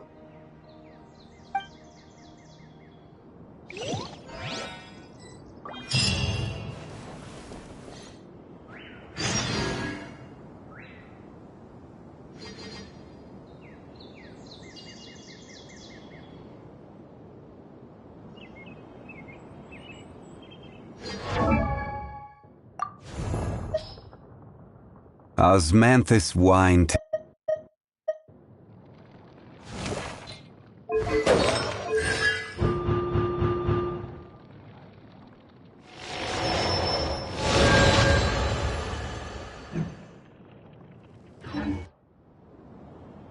Surely that little girl must be leaving soon.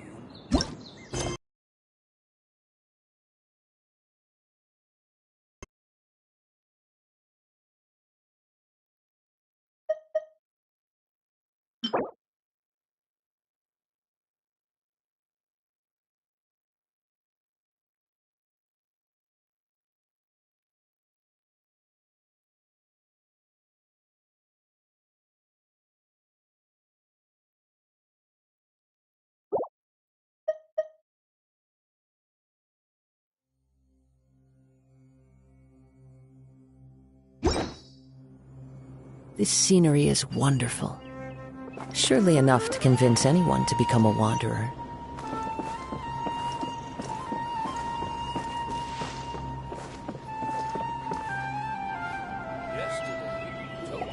Good morning. Looks like you're awake. Yep. I prepared some breakfast today. Please have a taste. I hope you'll like it. It's nice to have you here so we can eat something yummy. Well, now that I've recovered from Elazar, I'm feeling better than ever. I can even prepare 4 or 5 meals a day now. And Paimon bets they're all delicious.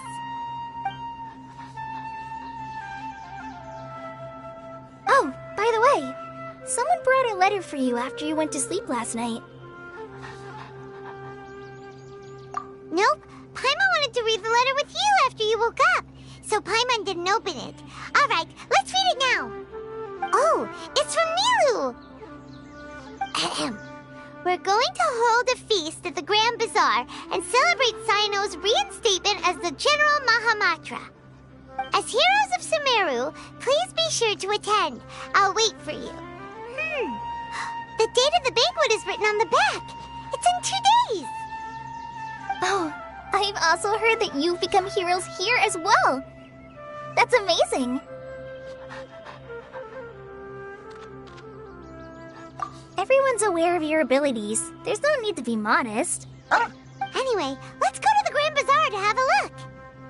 Oh, before you leave, be sure to inform Master Tainari.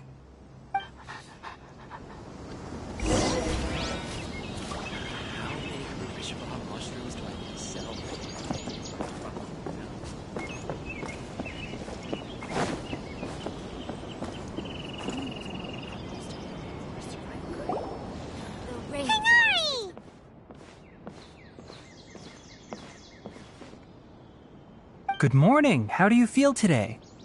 We feel much better. How about you? I'm recovering well. Thanks for asking. But from the looks of it, you seem to be already busy with work again. It's fine. I'm not that busy, really. The Elazar patients have recovered, as well as Hypatia. For now, I only need to tend to my Forest Watcher duties. It seems once Irminsul started getting better, everything else started to recover too. Yes, but there are still some residual effects. The withering is one example. Though it won't spread anymore, the existing zones won't just disappear. We forest rangers will still need to do the work. By the way, we have some good news. Sino got his position back. This news is hardly new. He had already mentioned it to me before. Huh? You mean he was already here? Why didn't he come to say hi to us? He visited once, but he was afraid of disturbing you while you were resting. He just asked me a few questions and left. Then you probably already know all about the celebration feast. Celebration feast? No, I haven't heard anything about that. Huh? But didn't Nilu say in her letter that they would celebrate Sino? He didn't tell you? Perhaps, or alternatively, he doesn't know about it either. Come to think of it, Sino doesn't seem like the type who'd enjoy a celebration feast. You and Kale are both Sino's close friends. Why don't you come to the feast with us? Kala has taken over some of my tasks these days. I don't think she'll have time for it. Not to mention me.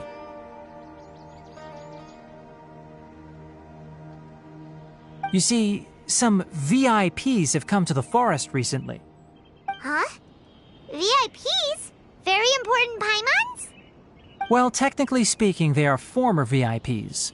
The sages involved in recent incidents have begun their training in the Avidya forest, and the people they had previously imprisoned have all been released. Huh? Yes, he's a little weak, but he isn't injured and his condition is stable. Lesser Lord Kusanali, in her boundless mercy, has decided to spare Azar and the other wrongdoers. Supposedly, they were ashamed of their shallow ideologies and have decided to dedicate the rest of their lives to cultivating wisdom in the Avidya forest. When they learned that Lesser Lord Kusanali had defeated the Balladeer and saved Irminsul, they were shocked at first, but also became happy, feeling that the sacred light guiding them on the path of discovering wisdom had begun to shine once again. As a result, work has increased for the forest rangers. That sounds really exhausting.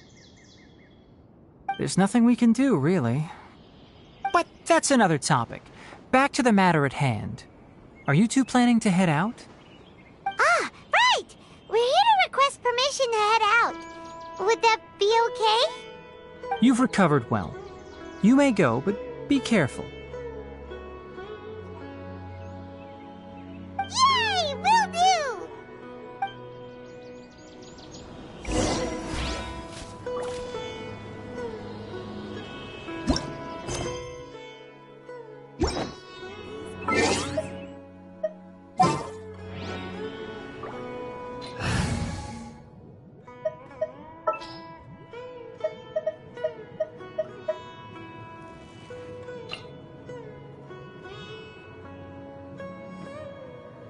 Time to broaden the horizons again.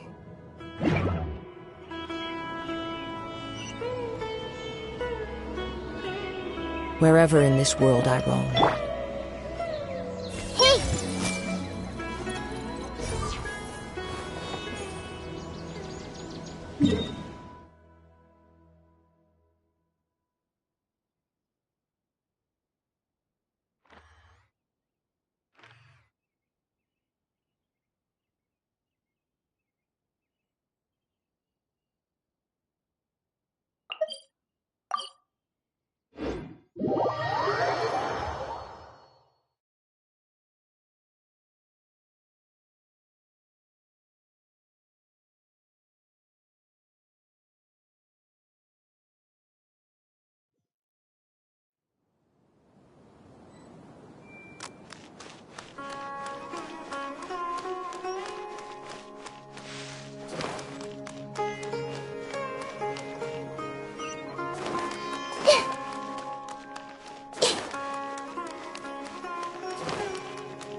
I see everything. I want to play with Aranara.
Well, there won't be any problems if the feast starts at that time. Everything has already been prepared. Mr. Zubair, I finished tallying things up here. Well, except for the guests. Is a simple reply really that much to ask of our guests? It's affecting our arrangements. Oh, it'll be fine. Besides, it never hurts to get things ready in advance. I was thinking the same thing. The feast will be held sooner or later, right? Hey, Nilu! Traveler, Paimon! We got your letter, so here we are! You're the best!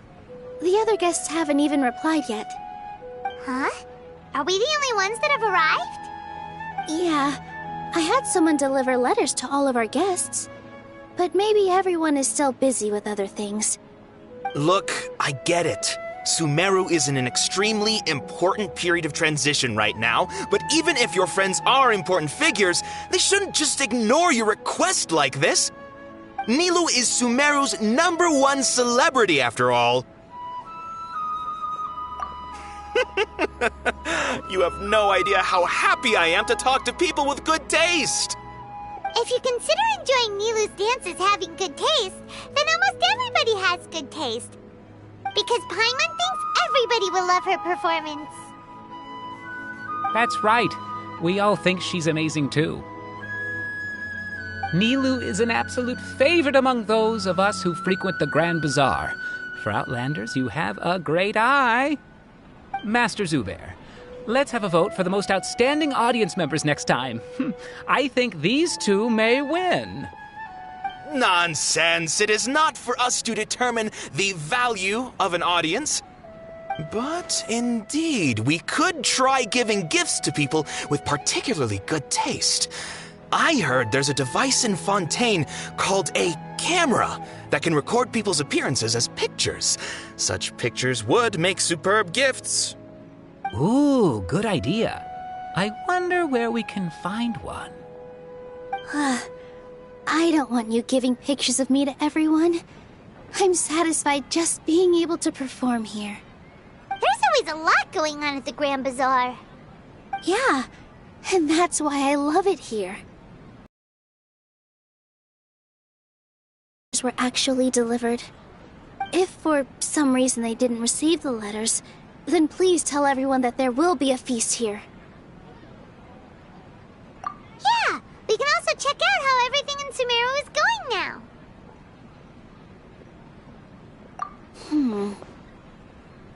When I wrote the letters, I heard that Dia was in Port Ormos, and Alhaitham was at the Academia. As for Sino, we've only heard that he appears at the Academia from time to time. I'm not too sure about Rahman's whereabouts. My guess is that he's with Dia. As for Dunyarzad, I just hope she's feeling better. I sent her a letter, but I was afraid of disturbing her. If you have time, please ask about her for me. Okay, got it. Let's go, Traveler.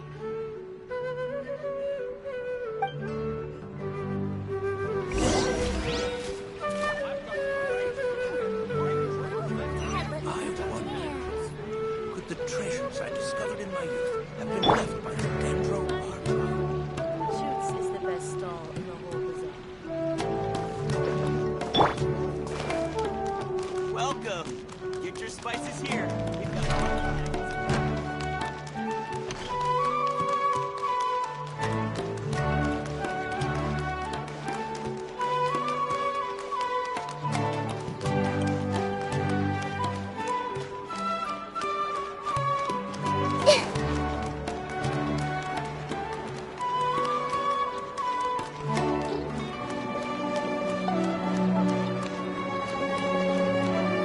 I see everything.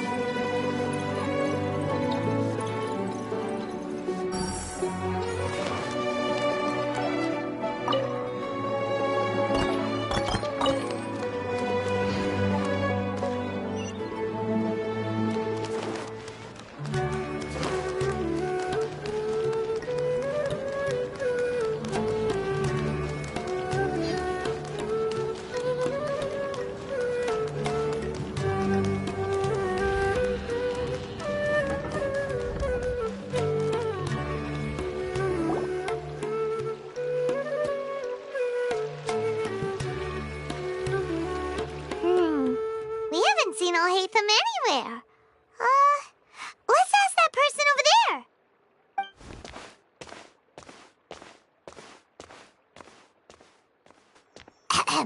Hey there, have you seen Al-Hatham around?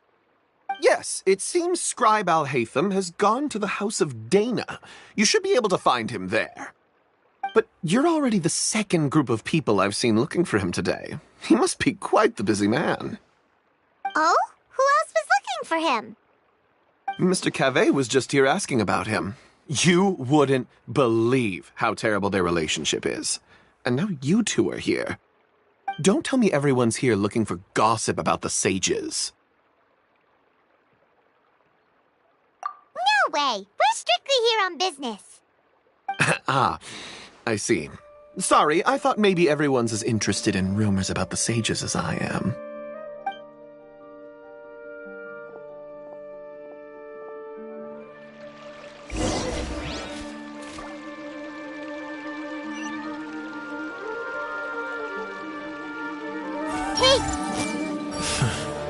Hopefully those earmarked funds were actually spent somewhere useful.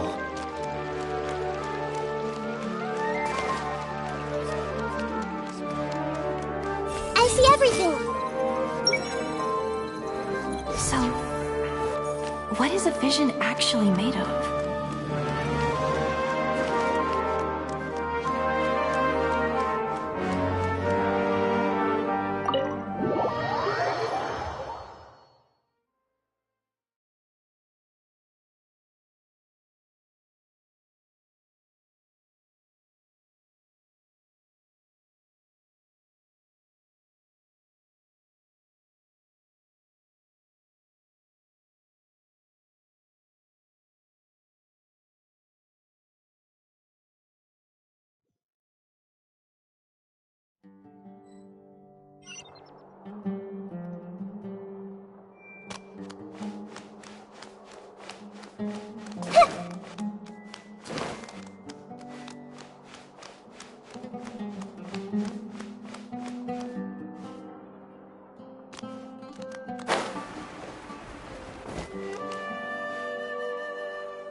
Everyone hold hands!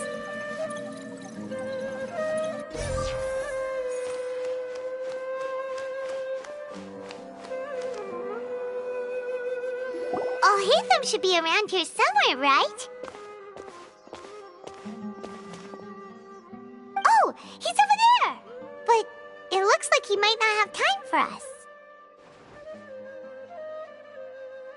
Just put down that worthless book and tell me what happened in the academia. This is not just some worthless book. Do you have any idea how difficult it is to find a physical book like this in Sumeru? It doesn't matter. It's probably just another thing that you used your authority to get your hands on anyway. Just put it aside. Listen, I came back today only to hear that the sages have disappeared. Oh, you sound surprised. I thought you would already know the inside story. Would I be here asking you if I knew? You're the scribe, not me. So just tell me what you know already. Well, I almost became a sage. Huh? Oh, don't sound too surprised now. You're the renowned Kaveh, light of the Ksharawar. Besides, as a master builder and craftsman, chances are you'll be appointed as a sage too. Why do I feel like you don't really mean it? Huh. What makes you say that? Why would you question my heartfelt sincerity? Maybe it's because you've never said anything good about me before. Yeah, well, I share a similar sentiment, and anyone who knows you as well as I do would surely do the same. Oh, you... See? This is why I hate discussing anything with you. Your ridiculous and arrogant attitude always gets in the way. It seems that you really can't stand my personality. Ha! What was your first clue? Well, then you might as well move out of my house. Are you threatening me? Stooping to a new low, I see. Ugh, and don't change the subject. You, a sage? What a joke. The academia might as well just close tomorrow. Are they having a fight? Forget what's going on with the academia. Haven't you been busy with your construction project? Tell me, when are you going to build yourself a mansion? Don't get me started. I get angry just thinking about it. So, what great building did our master architect work on this time? Like I need to tell you. Keep your nose out of my business. No, I think we deserve to know. Where were you when Sumeru needed you most? I was in the desert for a large project, but considering Haravatat's utter ignorance of architectural and aesthetic matters, you probably wouldn't understand. Which is truly unfortunate. I can only pity the man who doesn't understand the first thing about beauty and romance. Unlike a true... Hold on, wait a second. What do you mean by when Sumeru needed me most? Well, while you were out fiddling around in the desert, many people came together to save Sumeru from a crisis. Ha! And you think I'd believe that? Look, all you really need to know is that Azar and all his accomplices have all been overthrown. Huh? What nonsense are you talking about? It's no skin off my nose if you don't believe me. It's not like my Darshan was the one trying to apply for funding from the Grand Sage. Yours, though, on the other hand... You know what? I'll ask around. I'm sure someone knows what's going on here. You're dead if I find out you're lying to me.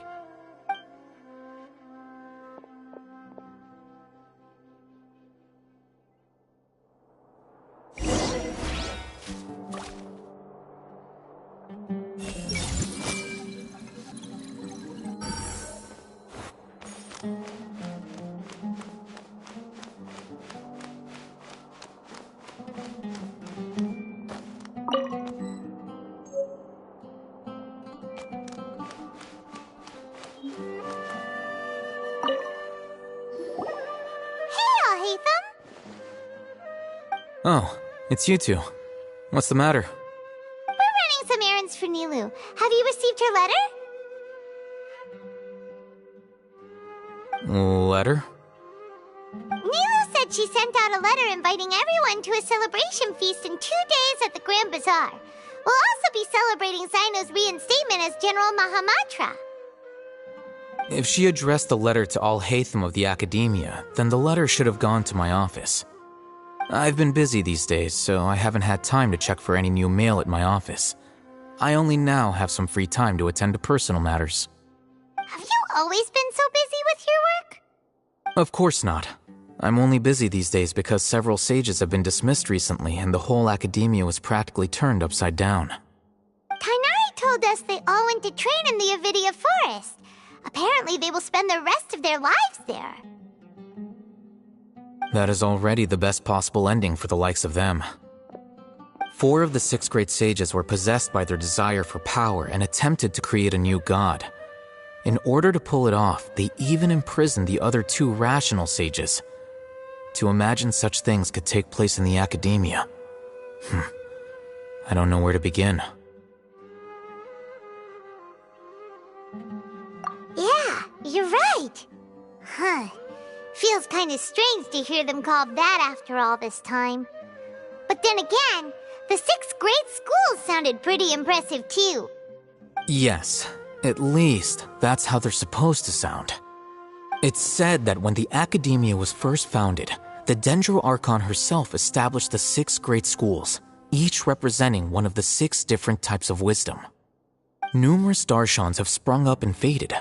Only the 6 Darshans attaching themselves to the 6 great schools have stood the test of time and obtained permanent seats in the Academia. Now, the 6 Darshans are nearly synonymous with the 6 great schools, and the leaders selected for the schools are the 6 great sages. Among the 6 great sages, there is one central leader, the Grand Sage. Unfortunately, only the sages from Vahumana and Amorta remain now. They were imprisoned for opposing Azar and were only rescued after Azar's downfall. So who's managing things in the other 4 schools now? Do they need to find someone new? Yes. Normally, new sages are selected based on a strict set of criteria. Oh, didn't you just say something about becoming a sage? If they pick you, then we'd have a huge connection in Sumeru. Yes, about that. You didn't let me finish my sentence. The person in charge of personnel affairs nominated me to be the Grand Sage in place of Azar and help Lesser Lord Kusanali manage the academia. But I refused. Huh? But why? Ugh, can't you be a little more ambitious? I'm not even interested in being one of the 6 great sages. Like I said before, I don't like being a leader. Oh, all right. So are you busy these days trying to find others to take the job? That's not my job either. I'm only responsible for handling important affairs within the academia before the new sages take office. And the first thing I'll do is reject Kasharawar's application for funding. By the way, who was that other person just now? Is he your friend? Do we look like friends? Paimon doesn't know. That's why Paimon's asking. His name is Kaveh, my roommate. You could say he's the representative for Ksharawar scholars. Which is exactly why he always has so many problems. So everything that's happened recently must be a huge change for the people of Sumeru.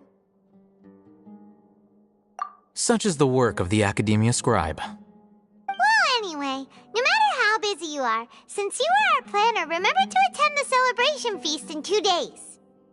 Alright, I'll see you there.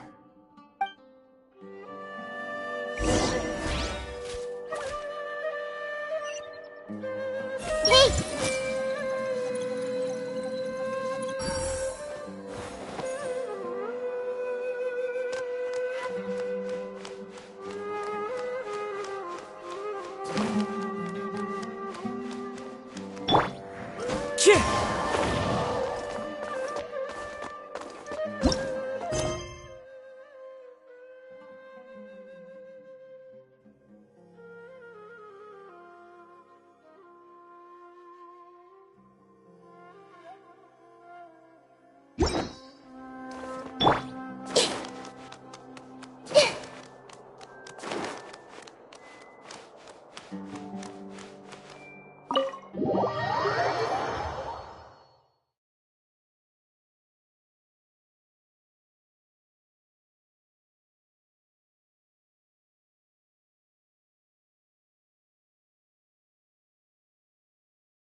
hungry.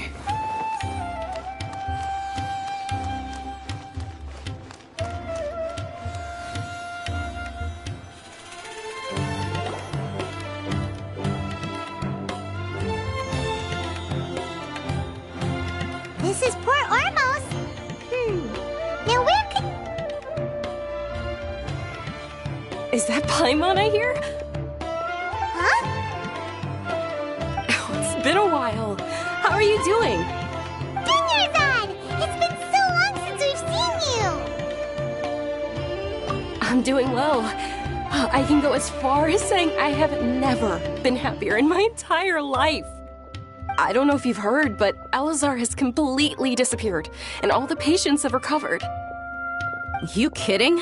Knowing them and the connections they've got, I'm sure they've heard about it. Yeah! That's right. My lady is feeling better now, so I'm accompanying her for a walk. Why do you still call me that, Dia? You've already informed my father of your resignation. I guess I'm just used to calling you my lady. Old habits die hard. Resignation? You mean you're quitting? Yeah, I might start losing my edge if I keep being a bodyguard for the Homayanis. You know that my parents and I are fond of you, and that we appreciate you very much. It wouldn't be a problem if you wish to continue to be our bodyguard. I'm not a woman that's easily persuaded. You should know that by now, my lady. When I took this job, I had already decided that I'd quit as soon as you recovered. It's time for me to get back out there and chase that horizon. So what are you gonna do now if you're not gonna be a bodyguard anymore? I want to take a risky job and put my body to the test again. Huh? But we literally just finished one of the most dangerous jobs ever! Are you getting bored already? I know. If I hadn't joined in that plan with you, I wouldn't have come up with this idea.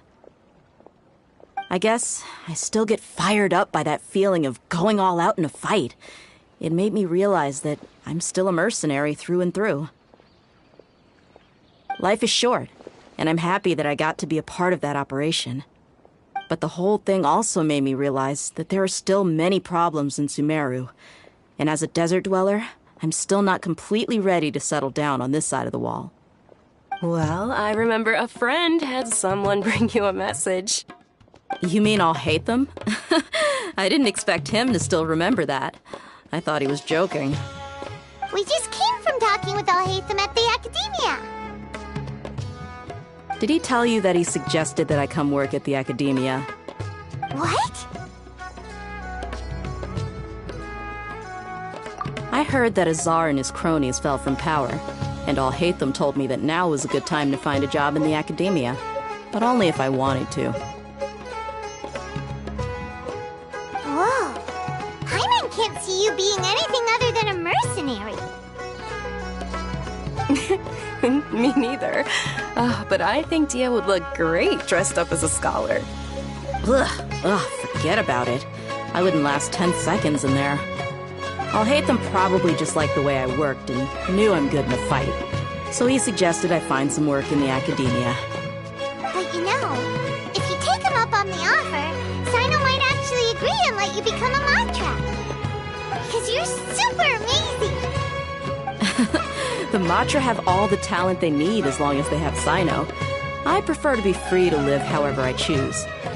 In fact, I chose this job from the very start because I knew it'd be right up my alley. Even if being a mercenary means facing all kinds of danger. A lion has to return to the wild sooner or later. If anything, being your bodyguard has been unfamiliar territory for me. I don't want to see you go, but I'll respect your decision. I'm glad to hear you say that. Come on, no need for the sad face. It's not like we'll never meet again. Once the whole Dendro Archon thing is settled, everything in Sumeru will take a turn for the better. That makes me happy too. But a peaceful society will probably mean less demand for mercenaries like me. Before long, we'll be a dying breed.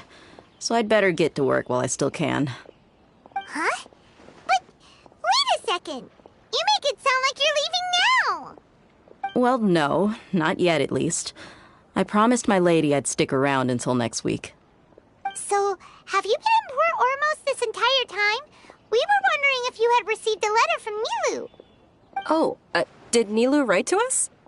She heard that you were seen in Port Ormos, so she sent the letter here. Huh. It was probably sent to the inn that we're staying at. My lady has been very energetic lately and keeps taking me on hikes, staying out even into the night. By the time we get back, the receptionist is usually off napping on the job. Right, and we tend to leave quite early in the morning, so the old man on duty is also usually dozing off. So what it really sounds like is that the person on duty is always asleep. I bet the letter's at the reception desk. I'll go check later. No wonder there wasn't a reply. You never received the letter. Good thing Nilu asked us to come and check on that. Sorry to make you two come all the way out here. It must be something important for Nilu to specifically write to us like that. Yes, she said they were preparing a victory feast in the Grand Bazaar, and will also be celebrating Sino's reinstatement as General Mahamatra. She was hoping you could come. Great! I'll be sure to attend. Count me in too. But is there some sort of dress code or anything for the feast? Can I just show up looking like this? Since it's being organized by Nilu, I don't think she'll be too picky about that. If anything, I think she wants to see us as our most natural selves. All right, then this is how I'll show up. The feast will be held in 2 days, so don't forget. Sure. Thank you so much for letting us know. We'll see you there. Oh, by the way, do you happen to know where Sino and Raman are? The General Mahamatra always comes and goes without a trace. Normally no one knows his whereabouts. Oh. But last time we met, he mentioned that he had something to do in Aru Village. You can try your luck there. As for Raman, your guess is as good as mine. I only remember he said that he had something to discuss with Sino. You can ask Sino when you meet him. Don't mention it. You'd better get going. All right, on to our next stop.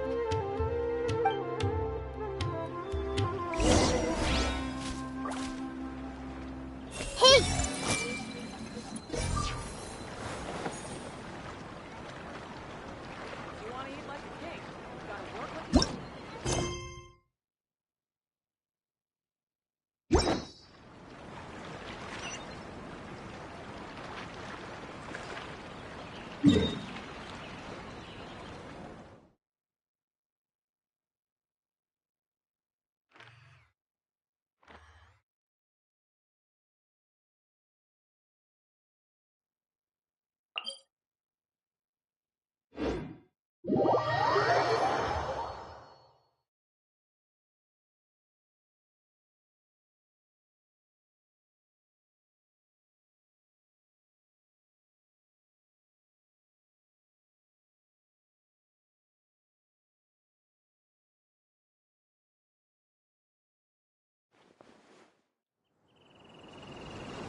Everyone hold hands!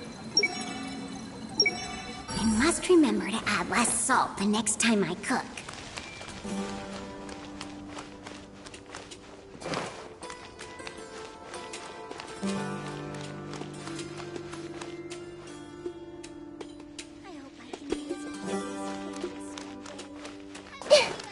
Join the Aramites and embrace the life.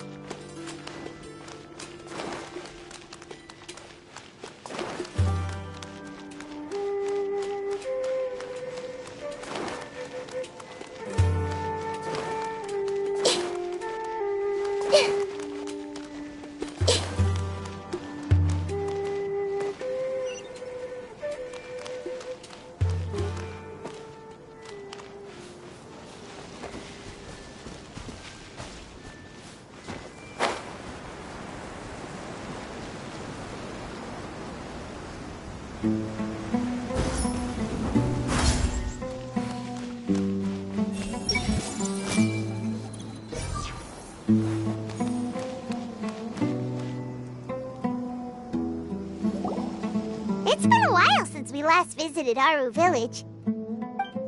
Ah, there's Sino!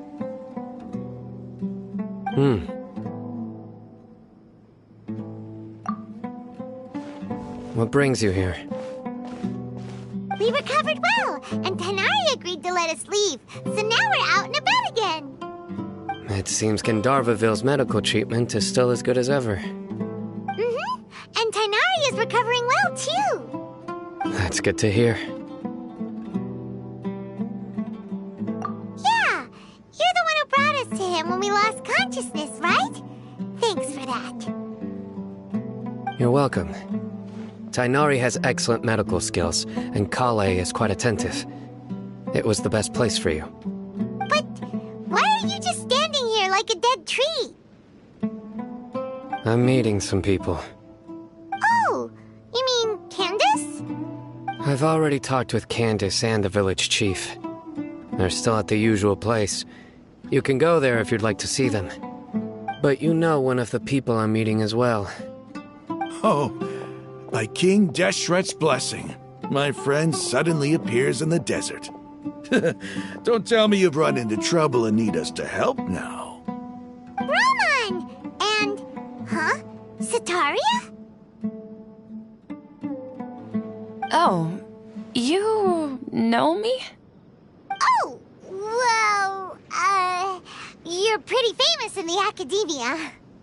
Don't worry, these are our friends. No need to be so...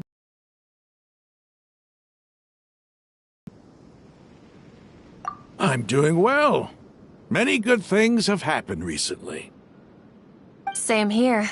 Really, I feel that my whole life has started to shine after suddenly finding a new direction. Oh, tell us everything. Yeah, you go ahead. Alright, well, I suppose I should start by saying I've decided to leave the academia. What? It's not that I've given up on being a scholar. Instead, you could say I've found a new identity. I will no longer pursue research like a typical scholar, but I have not completely given up on my relationship to knowledge either. I can see what you're saying now. What do you mean? I plan to leave the academia and return to teach here in the desert. Wow, so you want to become a teacher? Sataria will return to support education here and teach people from the desert. She can't teach everyone on her own, but there are many of us Eremites all over Sumeru. She came to discuss a collaboration with me and hoped that I could bring her ideas to the Eremites. Yes, it's my hope that the Eremites can help me select a group of smart people with the best aptitude for teaching. I'll teach them, and after they've finished learning from me, they can go educate more people. That is the true meaning of education and the spreading of knowledge. The people of King Deshret suffer from sandstorms, exile, and ignorance. Miss Ataria is more than welcome to come teach here. Her arrival is like a star shining in the desert night. The stars have always guided caravans, thieves, soldiers, and travelers who get lost in the night. They lead those in the dark out of trouble and back to safety. Oh, please. Where's all of this coming from? I'm starting to feel a little embarrassed. You deserve these compliments. Mercenaries are accustomed to danger and don't fear death, which is why we recognize extraordinary actions that common people would easily overlook. Sataria's idea will bring much good to many people. At first, I feared it was destined to fail. Everyone knows that the academia doesn't allow scholars to teach in the desert without permission. As you know, all knowledge is under their surveillance and control, and very few desert dwellers are as lucky as me. But what I heard at that time has been haunting my heart, as if there were lightning bolts constantly bombarding my soul. Sataria, you tread a treacherous path, and the longer you ignore it, the tighter the academia's grasp on you will become. Sataria, why haven't you gone home? Never forget that the desert that belongs to you lies elsewhere. Miss. These words sparked something in me, and I knew that I had to bring something back to my people after going home. I gathered up the courage to approach the Grand Sage, only to find that he was no longer at the academia. Lord Sino told me that Azar didn't belong there anymore. Azar has received much-needed punishment.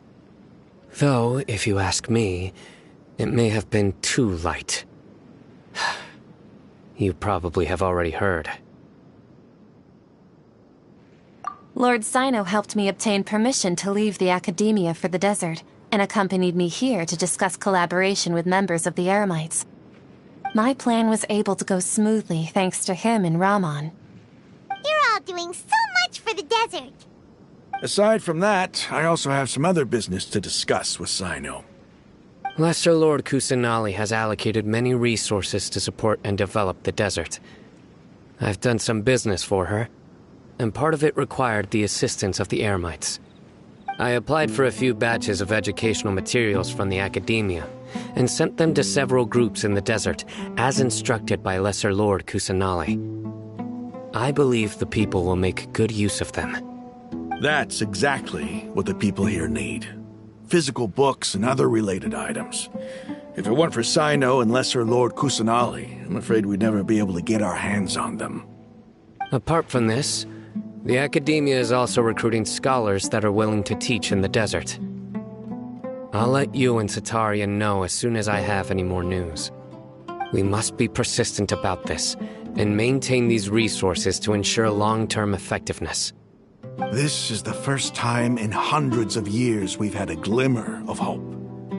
I think this may be the turning point for the desert. Remember these words. Here lies our faithful priest, Kasala. His wisdom is a miracle among the people, deserving of high praise and admiration. I hope people with wisdom like that priest will rise again among the desert dwellers. Then we'll once again see the wisdom and glory that once shook the world. Enough about us. Are you here to discuss some business too? No, not at all. We're actually here on behalf of Nilu. Nilu wanted to write to everyone, but she wasn't sure where the letters should be sent, so she asked us to come find everyone personally. A celebration feast will be held in 2 days at the Grand Bazaar. She hopes that all of you will be able to attend. At the feast, we'll also be celebrating Sino's reinstatement as General Mahamatra. Although, judging from your appearance, it seems you've already been reinstated. Paimon thought you would only start working for the Academia after the feast. Celebration? Feast? It's the first I've heard of it. Tainari was right. He really didn't know. This feast is for you, Sino. Sounds to me like you'll have to be there. It's rare to see that kind of expression from Lord Sino. You must not like feasts very much. No, not really. But I'll go. Well, I still have a lot to handle here. Besides, I need to look after Miss Sataria in the desert, so I'll have to pass. I'm afraid I won't be able to join you. Although, if you'd be so kind, please give a message to Miss Nilu for me. The message is, I'm sorry for how I treated you before, but now I understand the beauty of your dance. It's like a light shining in the sky. You and the art you symbolize are not only beautiful, but also lively and powerful, so much so that it was prohibited. Please keep dancing, and someday I'll be able to appreciate your art in person. Okay, we've got all that down. Our job here is complete as well. Oh, Sino, remember, party's in 2 days. Make sure you're there. Got it.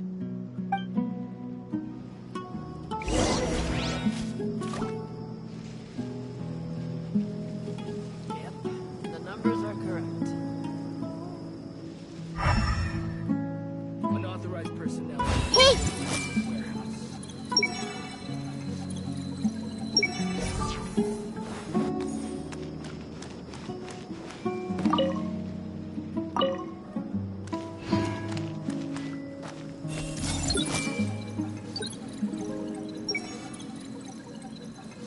It's about time to conduct maintenance on the weapons in the warehouse.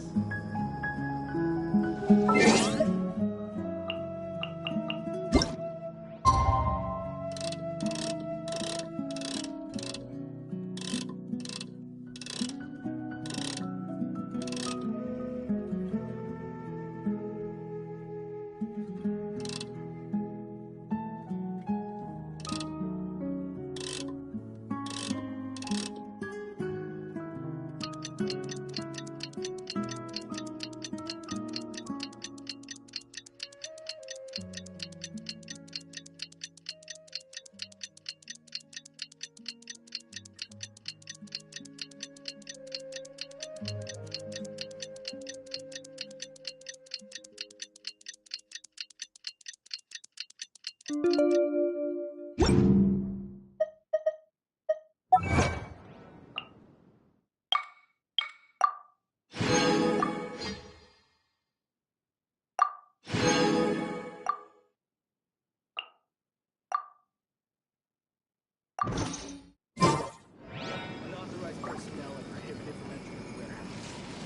the big day! Let's go to the Grand Bazaar and see how the celebration's coming along.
Everyone hold hands!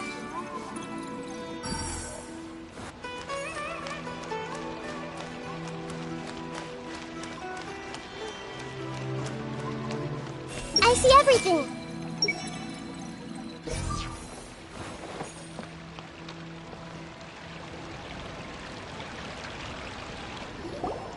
Everybody's already here! Looks like we're the last ones to arrive. I'm here. Ah, there you are. Well, look who finally decided to show up. You look like you came here immediately after finishing up some work. I'm very happy to see you here. But we're not late, are we? It's just that everyone else arrived ahead of time. I propose that the last one who arrived be put in charge of today's speeches. Nah, there won't be any speeches today. Oh, really? Well, even better. Come join us over here. Let's share some great food and drinks, and chat about all sorts of fun things. Everything looks quite good. Wow! Paimon can't wait! Traveler, just look at all the delicious food here!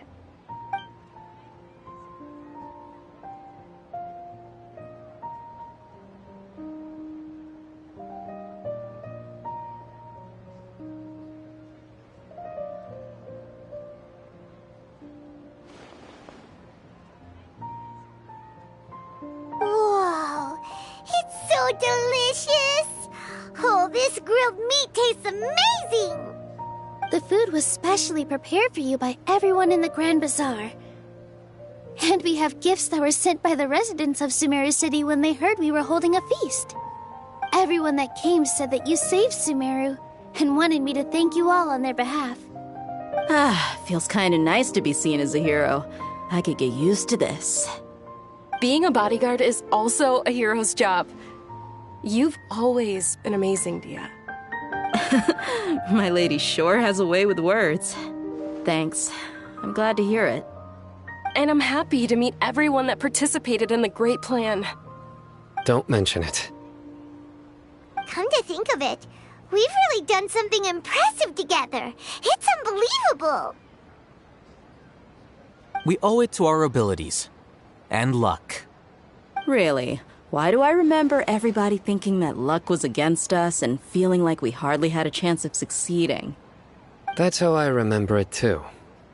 It's luck that brought us together, and it was luck that let us form a team. Then, it took even more luck for us to formulate a plan and implement it successfully. Moreover, judging from the results, everything worked out well. Yeah, everyone gave it their all when it mattered most.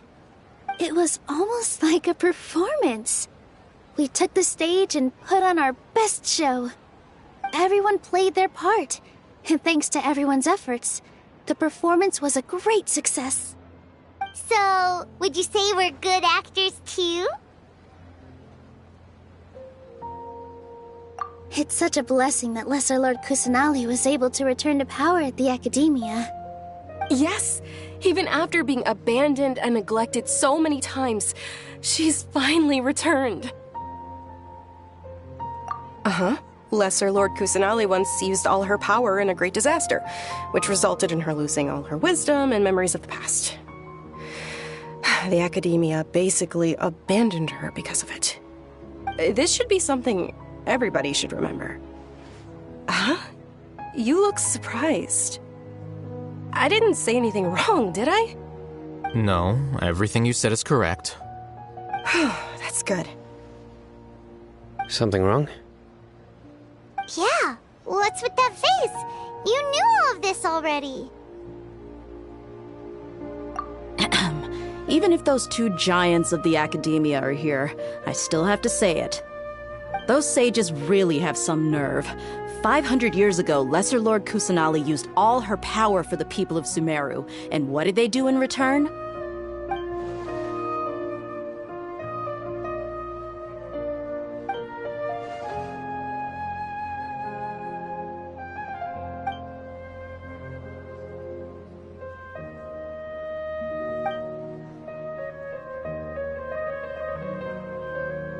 If you bite the hand that feeds you, don't act surprised when it turns into a knuckle sandwich, right, Sino?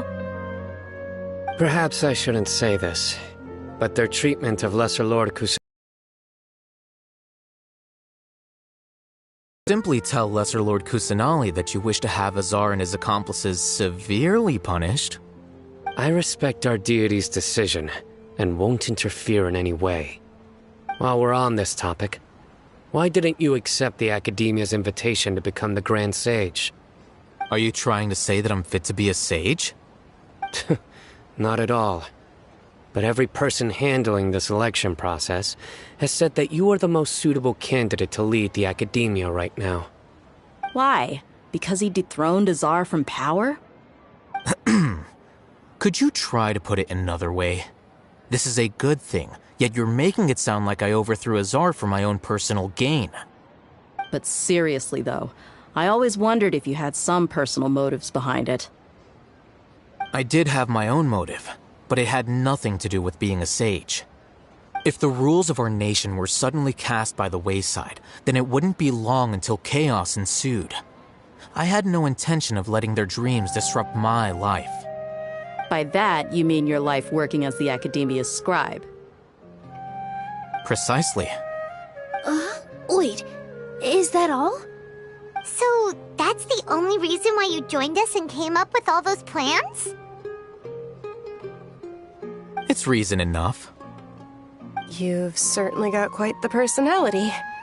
You flatter me. All right then. How about you?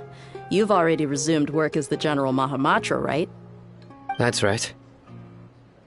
Will you be happy with that life? It's not about being happy. There are merely a lot of things that I must do. Even so, keep your spirits up and try to be happy, okay? And try to smile more every day, just like I'm doing now. Thank you. I'll keep that in mind.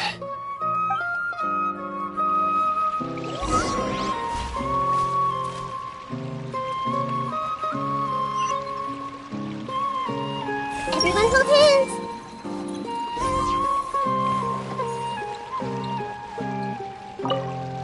There you are, traveler. Well, how is it? Are you enjoying the feast today? If there's anything you're unhappy with, just let me know. I'll be sure to take note of it. That's good. It's the first time I've ever invited so many exceptional people to one place. I was a little nervous myself. You see, every guest here is quite extraordinary. It's unbelievable that we've got everyone together here. Almost like a fairy tale. Make sure you live it up tonight. I'll be happy as long as you're enjoying yourselves.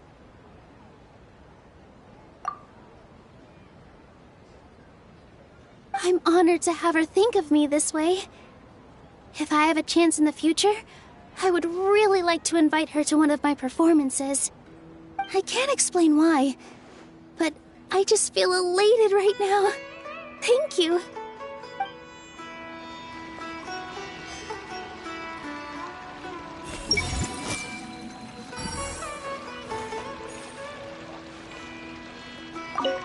I seldom participate in such lively gatherings, but the atmosphere here is quite good.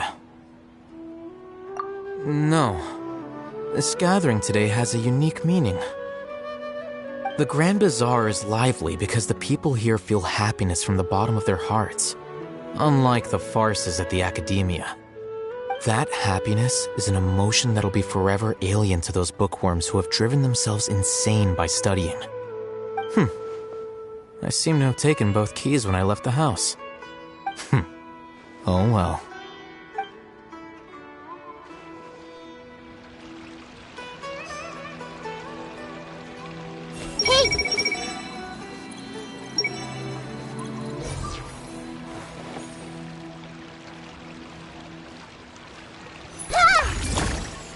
Everyone hold hands!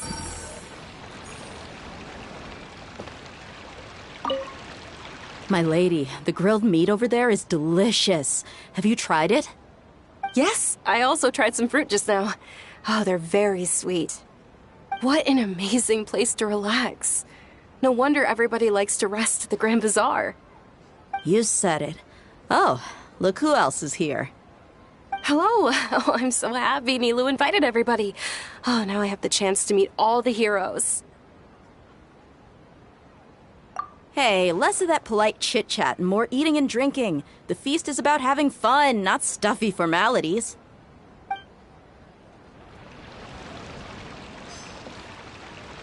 Hey!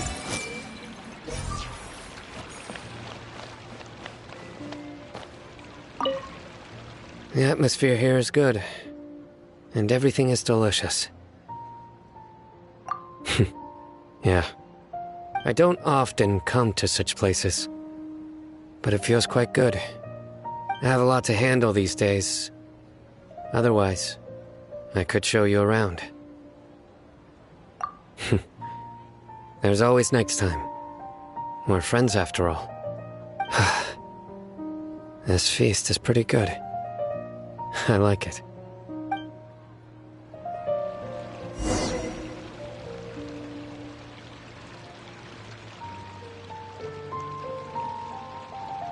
Hey, what's wrong? Your head is starting to droop.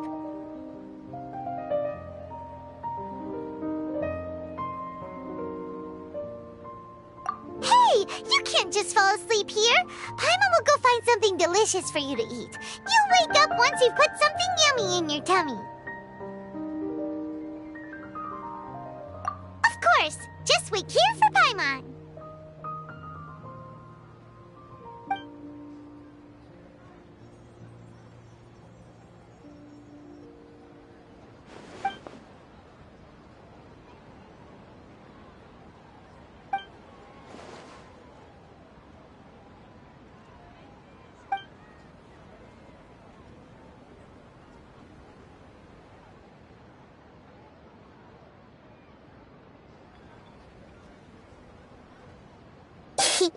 It's me.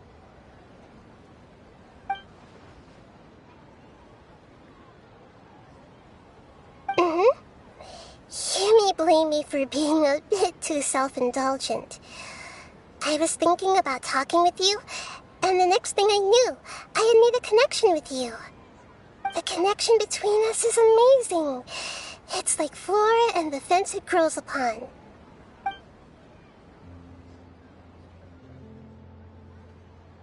heard there's an amazing celebration feast today at the Grand Bazaar. I wanted to have a look for myself, so I snuck in. Lately, I've been so busy dealing with all the fallout from recent events, so I really haven't had any free time. Although you've already helped me with a lot, there's still one more thing I hope you can help me with.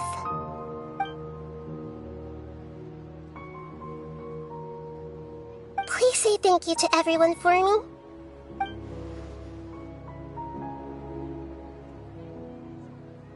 Oh, is it not convenient for you to do that for me?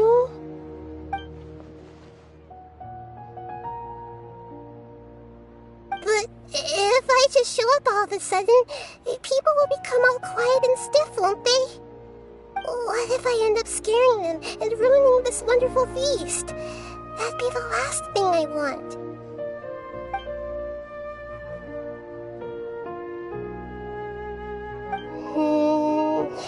Let me think about it. Okay.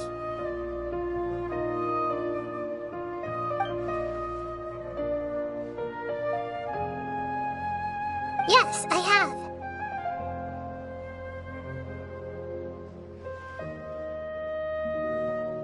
You said I should go thank everyone as myself, right? So... I've decided to borrow your body for the time being. Please don't blame me. The floor also climbs up to the fence to get closer to the sky.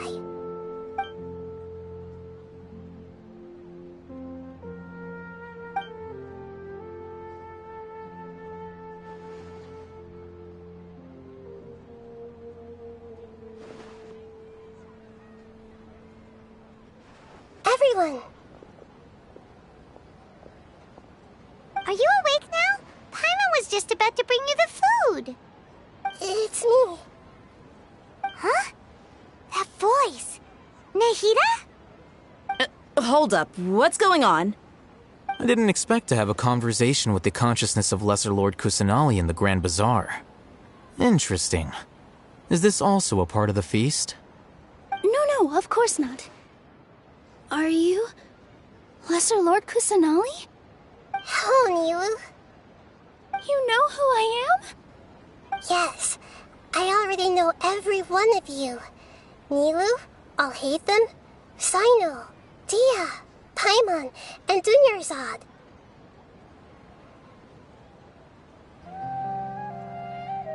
Lesser Lord Kusanali? I took the liberty of occupying the traveler's body so that I could thank all of you in person. Thank you so much for rescuing me, even if that meant placing your own safety in peril and taking the risk of becoming enemies with the academia, the sages, the doctor, the balladeer, and even the entirety of Sumeru. Without you, without any of you, I would have been in a much more difficult situation. Had you not helped me to resolve the crisis, not only I, but Sumeru and even the entirety of Tevat would have suffered great misfortune. People refer to you as the heroes who managed to rescue a god. I'm quite fond of this name. It not only explains your identities, but also bears witness to your relationship with me. Please, allow me to present to you my most sincere gratitude. Lesser Lord Kusanali, you have done so much for Sumeru, and I didn't even have a chance to do anything for you. You don't have to do this. Dunyarzad, the suffering you endured during your illness is also proof of you being with me and praying for me. Thank you. You don't need to be so ceremonious. It's always been my duty to protect you. This is how the relationship between the Academia and Dendro Archon should be. We just did what was necessary and set things back on the right path. You're an Archon, but you act so humble. You really don't need to be so polite with us. I'm honored to have been able to take part in this plan. I hoped you liked the dance I dedicated to you. Thank you, all of you. Thank you so much.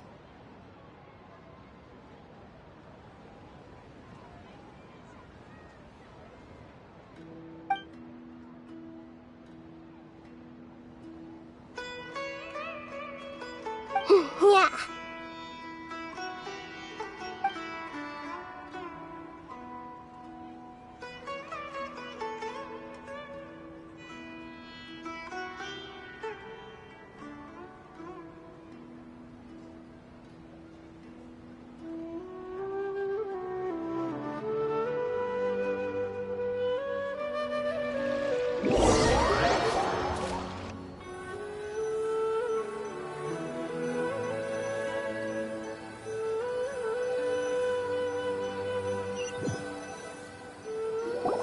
Are you awake?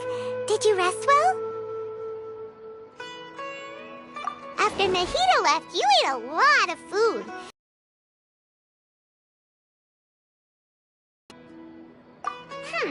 That just means you still have a lot to learn from Master Paimon, the Sage of Gluttony!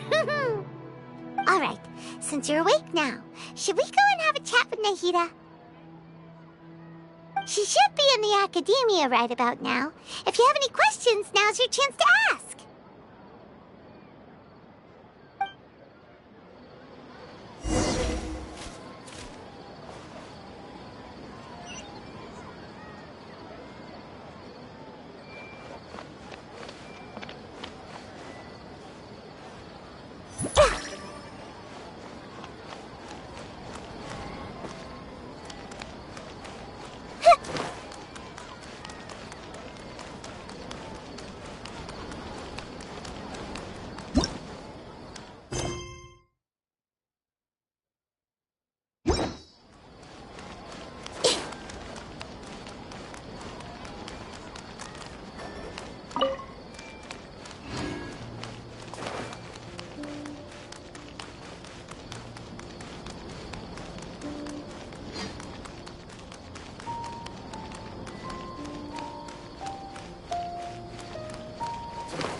I see everything.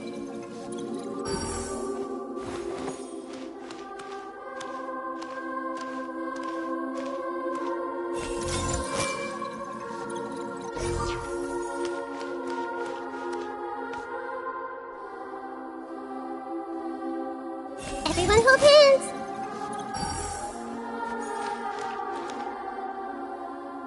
Nahida!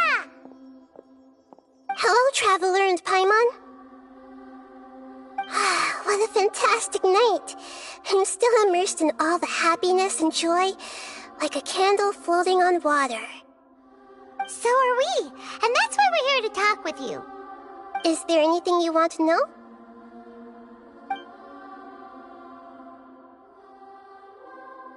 After recent events, the Akasha can no longer function as it used to. I've given it some thought, and have decided to shut it down permanently. But this is definitely not a bad thing. Even from the beginning, I've been planning to shut it down. The Akasha's centralized administration of knowledge has always restrained people's curiosity and curtailed the number of paths available to them. I don't think this is good for Sumeru. Although people may initially feel a little uncomfortable with the loss of the Akasha, they will soon understand that this life is more suitable for them. And as for the future of Sumeru, I'm preparing to regain control of the academia. The former sages have received their punishment, but the new sages have yet to be selected. I will oversee the process personally. I hope that the new 6 great sages will be more focused on academics. Sumeru needs such leaders more than ever. The other big issue is the people of King Deshret. All the residents of the desert, in fact. They have been mistreated for far too long. I've already taken some measures to address this. It will take some time to rebuild everything, but no matter if it's culture, friendship, or trust, we will rebuild it.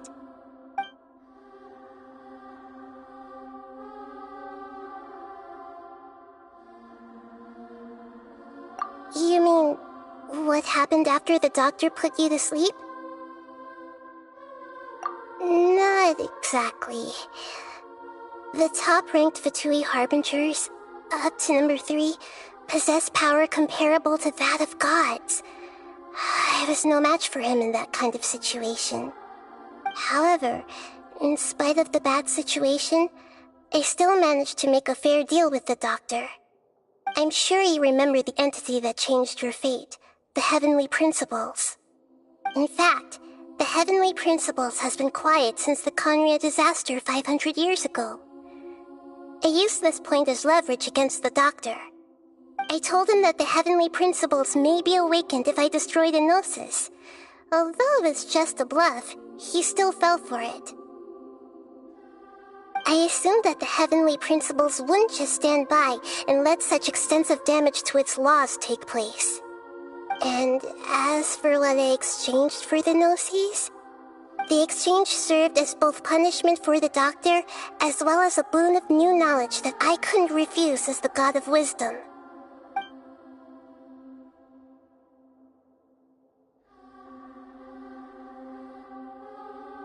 He's still in a coma. I've hidden him like how one would hide a feather. I know you have many misgivings about him, but as someone who had become a god, he has retained a number of very useful features. Don't worry, I'll keep an eye on him and make sure he doesn't do any evil. In addition, there are still some mysteries left in him. Some things may be very clear from my perspective, but he has still yet to understand them himself. His future will be determined by fate.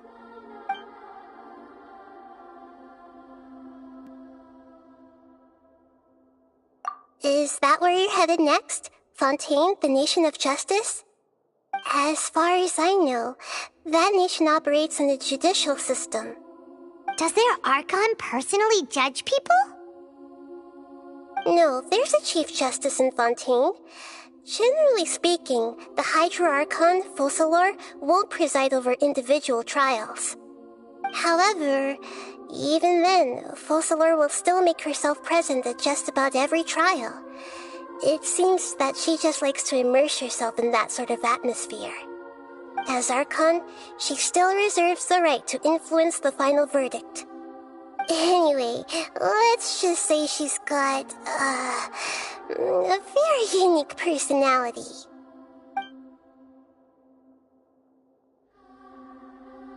Are you sure? Isn't there something else you haven't asked about yet? Huh? You mean... About your sister. While you were resting at Gandharvaville, I took some time to perform an Irminsul search for information on your sister.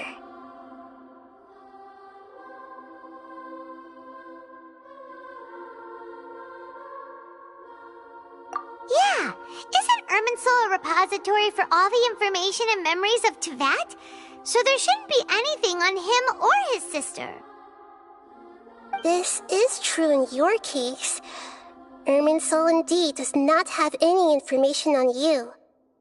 However, there must be something different about your sister. Because, as it turns out, the world has recorded information on her after all. What? There is only one possible explanation. She belongs to this world.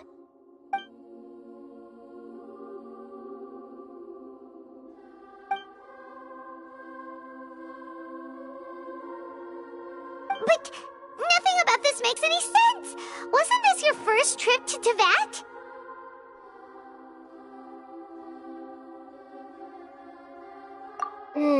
According to the records I was able to access, your sibling suddenly appeared in Conria. After the Conria disaster, she began her journey through the 7 nations of Tevat. But just as her journey was about to reach its conclusion, the Irminsul records on her suddenly become fuzzy. What do you mean, fuzzy? Did something happen to her? All I know for sure is that somebody, for reasons only they can know, is deliberately obfuscating her fate. And whoever it is, if they can do that, who knows what else they're capable of. But even that wouldn't explain how she somehow comes from this world. Something else I noticed was that according to these records, the Fatui have not classified your sibling as one of the Descenders. What's a Descender? Paimon's never heard of it. Look, I'm sure you must be curious about the information I received from the Fatui in return for my gnosis, right? A very important part of the intel was about this world's Descenders. External beings, ones that don't belong to this world. Traveler, you are Tevat's 4th Descender. Huh? So the Fatui count 3 other Descenders before the Traveler, and his sister isn't even one of them? That's right. My current hypothesis is that the first Descender was likely what we now call the Heavenly Principles. As for the other Descenders, I still need to verify their existence. It could take me some time. Paimon's head's about to burst from all this crazy new information. And yet, even knowing all this, I'm sure you must still have a lot of unanswered questions. I must say, I truly regret that I can't help you more as the God of Wisdom. There are many questions in my heart as well. I will need some time to go through each one of them. And soon, you'll also begin your journey anew and depart from Sumeru. I'm very interested in your future. It's a journey that can't be observed or recorded by this world. If fate is the ultimate knowledge, then your future will be the ultimate fate. Paimon's sure glad we got to meet you, Nahida. The pleasure is all mine. I can't thank you enough. Alright, that's enough talk for today. If you ever miss me, just close your eyes, and maybe I'll appear in your dreams.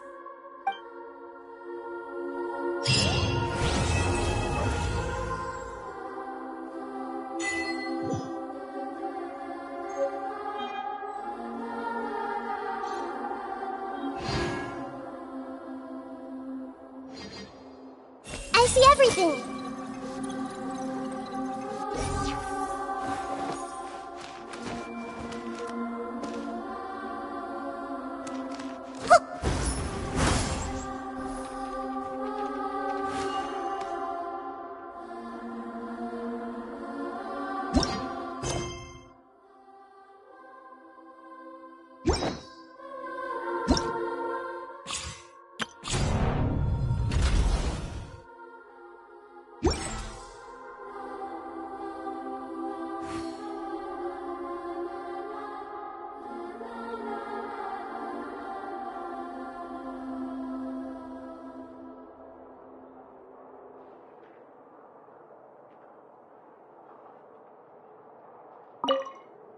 Is there anything you want to know?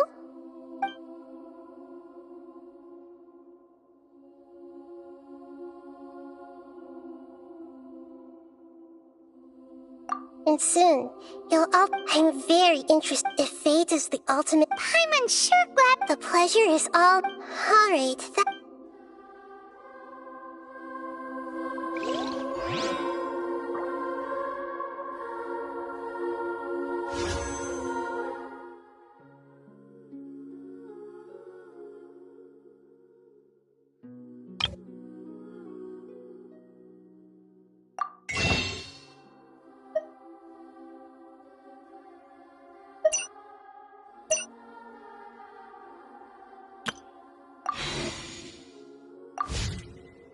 If you're not sure what to do next, how about I take you on a walk?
Military supplies for the Eremites must be distributed appropriately.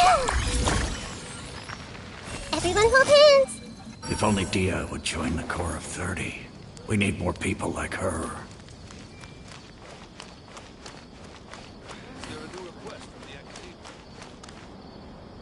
It's such a struggle every time I get to those scholars.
I hope the children are doing well.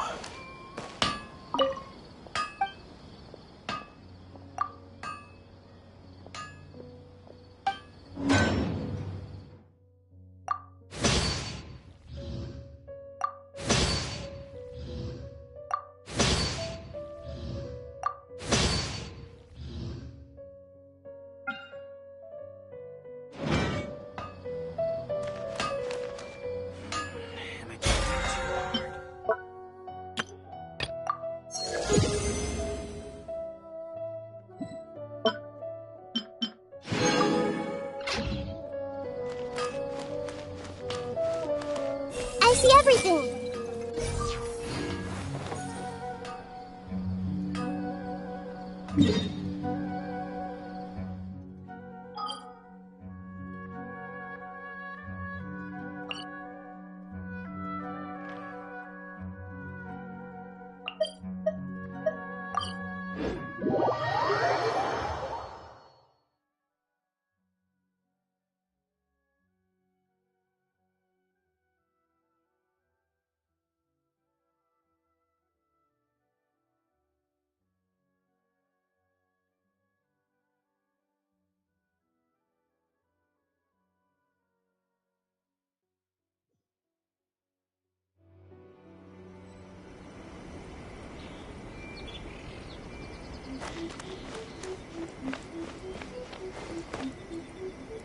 Hey!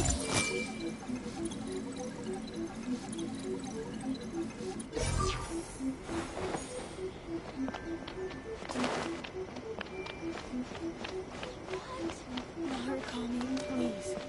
See that he stays safe. Everyone hold hands! May the blossoms of the sacred sakura bloom eternally.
Narukami, please.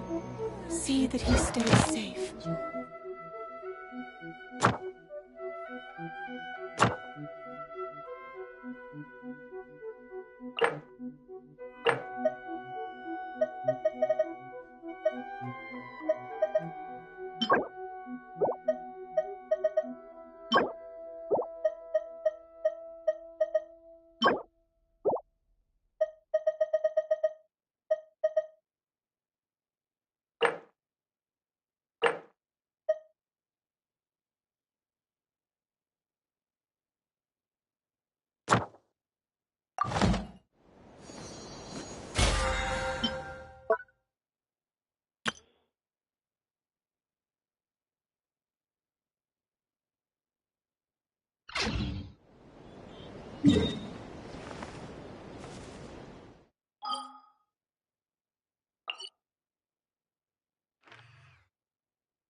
have the entirety of their fleeting lives chronicled in but a few short lines.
Emerge. Right here. Right now. Gather!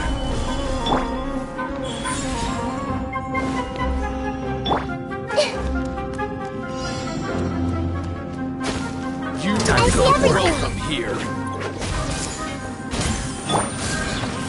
The wind knows me. I will have order. Right here. Emerge. A sight to behold. Right now. Right here. Time to get fallen leaves. Adorn my night into the wind. Hey! Temple of Wisdom! Order guide you.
Emerge. Right here.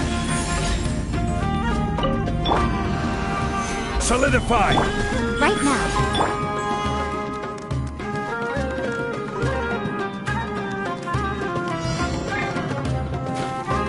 I see everything!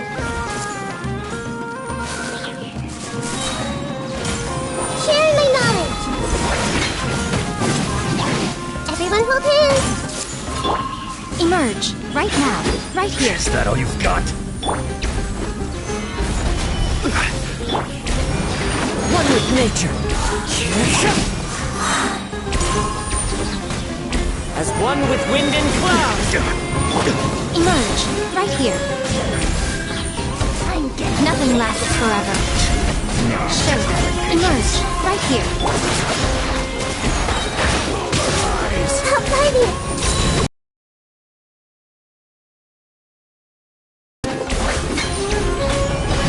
I will have order. Into the wind.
Right now. Emerge. Right here.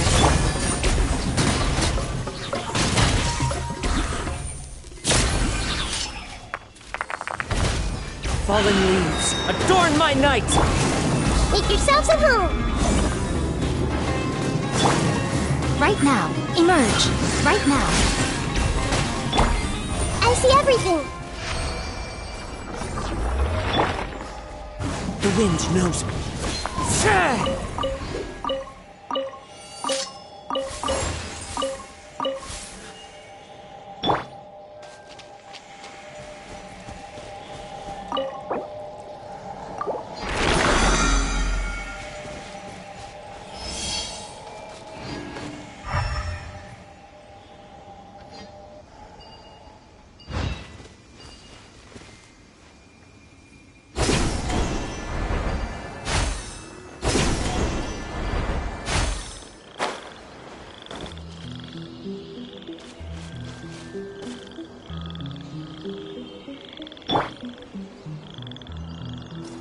Into the wind.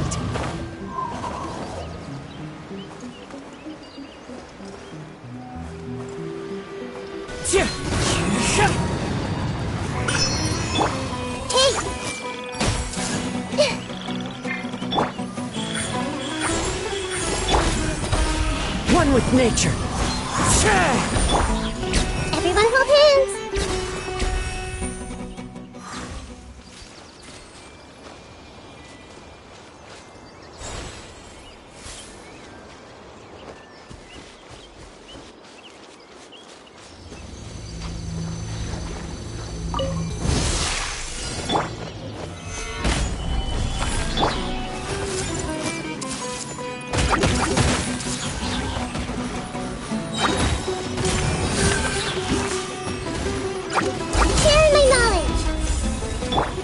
right here.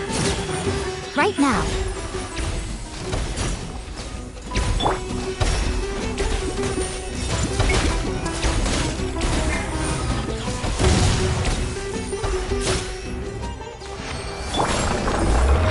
Into the wind.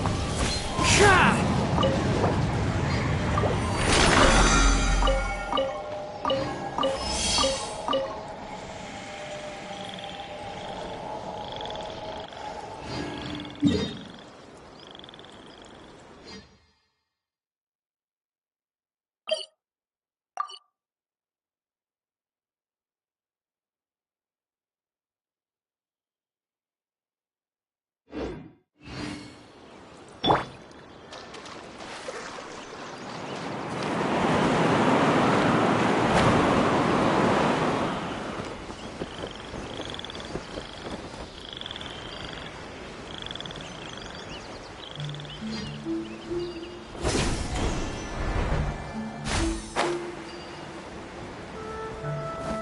I see everything!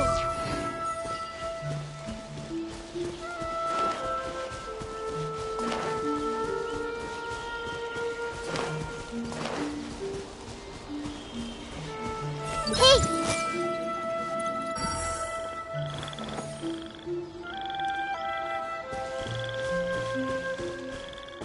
Everyone hold hands!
We have put in...